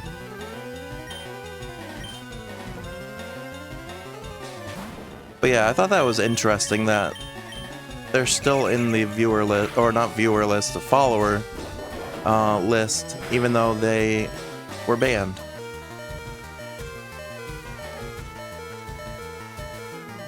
When you ban, it's just of chat or watch, they can still follow. Okay. That's what I was wondering. Thanks, Gatsby. Yeah, I wasn't sure, but I noticed that they still follow the channel even though they've been banned.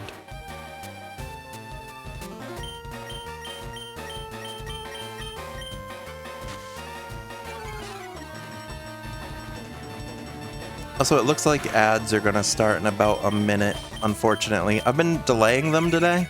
I keep hitting the delay button, but I don't have any more delays. It says I've used up all my snoozes.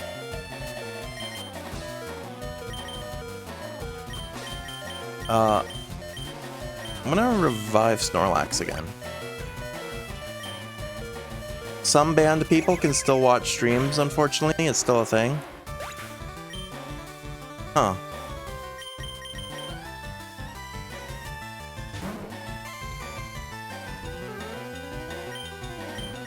I think I've only ever been banned in like one channel. And it was like a long story. It was like a friend that we had a falling out. But I've never tried to like watch their stream since the falling out, so I don't know. I've never really seen that, what it's like to be banned in a channel.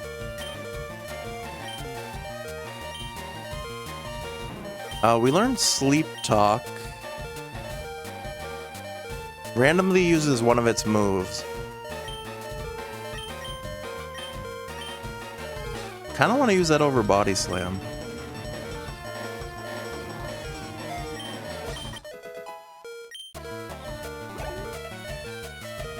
Alright, he's got Arc 9. I really need to hit this rest here. Please let me rest first. I can't. Okay. That's unfortunate. I think Gyarados is still alive, though. With 5 HP.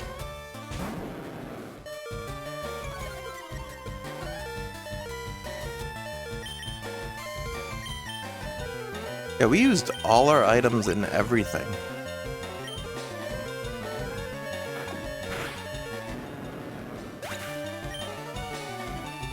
Victory Road is a little tougher than I remember it. Oh, and they have spikes out too. You're redeeming a hydrate. Got Perry. I'll drink. I don't have any water or anything with me at the moment, but I have some Coke left over from my lunch. I had McDonald's for lunch.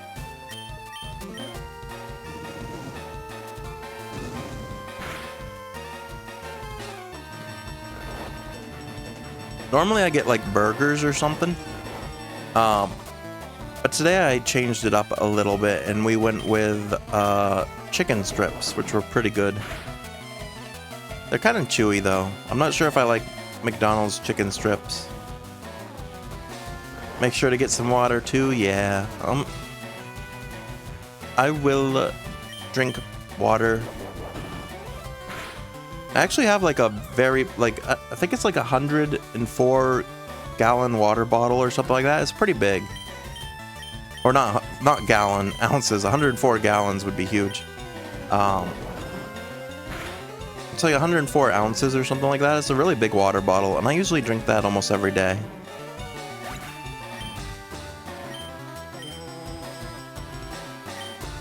Holy crap, he took up so much money from us.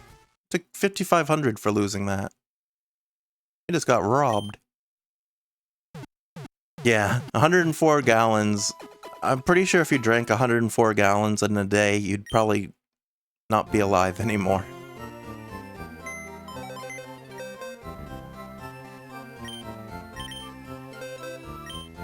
So it looks like the ads have ended. Do I want to do anything different here?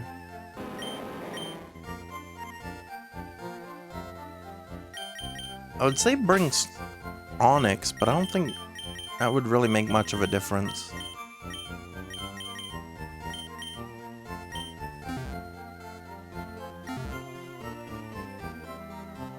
Alright.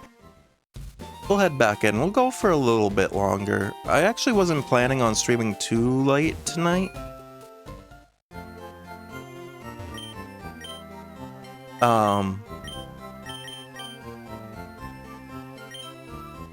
Can't even buy good items here.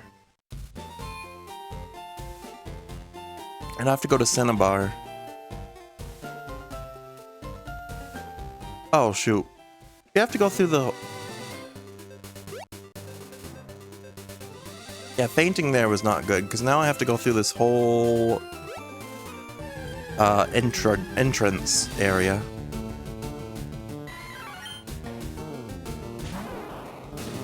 To get back into the Victory Road.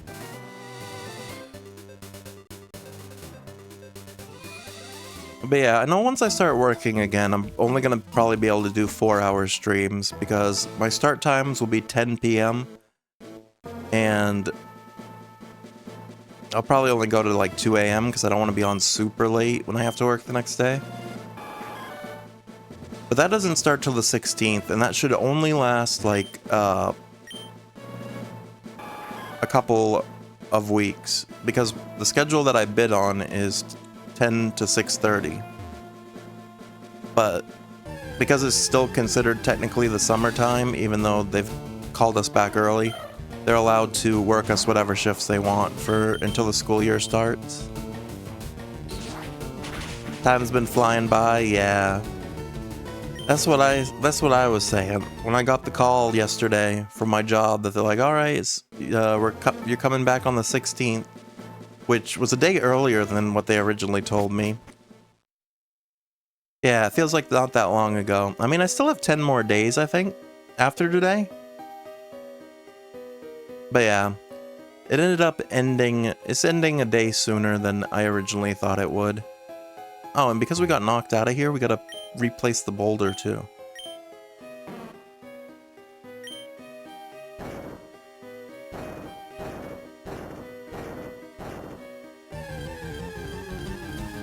But yeah.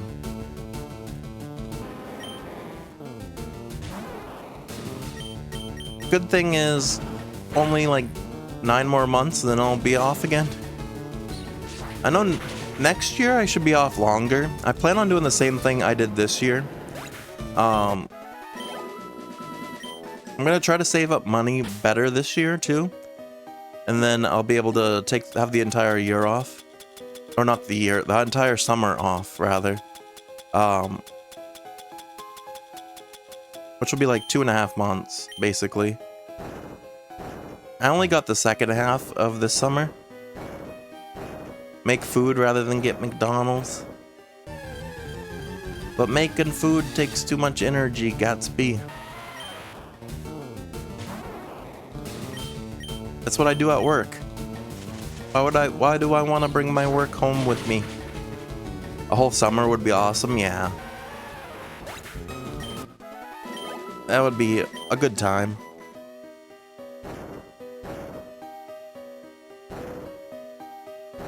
Okay, got the door open. Well, not the door, but the ledge thing.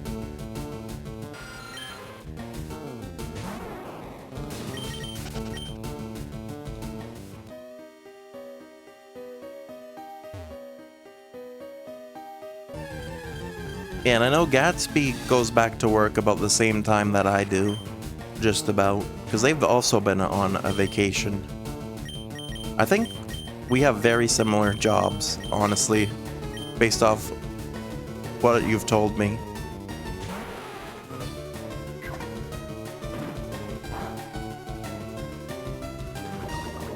Alright, we got a poison point. Needle Queen's good here because they have a few fighting type moves, which are strong against fighting types. Probably, yeah. Revenge isn't great, though. That will do... Well, it says it wasn't effective. I have no healing items this time around, though, so that's not great.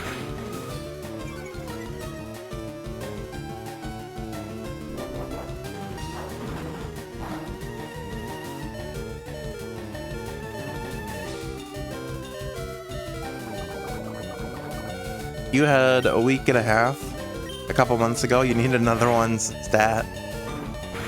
I feel that. At my old job that I was at for like 7 years, at most, I got like 1 week every 6 months. And it would be a long 6 months in between. So the fact that my new job, I get to take as much time off as I do, has been really nice. Actually, I don't... So, next year might be interesting because where they broke up, they turned my position into 2 separate positions. And that really pushed me up on seniority pretty high. I don't know what it's going to be like next year.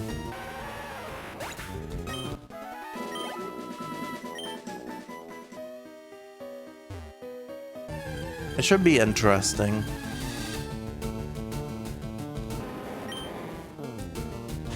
Plus, I just don't know what my job's going to be like in general when I return because apparently my building manager got fired. I don't know for sure, but that's what one of my coworkers texted me a couple weeks ago.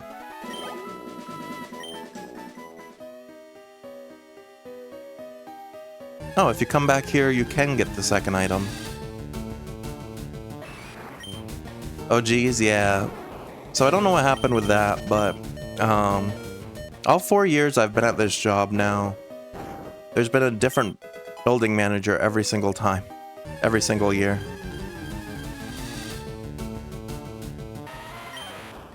The position is cursed. It's like the defense against the dark arts position in the Harry Potter series. No one can stay at it for more than a year.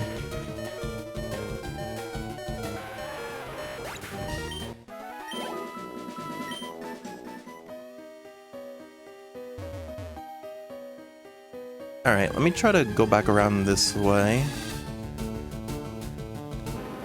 Like I said, I can't heal my team, which is a problem at the moment. And Onyx is faster than Bulbasaur, not great. I think I'm under-leveled for this. I don't know how. I felt like we did a lot.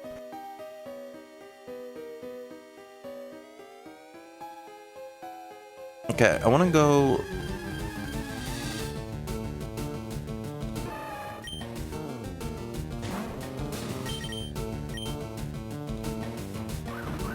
I forgot when they're much higher levels than you can't even escape either.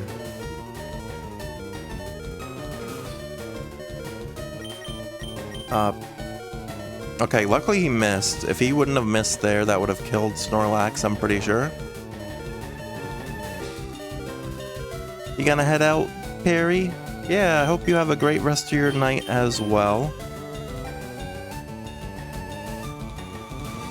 Thanks for stopping in, I appreciate it. And hope to catch you soon. Alright, this might do a lot of damage to us too. That almost took us out. Luckily it's a huge recoil when he does the submission.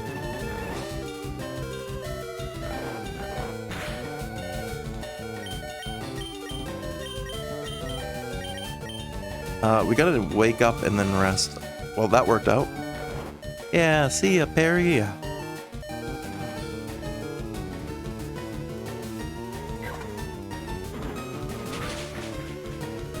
Like I said, I probably won't go super late tonight. I'll probably like only stream for like maybe another half hour or so.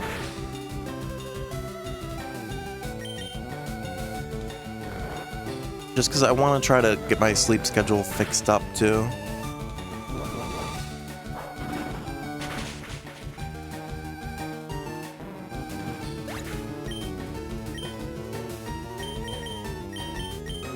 I don't know if Needle Queen will be able to kill it before... It's 1 HP. Okay, we are. Perfect.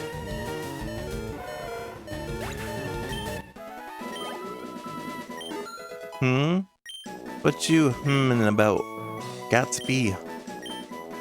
No agility. I said no agility. There we go. Am I really gonna sleep early? Maybe. Yesterday, I kind of did. I went to bed at 4, which, in comparison to what I was doing, is early. When I had been staying up till like 9, 10.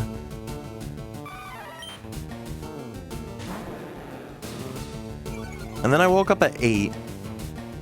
But the problem with that was I was so tired because I only slept for 4 hours that I needed a nap. And then the nap kind of messed up me being on time.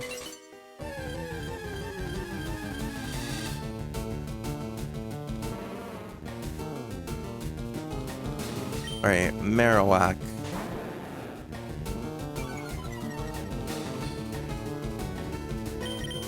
As much as I like to try to get XP from these wild Pokemon, I don't think we can really keep fighting these. The level 30s aren't too bad. But the ones up in like 48, 46, that's a bit much.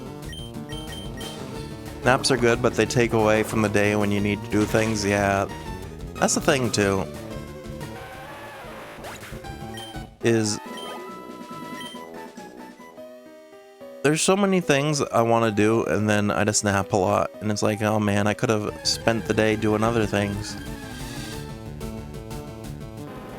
Like, a couple of the things I want to still do before, like, even off stream, before my vacation runs up, is I want to watch all the Tom Holland Spider-Man movies. Because I haven't seen any of them. The only Spider-Man movies I've seen are the Tobey Maguire ones back when I was like a kid. So I want to try to watch all the Tom Holland Spider-Man movies before I have to go back to work. And then I also want to like rewatch some of like the past year's streamer games, because I watched the streamer games from this year and they were pretty good. I don't know. I wasn't as big a fan of the teams this year just because there were a lot less like streamers I knew this year, I felt like, at the streamer games.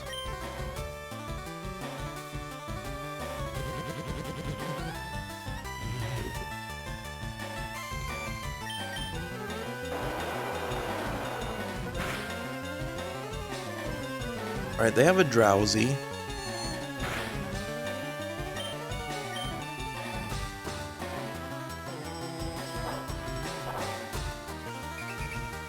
But yeah, no, I'll probably, like I said, I'll probably end stream here pretty soon. Because I think we're gonna get wiped from here again anyway. And then I won't go to bed right away. I'll probably play a little bit of Overwatch. Try to get more levels, because I only got 5 days left, and I need 25-ish more levels. So I'll probably do a little bit of off-stream Overwatch. And then maybe watch some like YouTube videos or something like that.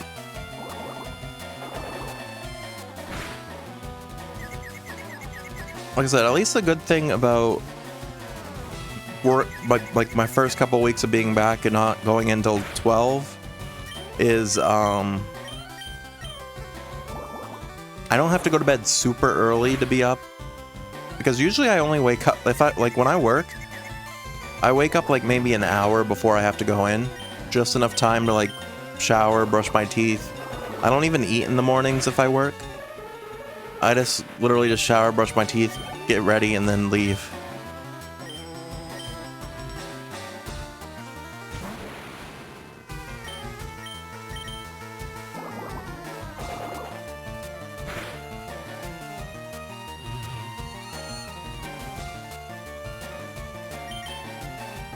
Is this the first? No, I was gonna say, is this the first Kadabra we've seen? I've seen Alakazam, but no, I think Sabrina had Kadabra.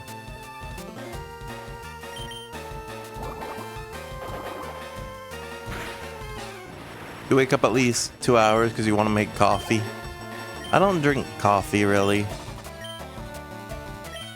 I drink iced coffee once in a while. Like if I'm up early in the morning and I get like McDonald's for breakfast, I get like a mocha frap, but as far as like hot coffee, I'm not a fan. I pretty much only drink like sodas and iced teas.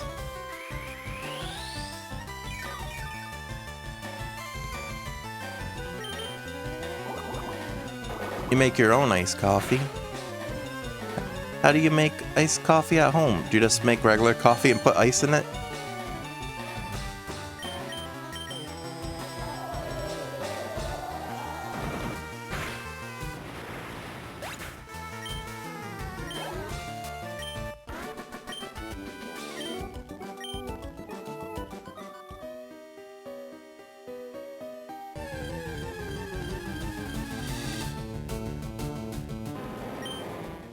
But yeah, tomorrow we'll be starting episode 2 of the Digimon DLC. And I'm actually really excited for that one because we have a ton of money now, because the first DLC paid us out 300,000 yen in the game. And then, so we can buy plenty of items. Plus, I also got, at the end of stream, I was able to get my Angelwomon and Lady Devimon to fuse together into Mastamon, who's going to be super OP. There's a container for the iced coffee. You put grounds in the filter and put water in the container, and then you put it in the fridge. I see. Interesting.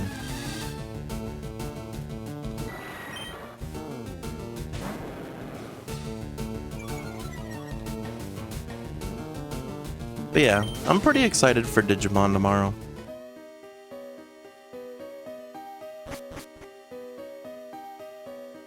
Alright, are we gonna try this guy again that wiped us before?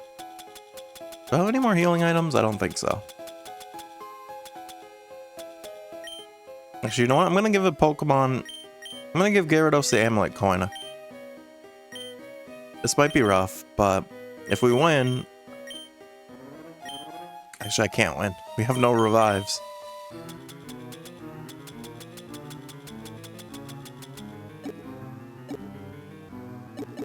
Oh, this guy's gonna send us all the way back again. Well, if we lose here, I'll probably just call it for the night anyway. But yeah, I'm pretty excited for Digimon tomorrow. Then Friday, when we get back to God of War, I've been doing some debating because... So after the whole situation with that person, I switched my armor back to my Lunda's armor because I didn't want to use armor that was made by that person. But now I'm kind of conflicted because the other armor is good. Like, so I might go back, I might use it. I don't like that I was backseated into figuring out it was good. It was kind of cut off last time, a little bit, but we still had, I was already finished off with the, I think you had gone to bed before I said this, but I was done with the, main story stuff. We were just doing side content and exploring at the time, so it's not, like, they didn't make us lose any, like, actual anything. It was just side exploring type of time, basically. But, yeah. I don't know. Part of me wants to switch to the armor that I did get shown, just because it is a lot more effective than the armor I was using. Why are you yelling at Sari bot? Gatsby. But part of me does want to switch back to that armor. But also part of me wants to be stubborn and be like, I don't want to use it because I got shown it by a troll. So I don't know what I'm going to do. I'm conflicted on that one. Unfortunately, I also don't know what I'm going to do here because we are very low. Like I said, we're probably going to end up having a hard time here. Spin the wheel and let it decide.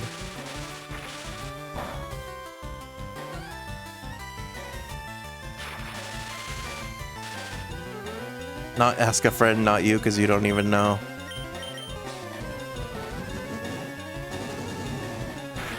Because I will say one thing I didn't realize until that whole situation was the Lunda's armor that we were using. The poison proc that we get from that armor you have to like hit 5 times or 3 times, something like that in a row to proc it. So realistically, we never get it. So technically, they were right in that armor is bad. I mean, they went about saying it in a horrible way, and they probably should have just let me do the way I wanted to do it.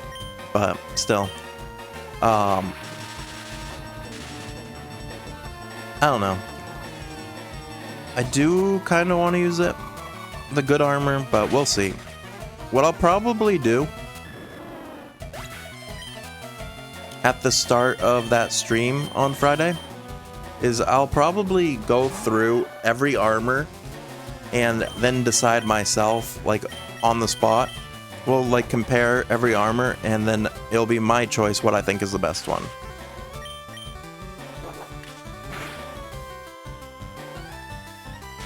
But we'll see. That'll be for Friday. We got Digimon coming up first.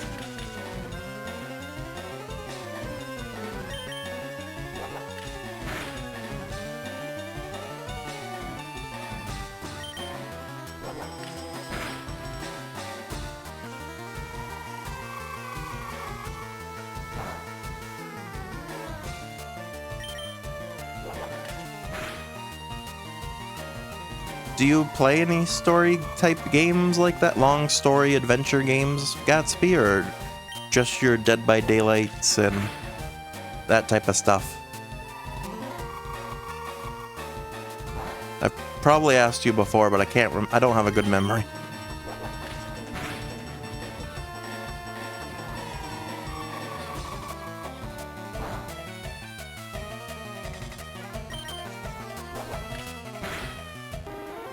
You're playing Red Dead Redemption on the side right now. Nice.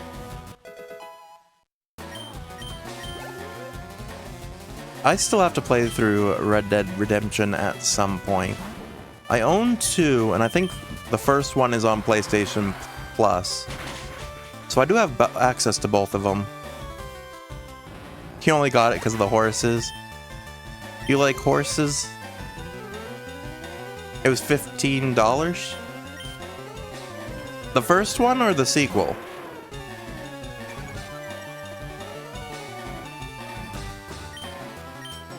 The second one, okay.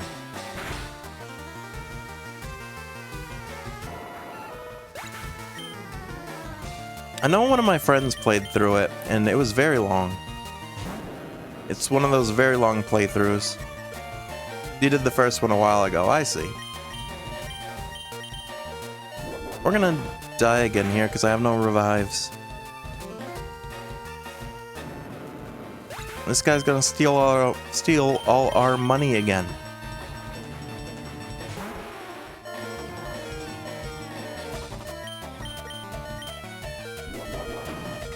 Yeah, there we go. He's gonna take all our money.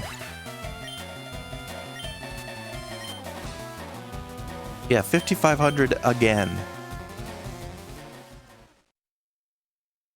I don't even know if I have any money left.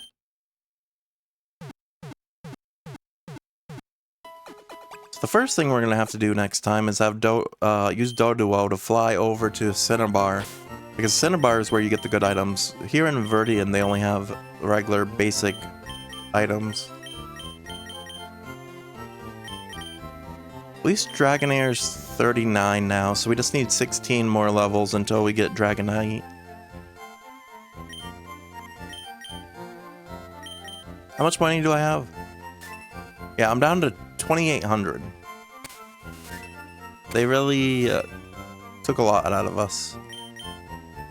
But yeah, I feel like that's probably a good place to stop for tonight. Not as long as my usual streams, but we're gonna have to be shortening streams once I get back to work anyway, so might as well slow down a little bit now.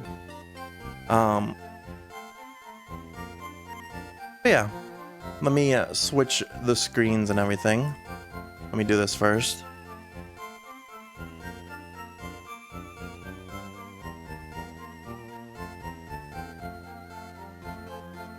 I hate when it does that, when I switch the category. I know it switches on, I know it does say it switched, but for me it goes back. But okay, there we go.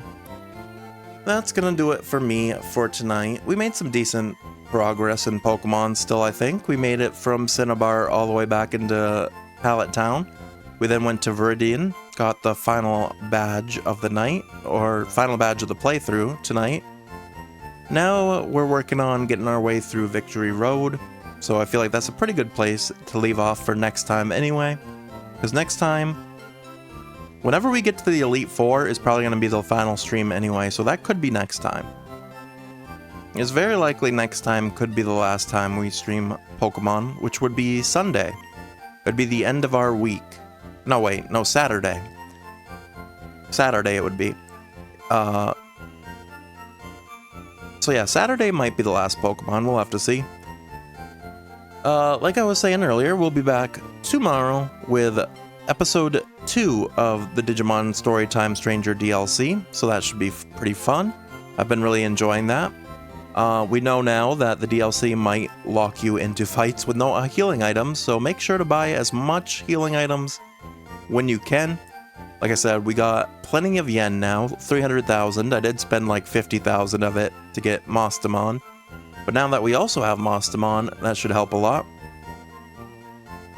So yeah, I think we're in a pretty good spot for that tomorrow.